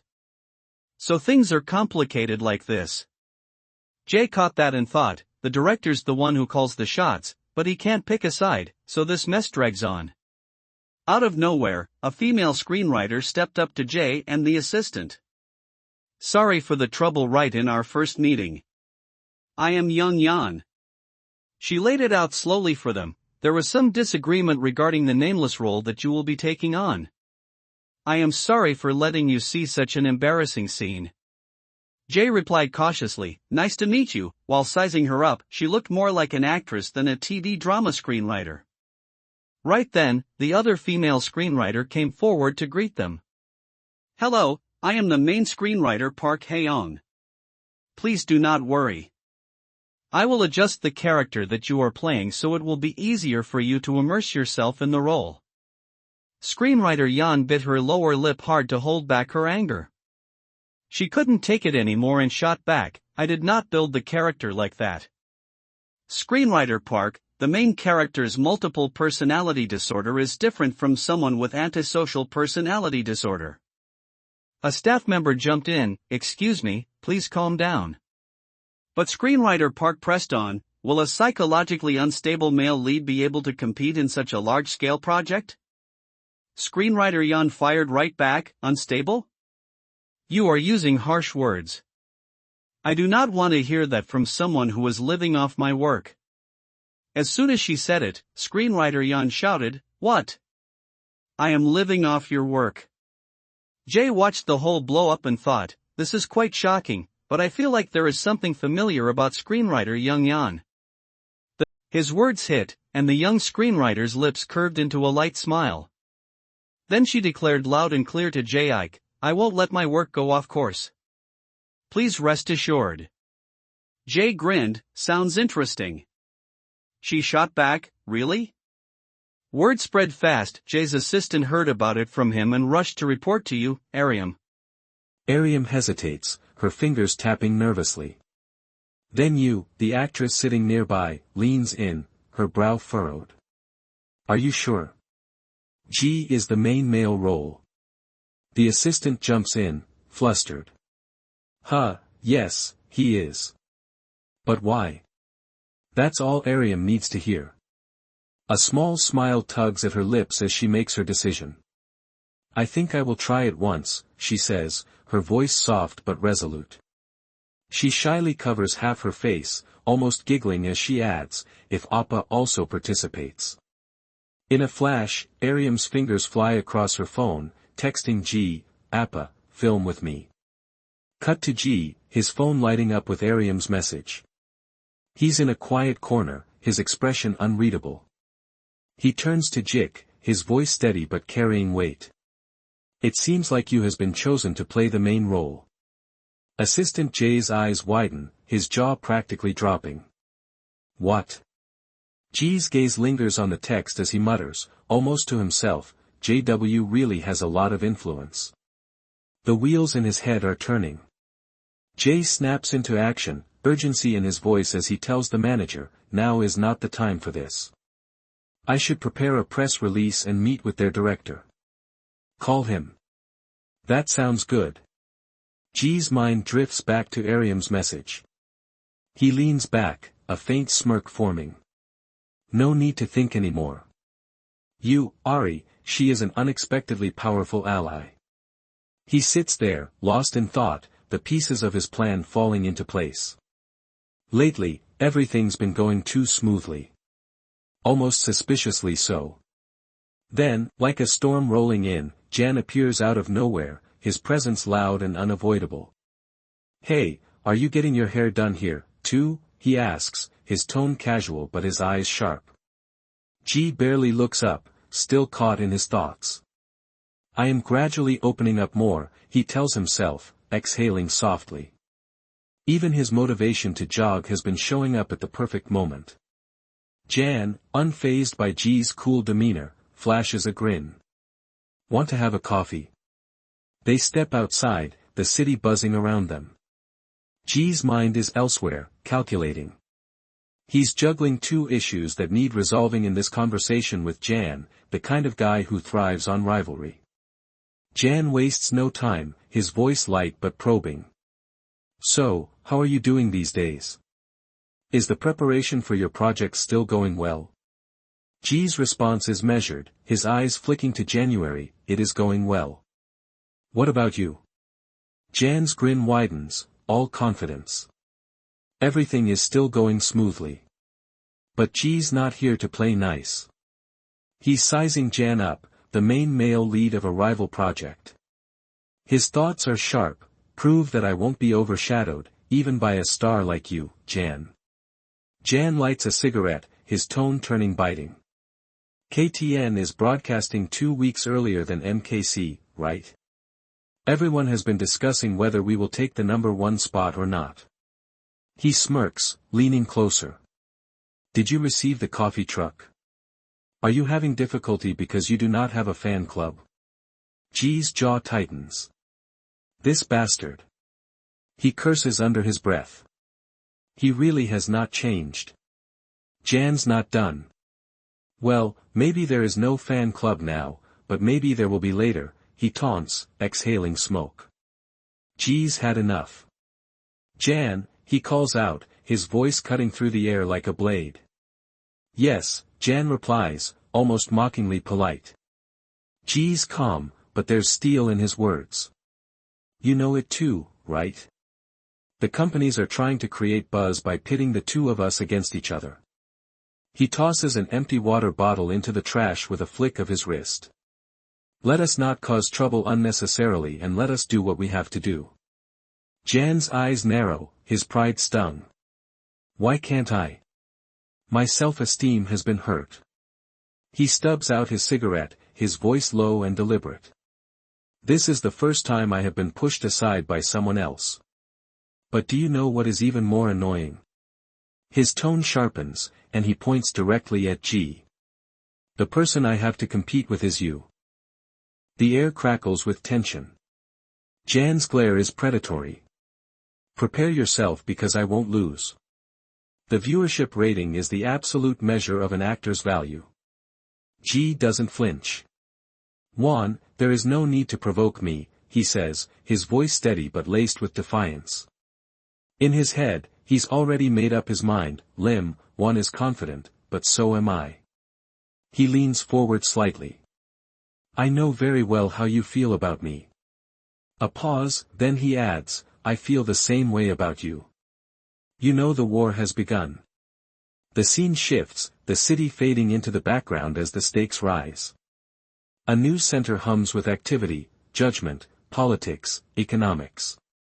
The first episode of Cohabitation Contract looms, and the battle for the top spot is just beginning.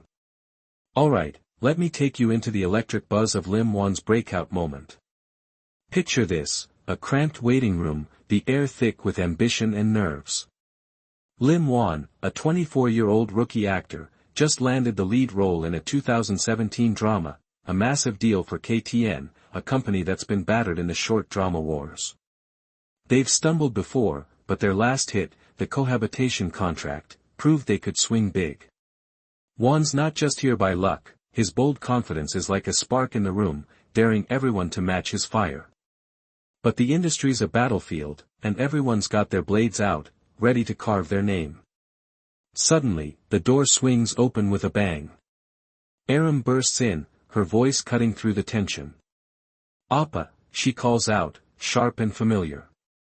Ji's head snaps up, spotting her instantly, and he calls her name back, a quick tether between them in the chaos. Then, screenwriter Young slips in, a little hesitant, her voice soft but steady. "Oh, I am late.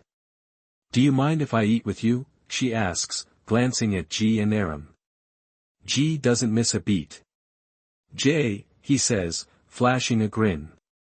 "Of course, let us eat together." Young waves it off, though, her focus elsewhere. "I will eat in the office after the ceremony. It is a hassle. I just came to say hello." She turns to actor Do, calling out, "Jaehui." "Yes," Do replies, quick and clipped, like a soldier answering a command. Young bows slightly, her voice firming up like she's making a vow. "I will do my best with the script." G and Aram freeze for a split second, caught off guard by her resolve. G's fist shoots up, a spark of determination in his eyes. "Thank you. I will also try my best in acting," he says, his voice carrying the weight of a promise. Aram's not one to be outdone. She jumps in, her voice bright and fierce. "Screenwriter, me too. Thank you." The moment's electric, but it's cut short. The door creaks, and a reporter slips into the room like a shadow, camera already in hand.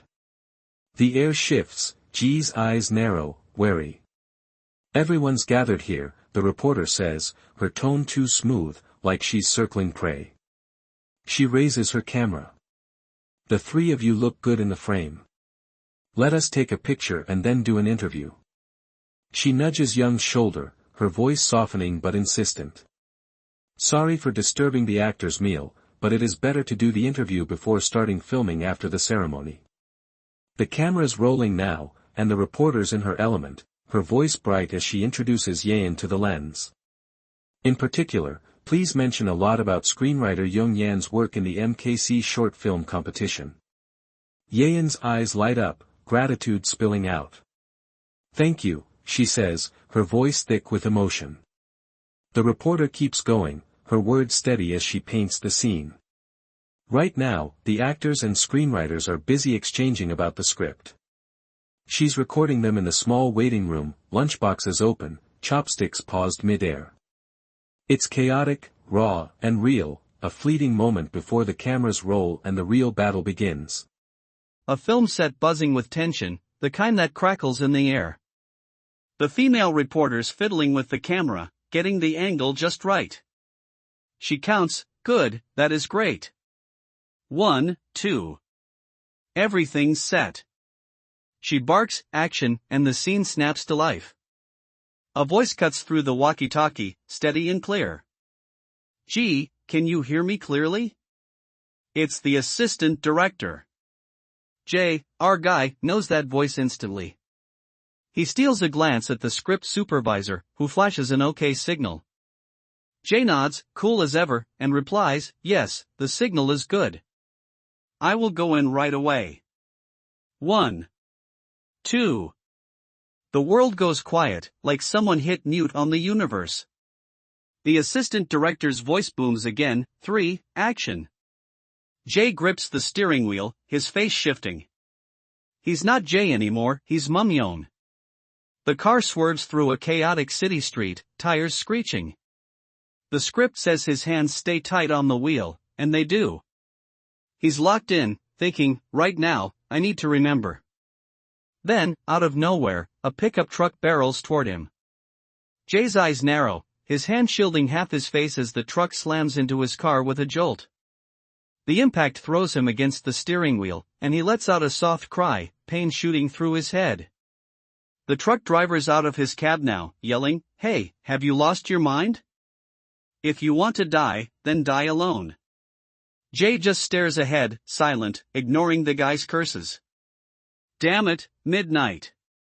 Every night at 12, Mumyon flips into one of his 7 egos, a different personality taking over. The driver's still in his face, standing in front of the wrecked car. Jay stumbles out, muttering, "I want to."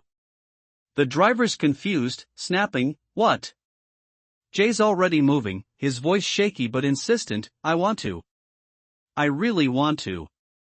The driver grabs his arm, shouting, "Hey, where are you going?" But Jay shakes him off, resolute, walking toward a playground in the distance.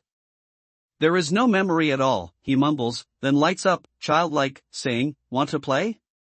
The driver follows his gaze to the playground, muttering, "What the hell?" But Jay's gone, sprinting toward the swings and slides, shouting, "This looks so fun." His smile's bright, infectious, like he's a kid again. Then, the director's voice cuts through, "Cut. All right. We shift." The scene changes to a quiet living room. Jay's father is watching his son's movie on TV. The screen shows a bandaging scene, and his dad glances at him softly. Jay catches it, curious, and asks, "Why, Dad?" His father brushes it off, "It is nothing." Jay shrugs, thinking, maybe he just finds this version of me very interesting. His dad nods, eyes back on the screen, pride written all over his face. "Not bad," he says, soaking in the whole episode. Now Jay's alone, scrolling through his phone, checking messages. The trailer for Suffocating Distance just dropped, and it's shaking things up. For 2 weeks, Cohabitation Contract owned the 10 to 11 p.m. slot on Wednesdays and Thursdays. But now, the trend rankings flipped in a heartbeat. Suffocating Distance, a fantasy story that flows so naturally it doesn't feel forced, has taken over. The cast's acting pulls you in deep. Jay's phone is blowing up with messages from colleagues, friends, even old classmates he hasn't talked to in years. He's grinning, buzzing with excitement. I do not know how long this momentum will last, he thinks, but if it is this good, even before the premiere. He raises a beer can high, shouting, "Let us drink. Hurry up, everyone, gather. It is time to drink." He takes a swig, laughing, this feeling is so great. Then he glances at his manager, teasing, "Is the manager allowed to drink?" The manager's quick, all smiles, "It is okay today, called us out." Jay's eyebrow quirks. "My, you mean that guy who used to manage Song Munjio?" he asks. The manager just nods, ready for the night. Alright, picture this, a bustling morning at a small restaurant, the sizzle of meat frying in the background, the air thick with anticipation. The manager's getting ready to head to the office, leaving the crew in the hands of Mong, his stand-in for the day. Jaehui, ever the cautious one, leans in, his voice low. "So I can drink, right?" The manager doesn't even look up, his tone flat but firm. "Of course, as long as you're not the one driving." Just then, Ariam bursts into the moment, her hand landing on Jay's shoulder with a thud that makes him jump. Her eyes are wide, practically sparkling with excitement. "Did you see the ratings? It's crazy. It's really crazy, the ratings." Jay fumbles for his phone, the sound of sizzling meat filling the pause. He pulls up the numbers, and there it is, Suffocating Distance, first episode, 12.7%. A solid hit. Then Cohabitation Contract, fifth episode, clocking in at 11.3%. He lets out a long breath, relief washing over him. "I feel so relieved," he says, almost to himself. But Ariam's not done. Her voice dips, tinged with something heavier, almost sad. "Now then, all the rumors will disappear, right? Only suitable for movies, not suitable for TV." She's talking about her reputation, the whispers that have haunted her career. She's never broken past 8% on a TV show, and that failure's become her shadow, her so-called trademark. G, watching her, feels the weight of it from her perspective. Ariam's still scrolling through comments on her phone, her voice soft but intense. "Honestly, I was very worried. I believed in the script, but this result still makes me feel unreal." G takes the phone from her gently, his sigh barely audible. "But now those rumors will finally disappear." Ariam turns to him, her face still bright but her voice carrying a thread of anxiety. "A TV drama always comes with risks." Before she can spiral, G cuts in, his tone steady, reassuring. "You'll be fine, Ariam."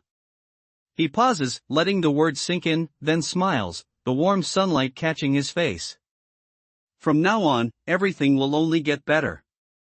Ariam's expression falters, bewildered, and G presses, almost playful.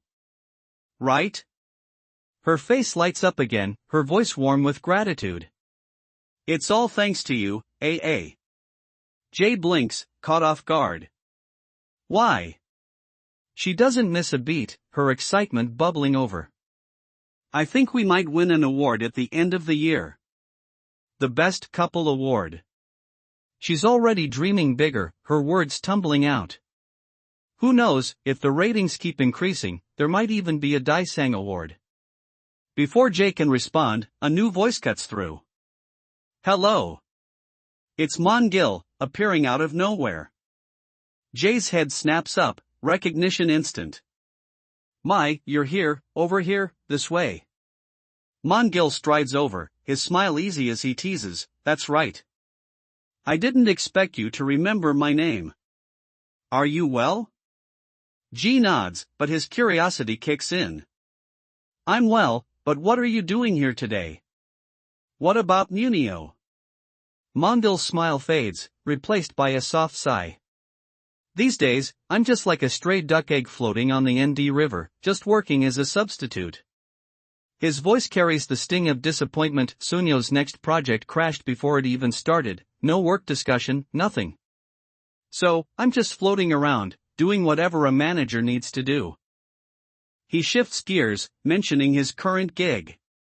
These days, I've been working for Wan Hai on the cohabitation contract team for quite a while. G's memory clicks. Cohabitation contract. Jack, who's been quiet, chimes in, his tone sharp.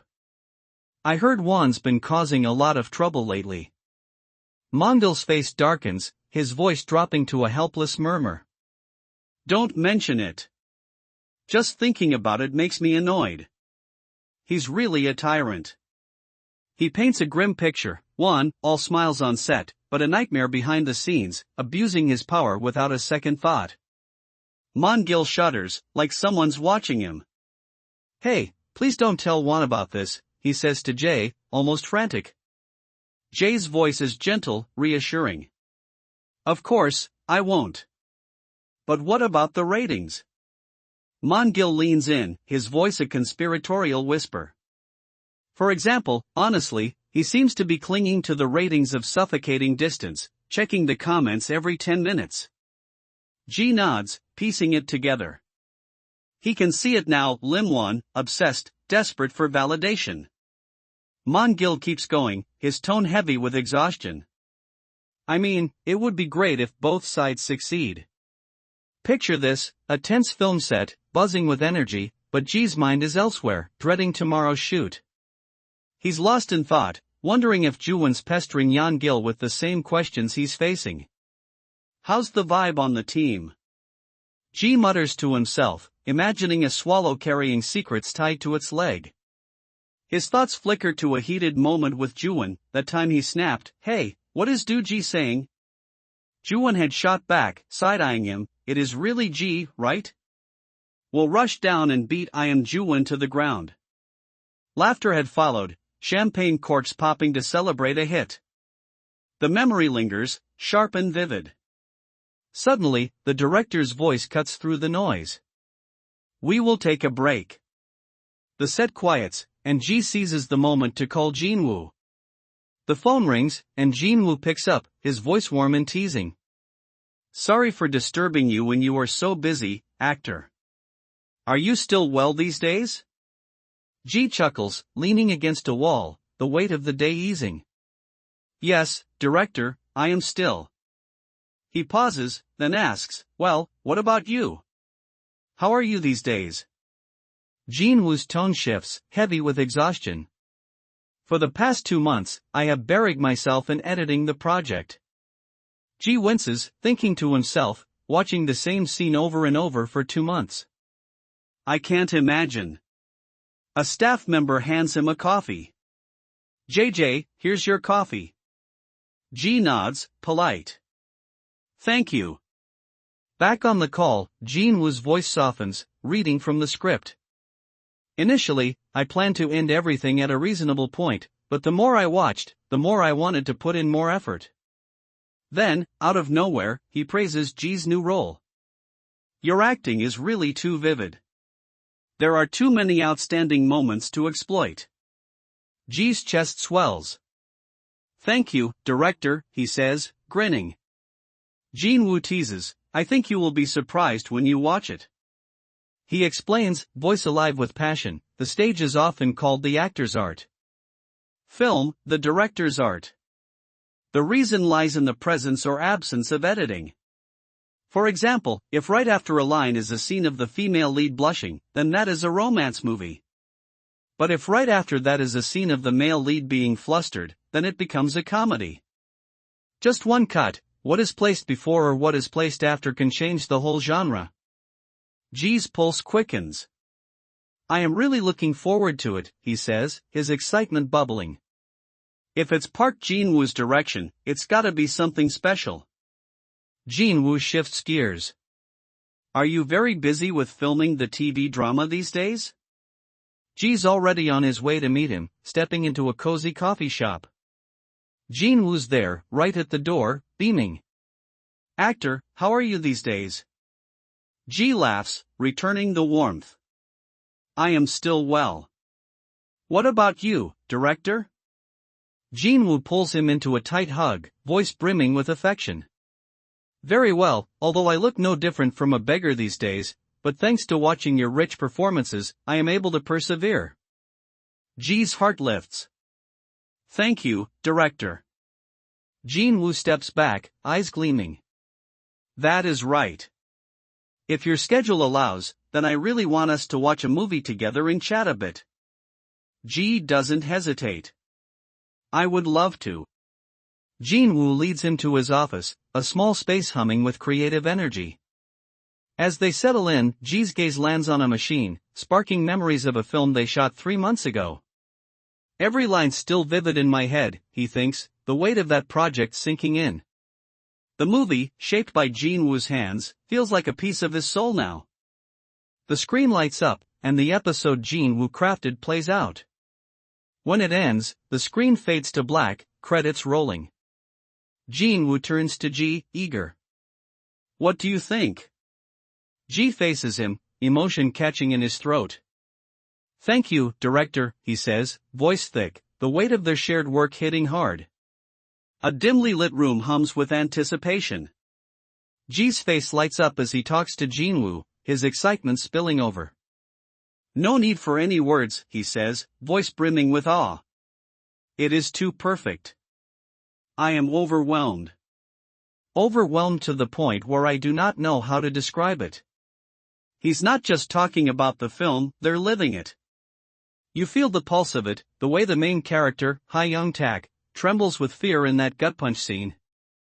G's teeth clench just thinking about it, how Ha-young and the gang tore through the reeds, charging into the unknown.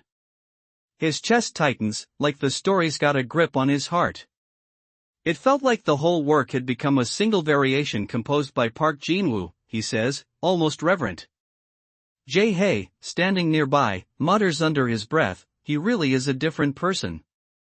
Jin-woo catches it, his eyes softening. Thank you, he replies, emotion thick in his voice. Then, with a slow, deliberate tone, he adds, voice slow. I think I finally feel a little more confident hearing that. G's brow furrows. Confident about what? He wonders, but before he can ask, Jin-woo's face splits into a grin, pride radiating off him. Our movie has been selected as one of the 10 works to participate in the new content category at the Busan International Film Festival, he announces. In addition, we're also participating in the feature film category of the Seoul Independent Film Festival. The words hit G like a shockwave. He's stunned, mouth open, words stuck somewhere deep. The others in the room exchange glances, some smiling brightly, and G's mind races. So that is it, he thinks. That is what Park Jin-woo wanted to say. Jin was not done. His voice takes on a softer, nostalgic edge as he leans in toward Jaehui. Jay, voice nostalgic, he says gently. Do you remember what I told you on the first day we met? I will give you wings. Jaehui nods, a spark in his eyes. Of course I remember. Jinwoo's voice picks up, eager now, like he's seeing the future unfold. These two festivals are just the beginning. After submitting the movie to Sundance, the largest stage for independent films, he says, his ambition crackling, we will return home and aim for Jinju. His excitement builds, words tumbling faster. If we are invited to the non-competitive category at Jianju and word of mouth spreads, then we can take a big step straight into the grand prize. He pauses, just for a moment, letting the weight of it sink in. Then, with a fire in his eyes, he pushes forward. Not only the 2025 Grand Bell Awards, he says, his voice steady, certain, like he's already holding the trophy. It's not a dream, it's a promise. From the shadows of a corporate office, a tense conversation unfolds.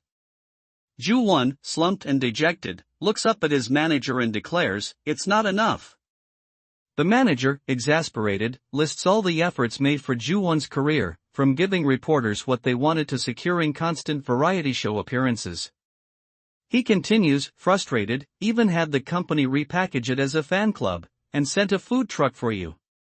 What else am I supposed to do? Despite his manager's words, Ju-won's inner turmoil is visible. He flashes a strained smile and thinks to himself, right, Ju-won, you've done well enough. Yet, his true ambition leaks out when he responds to his manager's question about his current high ratings. Ju-won dismisses the praise and asks, what about my Best Actor award? His words send shockwaves through the office, and a colleague mutters, what?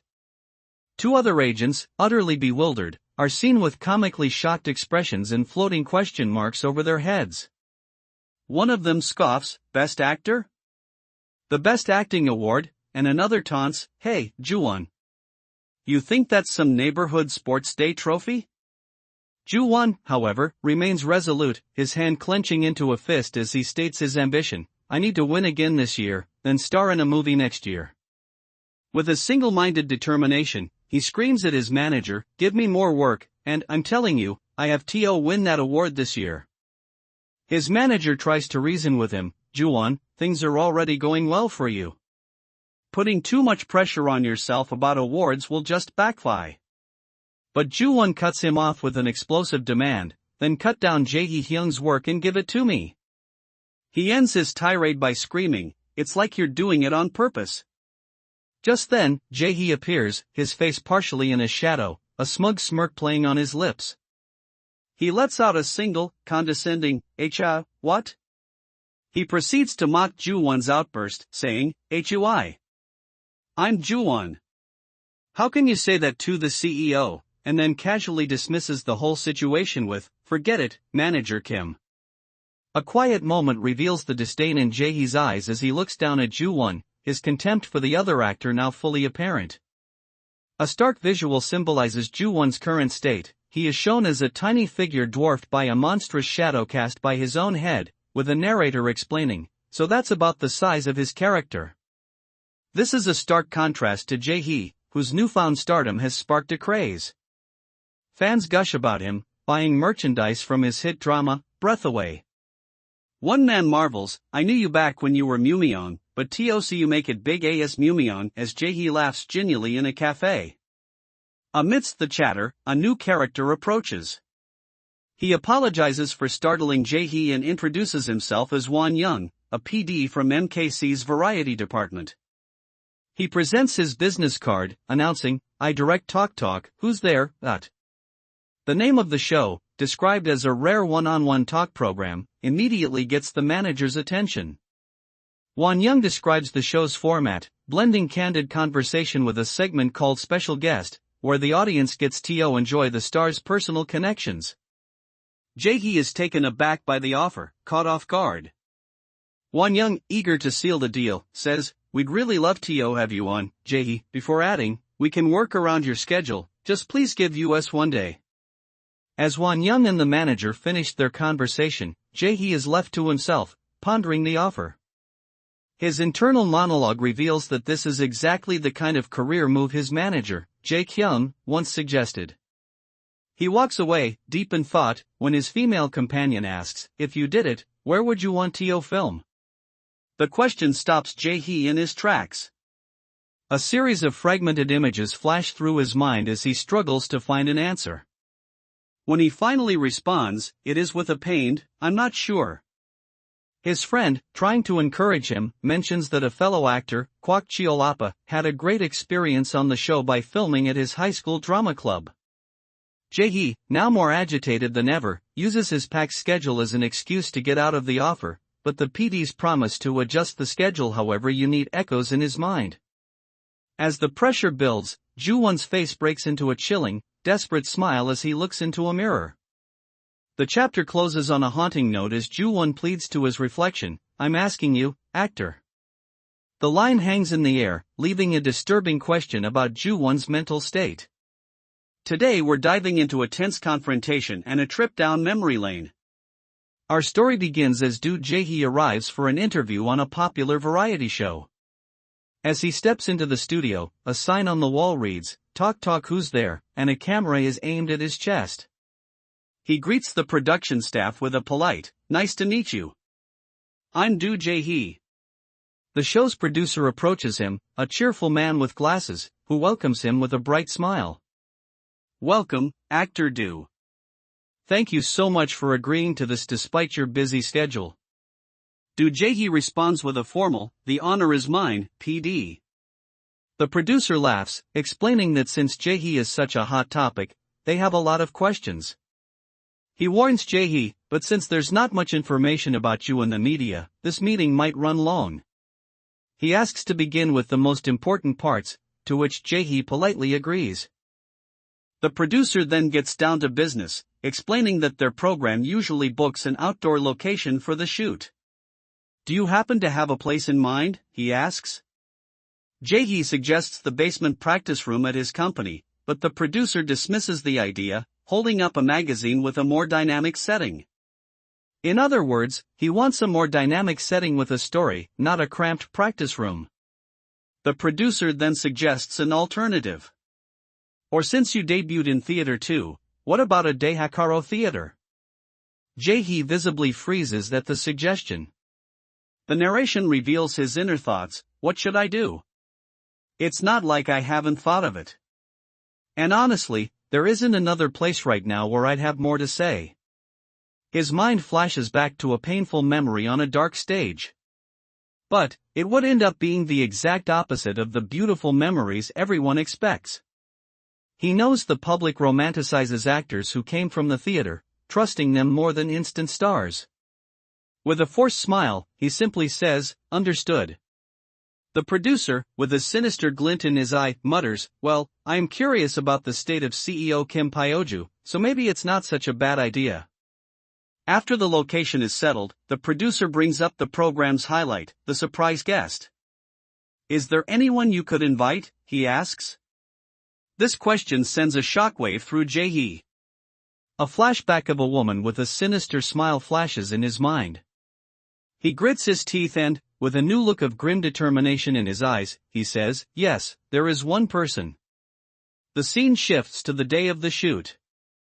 The hosts, Ms. Somi and Mr. Chansu, are on location. They cheerfully introduce the show, walking down a hallway as the director calls out, "3." Chansu gives a clue about the guest, saying he's a skilled, serious actor. Somi adds that he's one of the hottest actors right now for his acting skills and that he'll be waiting for them at a place filled with his memories. They arrive at an old theater and excitedly exclaim, "This must be it." The camera pans to the front of the building, revealing its name, the Rose Theater. The director gives Jaehui his final instructions. "Now then, actor, your entrance scene." He tells him to wait for the hosts to arrive and then turn around. Jaehui stands on the dark, empty stage, lost in thought. A place that should have held shining memories of my 20s, but instead is filled only with bad ones. Following the director's command, he turns around and faces the hosts. At that moment, another figure emerges from the wings. The narration reveals him to be the CEO of Rose Company. Jaehui recognizes him immediately. Kim Pyeoju, he says through a clenched jaw. Kim Pyeoju greets him with a smirk and a false sense of familiarity. Wow, it really is Do Jaehui. Long time no see, man. Jaehi's response is cold and formal. Hello, CEO.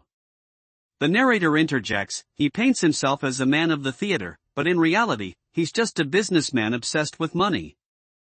Kim Pyeoju, with a smirk, tells Jaehui, you've really grown into your looks. Jaehui, seething internally, recalls all the painful insults Kim Pyeoju hurled at him in the past. He remembers being called crushed by third-rate idols and exploited for money. He straightens his resolve and with a cold stare says, it's been a while. His thoughts reveal his true intentions. I didn't come here with pure intentions. I want to face this trauma head-on. To show how someone once dismissed as trash has returned. Kim Pyeoju puts a hand on his shoulder and smugly says, since it's about our Jaehui, of course I had to help, huh? Jaehui flinches at his touch and his face fills with rage. He immediately swats the hand away. Kim Pyeoju is left stunned. What? He says, his smug face replaced with shocked disbelief. Jaehui looks at him with a dark, sarcastic smile. Get your hand off me, he states, taking control of the conversation. With a final, crushing blow, he adds, and stop pretending to be such a saint. The chapter ends on this powerful note, with Do Jaehui no longer a victim, but a man ready to face his past and his tormentor head-on. In the quiet hush of a theater, a group of people sit facing the stage. A conversation begins, questioning the CEO's unusual choice to start a theater company, given the financial struggles of the industry.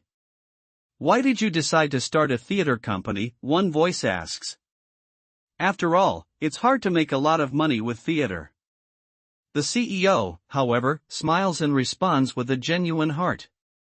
Money doesn't matter, I love theater. He continues to explain his motivation, a passion that goes beyond profit. Well, everyone asks me why I do something that doesn't make any money. By discovering new talents and nurturing their dreams, growing up with them makes my life richer, huh? Another character is impressed by this heartfelt confession. Wow, that's amazing, to think there was such a story. He says, before turning to another friend. Then, we can't not hear the reason you chose this place as your place of memories, can we? The friend smiles nervously. Actually, this isn't where I started acting. He begins to recount his past with a hint of melancholy. Well, as the CEO knows well, even though I had a promised role, I had to give up my life in Dehangno and only work as a staff member because of my lack of skill. He describes a time when he worked behind the scenes. While operating the lighting console, I couldn't help but be so envious of the actors on stage. He then adds with a laugh, at that time, I was filled with a sense of defiance. His friends are intrigued. Wow! What kind of defiance? The speaker reveals his dream to the group. I want to become an actor who performs. He continues, explaining what he learned from that difficult time. I learned a lot, CEO. The fact that there are many great actors who only care about theater. The respect and a kind of guilt I felt looking at my seniors and juniors. He then adds a poignant observation. Guilt, that's a word I hear when I interview actors who left the theater world and became successful. He gets more passionate, his face twisting with conviction. Yes, I'm not in a position to say this after leaving Dehangno, but I hope the working conditions of theater actors, who suffer because of money and people, improve. The atmosphere becomes tense. So, what I'm saying is, CEO Kim. Do actors still get 18,001 for their appearance fees? The CEO stammers nervously. Aha, what do you mean? Until another friend interjects. Jaehi's right. Suddenly, a surprise guest arrives. It is the famous actress Omiran, playfully nicknamed Nation's Mom. She is introduced to the group, and they all return to their conversation. Oh ho ho, okay. By the way, are you doing 4 projects? There are so many posters in the back, she asks. The CEO laughs awkwardly, sweating. The conversation turns to money, and a character wonders inwardly, then, how much is the profit PR day? The CEO's face contorts with stress. 200? 300, he thinks. A new plot thread is introduced as one character checks his phone, seeing an article about an actor named Lim Ju-won. CEO Kwan Wuchiola Velanke's advice to Lim Ju-won, the headline reads. The article and comments hint at a deeper issue. The story cuts to a mysterious figure who seems to be involved. Perhaps the downfall of Lim Ju-won, who couldn't hide his jealousy and had his mental state broken, was already predictable. The focus shifts to the final scene of a drama titled, Within Breathing Distance. The main characters, the actor Han Sun-yoon and actress Yoo Arim, are on set preparing for a kiss scene. A female staff member playfully teases Han Sun-yoon. OPPA, let's finish the last shoot quickly. She then asks. OPPA, is this your first kiss scene? He responds with a flustered HUH. Well, yeah. She then suggests a playful way to handle the scene. Why don't we just close our eyes and get it over with in one go? He smiles, having calmed his nerves. Yeah, let's do that. The director calls out action. The scene begins with Yoo Arim's line. Mr. Sun-yoon, tell me the promises we made. Han Sun-yoon, now fully in character, responds with the lines from the script. To eat together every day. Not to overthink things. But then, he adds his own line, breaking character. Not to forget that my name is Han Sun-yoon, not Mumyeon. Yoo Arim, however, does not break her composure, responding with a mischievous smile. Is that all?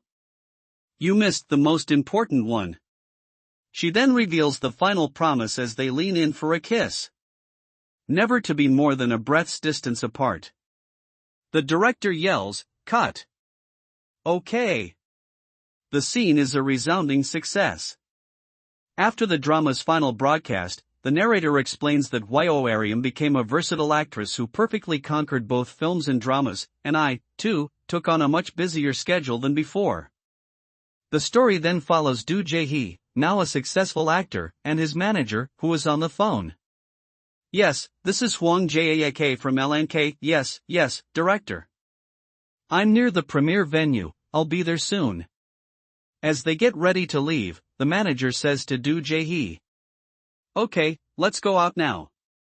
But Do Jae-hee is hesitant, a sense of panic in the air. Let's brace ourselves before we go out. The manager says. The moment they step out, a crowd of fans erupts with excitement. Wah! It's Do Jae-hee! Do Jae-hee! Overwhelmed, the manager comically floats in the air, yelling, thank you for loving Do Jae-hee. They manage to get into an elevator, where the manager finally breathes a sigh of relief. Phew, yes, director, we're going up. He adds, the fans are blocking the way. The elevator doors close as they ascend to the 4th floor, leaving the viewer wondering what will happen soon. As spotlights glare and fans scream, Do Jae-hee, a popular rising star, arrives at the premiere of his new film, Fisher. He moves through the crowd, shaking hands and smiling politely, clearly at ease with the chaos.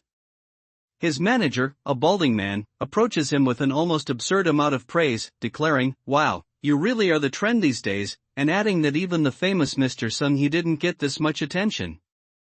Jae-hee responds with a nervous laugh, saying, AWW, what are you saying? That's absurd. Ha ha.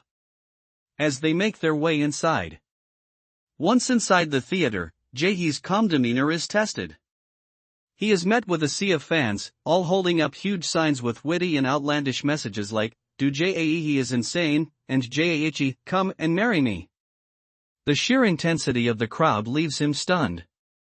Amid the chaos, a woman with pink hair leans in and whispers, the acting was good. Jae-hee, more concerned about the movie's success than his own praise, asks in a low voice, does that mean the movie wasn't? A feeling of unease settles over him as he thinks, I have a bad feeling about this. 10 days pass since the premiere, and the truth of the film's performance is revealed. Fisher has not exceeded its break-even point of 4.2 million viewers. The film's cumulative viewership sits at just over 3,800,001 people, and it is stated that the film has only managed to barely avoid being a flop. A man in a cap tries to reassure Jaehui, saying, "It's a bit lower than I thought, but it's only been 10 days and adding, it'll become more popular, so don't worry." Jaehui simply replies, "That's right, isn't it?" His mind races with questions, wondering if the film's quality truly matters when success is so unpredictable. He scrolls through comments online, where users criticize the film's predictable story. The narrative explains that the film's failure was also due to the competing blockbuster, rebirth hero, Predator. Jaehui reflects on his career choices, recalling how movies he had rejected, like A Woman's Cry, failed miserably, while a project he had longed to be a part of, Orthodox, was a huge success. He asks himself, is it just a simple indicator of the quality equals box office success formula? The thoughts overwhelm him, and he sighs, admitting, I don't know. His manager, the man in the cap, pulls him out of his funk, telling him to stop overthinking it. It was not about your capability, but about the capability of the director, Mr. Jo Sung-H, and Mr's I am Kong-beek, he says, adding, for a movie with such a large scale, just breaking even is a success. With a sense of relief, Jaehui replies, yes, I will, Hyung. Later, at a different event, Jaehui is greeted warmly. The crew calls him Mango, an affectionate nickname, and he smiles politely. As he is about to enter the venue, he overhears a conversation, and he can't help but notice the extreme anger in Kong-beek's voice. A flashback reveals that Kong-beek has harbored a grudge against Jaehui ever since the director of Fisher failed to mention his name at a press conference. As the narrative explains, Kong-beek's contract only gave him a minimum guarantee, and he was frustrated that the film's box office performance wouldn't give him a bonus. Jaehui approaches Kong-beek with a smug smile. Seeing his expression, Kong-beek erupts, shouting, "What are you grinning about while staring at me?"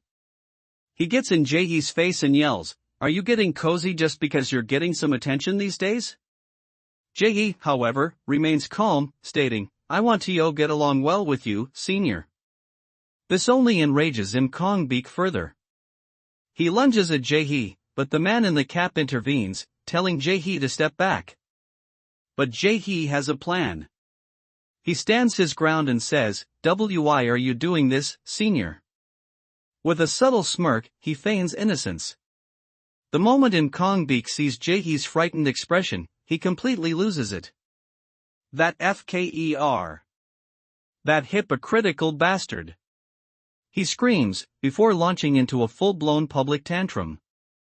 "I'll crush you in the next movie, just you watch, you FKR." He yells, pointing his finger at Jaehui, who, in reality, is calm and collected. The chapter ends with Jaehui giving a final, subtle sneer, having perfectly played the part of the polite victim and successfully ruining Kong-beek's public image.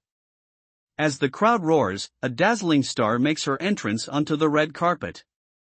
The narrator's voice booms over the loudspeakers, declaring, She's the leading lady of this year's most beloved work. Singer Yoina is stepping in as actress Yoina, her radiant presence absolutely stunning, as she lights the first steps of the Busan International Film Festival. Following her, with the click of 1,000 cameras, is actor Park Bo-yoon.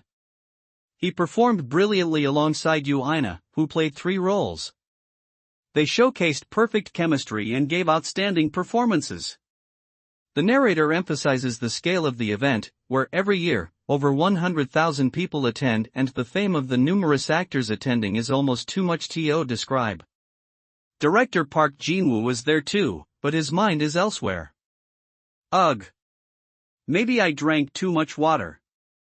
I need to use the restroom, he complains, to which his manager nervously replies, "Please hold on, director." The narrator wryly notes that if you ignore director Park Jin-woo's bladder issues, it's literally a perfect day. Meanwhile, just before his own entrance, an announcer calls out, "Actor Do Jaehui, please get ready to enter." Do Jaehui, a young actor, is filled with a mixture of determination and anxiety. Alright, let's go, everyone, get ready. A new limousine pulls up, and the narration builds the suspense. A new limousine is arriving. This arriving actor has caught attention this year with innate acting talent. Inside the car, a nervous Do Jaehui asks, who could the leading star be? His companion calmly tells him to relax. As the car door slides open, the narrator dramatically reveals the identity of the star. It's none other than the independent film The Shepherd Boy. Bathed in a brilliant light, Do Jaehui steps onto the red carpet. These are the actors who made waves even among film professionals, he hears. Accompanied by director Park Jin-woo, he smiles confidently for the flashing cameras. The scene shifts to the award ceremony. The narrator announces, finally, the moment everyone's been waiting for, time to award the most notable debut of the year in the new currents category. The hostess takes the stage, so. Before the awards, shall we hear each nominee's thoughts? She approaches Do Jaehui and asks, may I ask how you're feeling about your chances? Do Jaehui smiles politely. Of course, it would be amazing to win. Regardless of the outcome, I trusted director Park and gave my all during filming. He continues, I don't think it's necessary to distinguish between commercial and non-commercial. Regardless of logic, good films naturally resonate with people. Just as he finishes, director Park Jin-woo leans into the microphone. So, to all the audience and fans who love The Shepherd Boy, please trust the skills of both me and director Park Jin-woo. Do Jaehui's eyes widen in shock at his director's bold statement. The hostess is impressed. What a great answer. Now, shall we start the new currents awards? The tension builds as the screen shows a series of fast-paced cuts of the nominated films. Do Jaehui and director Park Jin-woo look on with bated breath, beads of sweat on their foreheads. A dramatic pause hangs in the air before the announcer declares, and the winner is The Shepherd Boy, starring Do Jaehui and directed by Park Jin-woo. The crowd erupts in cheers. Wah! Jaehui OPPA. Congratulations! A beaming Do Jaehui, his face flushed with joy, holds up his award and bouquet. Thank you.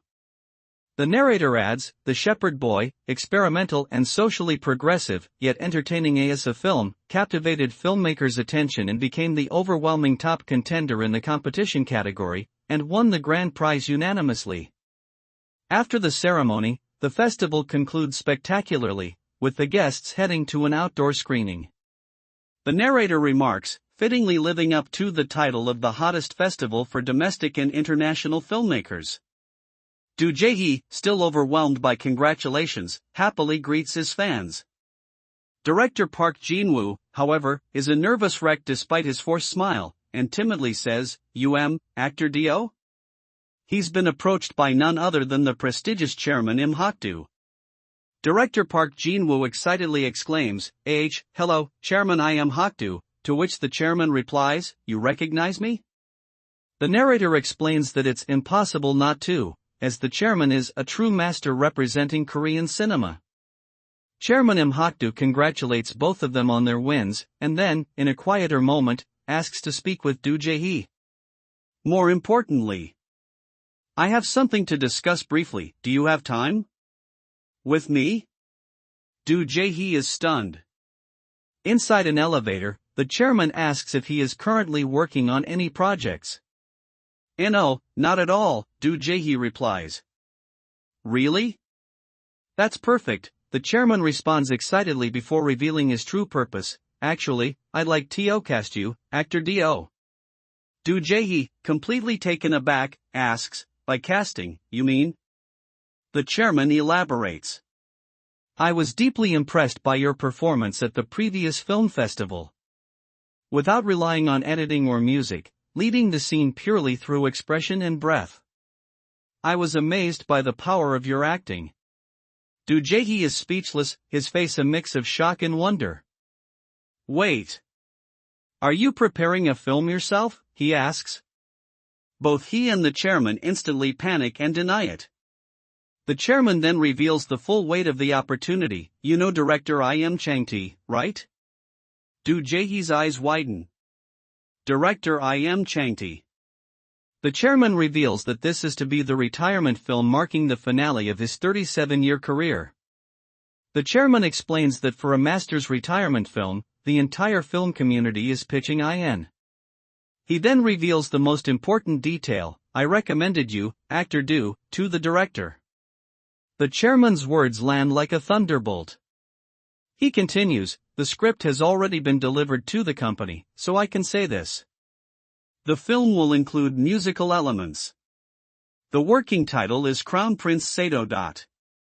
As the grand title is announced, Do Jaehi's expression transforms from awe to a look of profound destiny.